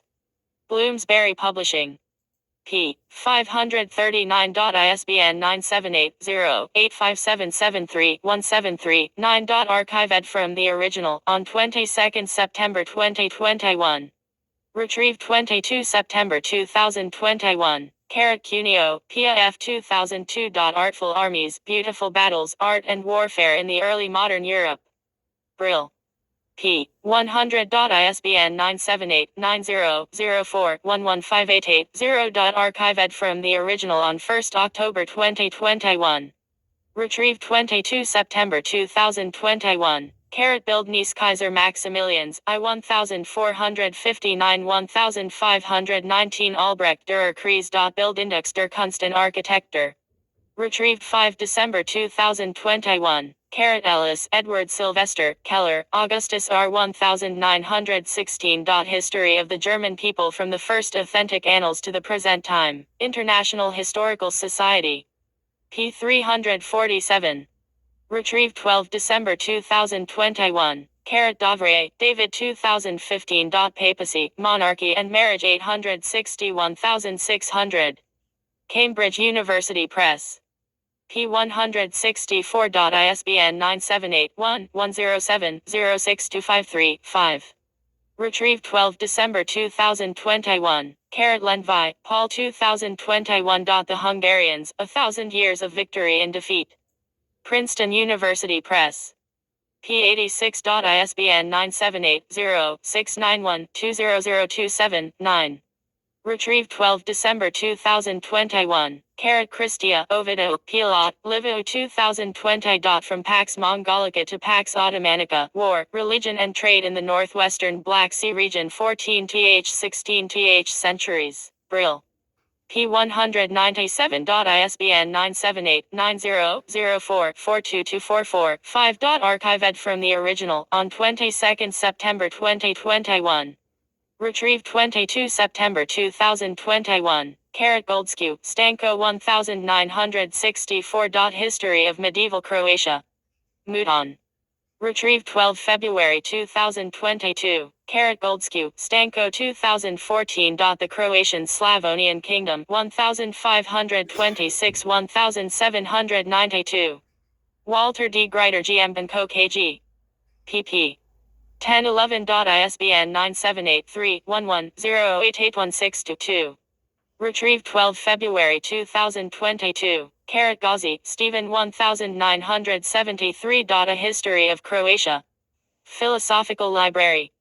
p70. ISBN 978-0-8022-21087. Retrieved 12 February 2022. Eric Zollner Gesicht Österreichs, von den Anfanen bis zur Gegenwart. Verlag für Geschichte und Politik, 1990, ISBN 3-486-46708-5 p. 159. Jump Up to Abdirb, Michael 2000. Die Habsburger 1493-1918. Stuttgart Kohlhammer Verlag. pp. 1930. ISBN 978-3-17-011866-9. Shaw, Christine, Mallet, Michael 2018. The Italian Wars 1494-1559, War, State and Society in Early Modern Europe. Routledge. p. 161. ISBN 978-1-351-72540-8. Archived from the original on 3 November 2021. Retrieved 1 November 2021. 80. Cecilia Mary 1907. A History of Milan under the Sforza. Methuen and Company. Retrieved 13 February 2022. Schmid, Alfred A. 1972. Raron, Bergenkirch in German. Berghauser. p. 164. ISBN 978-3-7643-0635-9. Retrieved 13 February 2022. Wagner, John A., Schmid, Susan Walters 2012. Encyclopedia of Tudor England. Absi Clio. p. 749. ISBN 978-1-59884-298-2. Retrieved 13 February 2022. Dean Philip Bell 2001. Sacred Communities, Jewish and Christian Identities in 15th Century Germany. Brill. p. 119. ISBN 978-0-391-04102-8. Österreichisches Jüdisches Museum 1989. The Austrian Jewish Museum. Österreichisches Jüdisches Museum. Archived from the original on 4 October 2021. Retrieved 4 October 2021. Susanna, Utaoni, Museal, Stanislaw 2003. Ritual Murder, Legend in European History. Krakow, Association for Cultural Initiatives. p. 181. ISBN 978-83-905911-3 1. Oshielk 54,908,143. Price, David 2011. Johannes Ricklin and the Campaign to Destroy Jewish Books. Oxford University Press.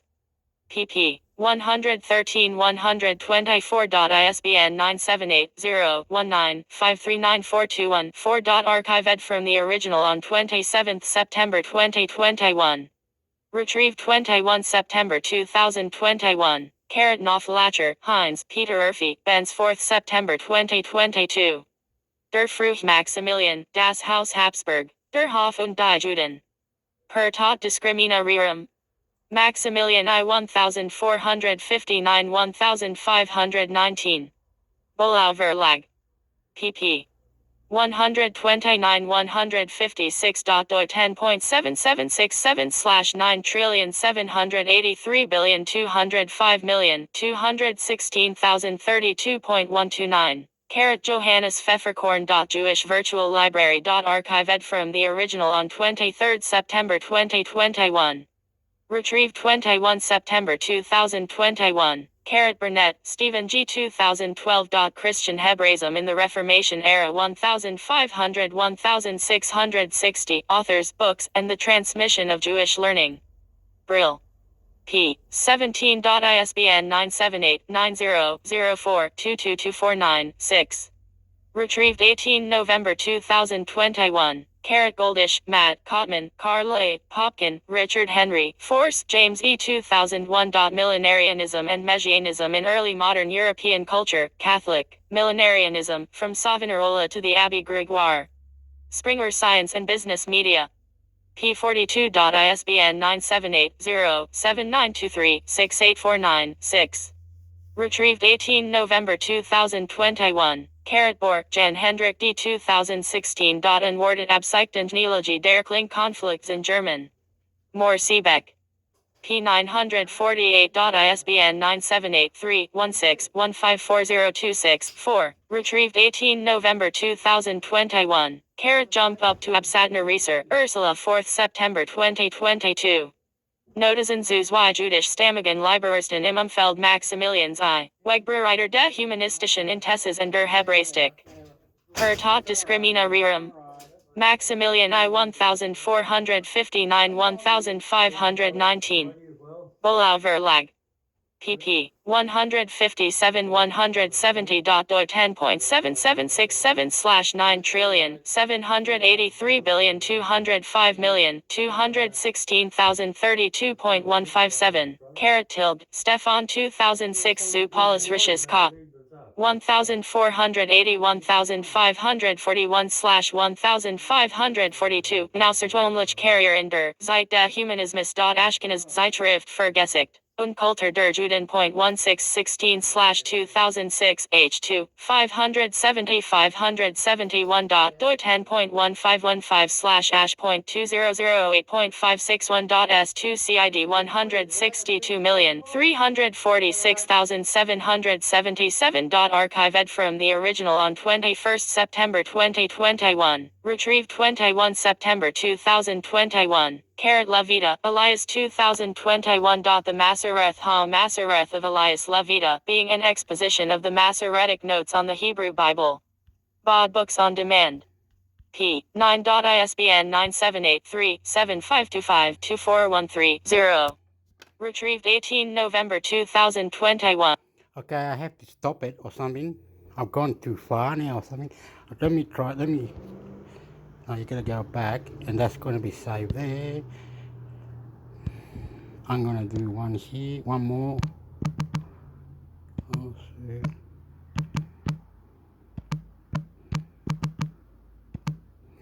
I'm gonna do one more and then I'm going. This probably gone for 10 hours, man. It's ridiculous, bro. Next thing there is put yucky stuff in my bin, eh? He goes, but you've got no bin. I better put this yucky stuff in it. I fucking dickhead. I don't care.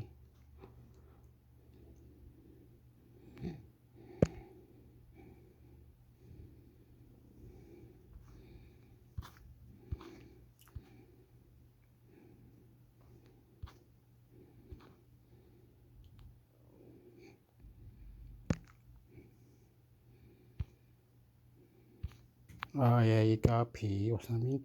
Then you go business. Yeah. How is that? Unreal, eh, bro?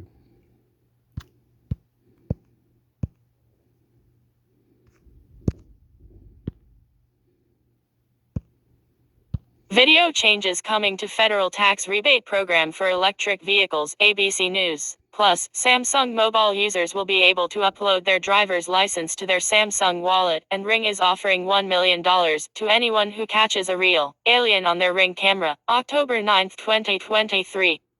Oh, that's what I was saying before. If you got a camera on your house or whatever, any camera, right? Somewhere they give you $1 million.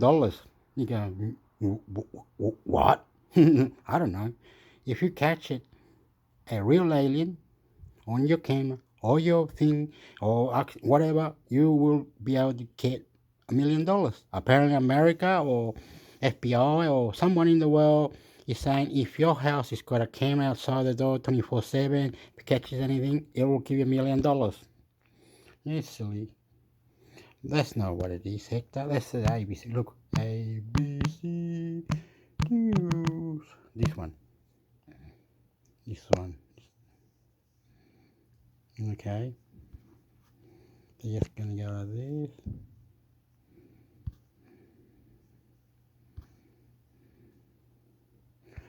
Oh, no, you go up here. We also look for the technology. Gaza. And what Israel is killing itself. What the hell are they on about? Israel. What happened? What happened, brother? More. Kids have spoke more. Uh,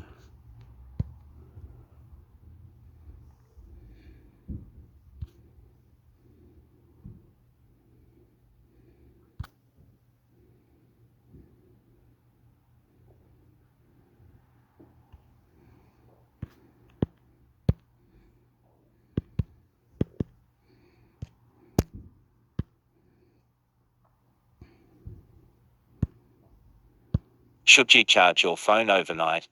Will overcharging make it explode? Common battery myths debunked. ABC News. In the world of lithium-ion batteries, smartphones take center stage. Yet they've also sparked an ongoing debate. Does prolonged or overnight charging wreak havoc on your battery? A number of factors determine a phone battery's lifespan, including its manufacturing age and its chemical age.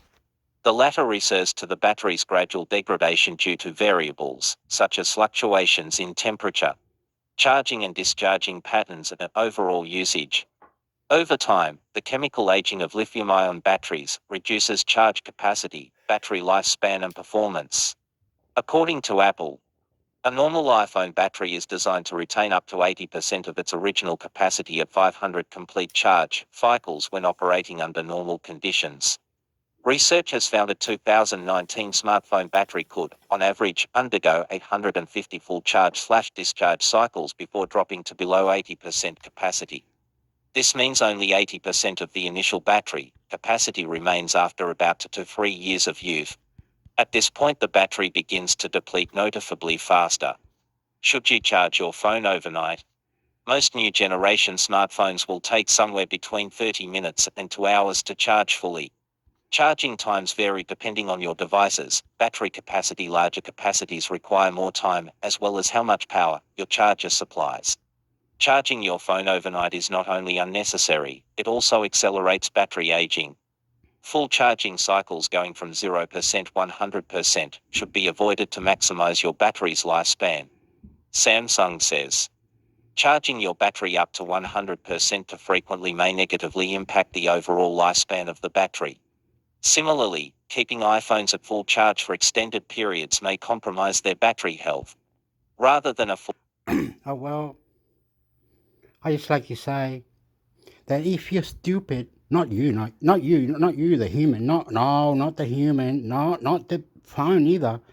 If you are the company, why don't you make a battery that you can charge it and accidentally left it for hours and hours there charging accidentally, and then maybe you can charge it, say, 5 million times, and then the battery will never go to 100 after 5 million. A long time, like 5 years. Why don't you make a battery last 5 years?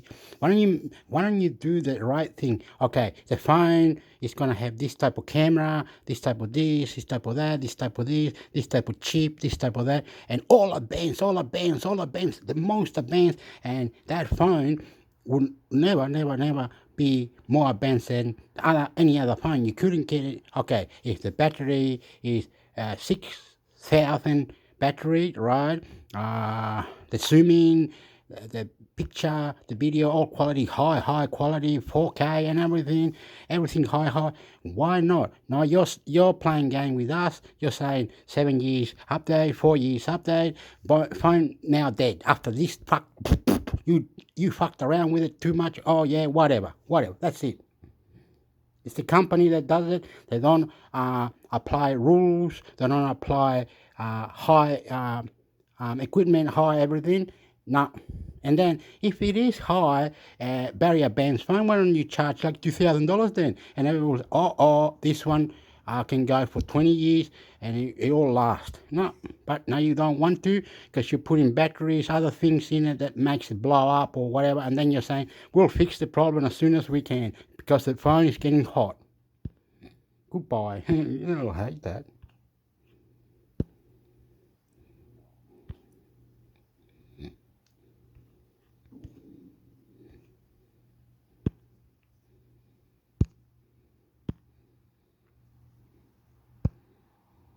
Why NASA's Psyche probe is embarking on humanity's first journey to a metal asteroid. ABC News. In the swirling ring of asteroids between Mars and Jupiter, one space rock has attracted far more attention than any other. It's known as 16 Psyche. The metal-rich asteroid has made headlines because scientists once estimated, is mined, it could be worth way more than all the cash on Earth today. But the metal that gives 16 Psyche such an eye-popping valuation is interesting to scientists for other reasons. The dense little world can provide a window into what was happening during the earliest epoch of our solar system. Michael Shepard, geoscientist at Bloomsburg University of Pennsylvania, has a special interest in the asteroid and has helped produce 3D models of the rock. Psyche will add a big missing piece in our understanding of how the solar system formed, he said. The upcoming Psyche mission, led by NASA's Jet Propulsion Laboratory in Southern California, is designed to get up close and personal with 16 Psyche and examine its mysterious exterior. Building on years of Earth-based observations, scientists hope to reveal exactly what 16 Psyche is, the remnant core of a failed planet. A tiny planet that was crashed into and reassembled, or a cosmic body shaped by something more exotic, like iron-spewing volcanoes. With Psyche, those questions could finally be answered. What's Psyche?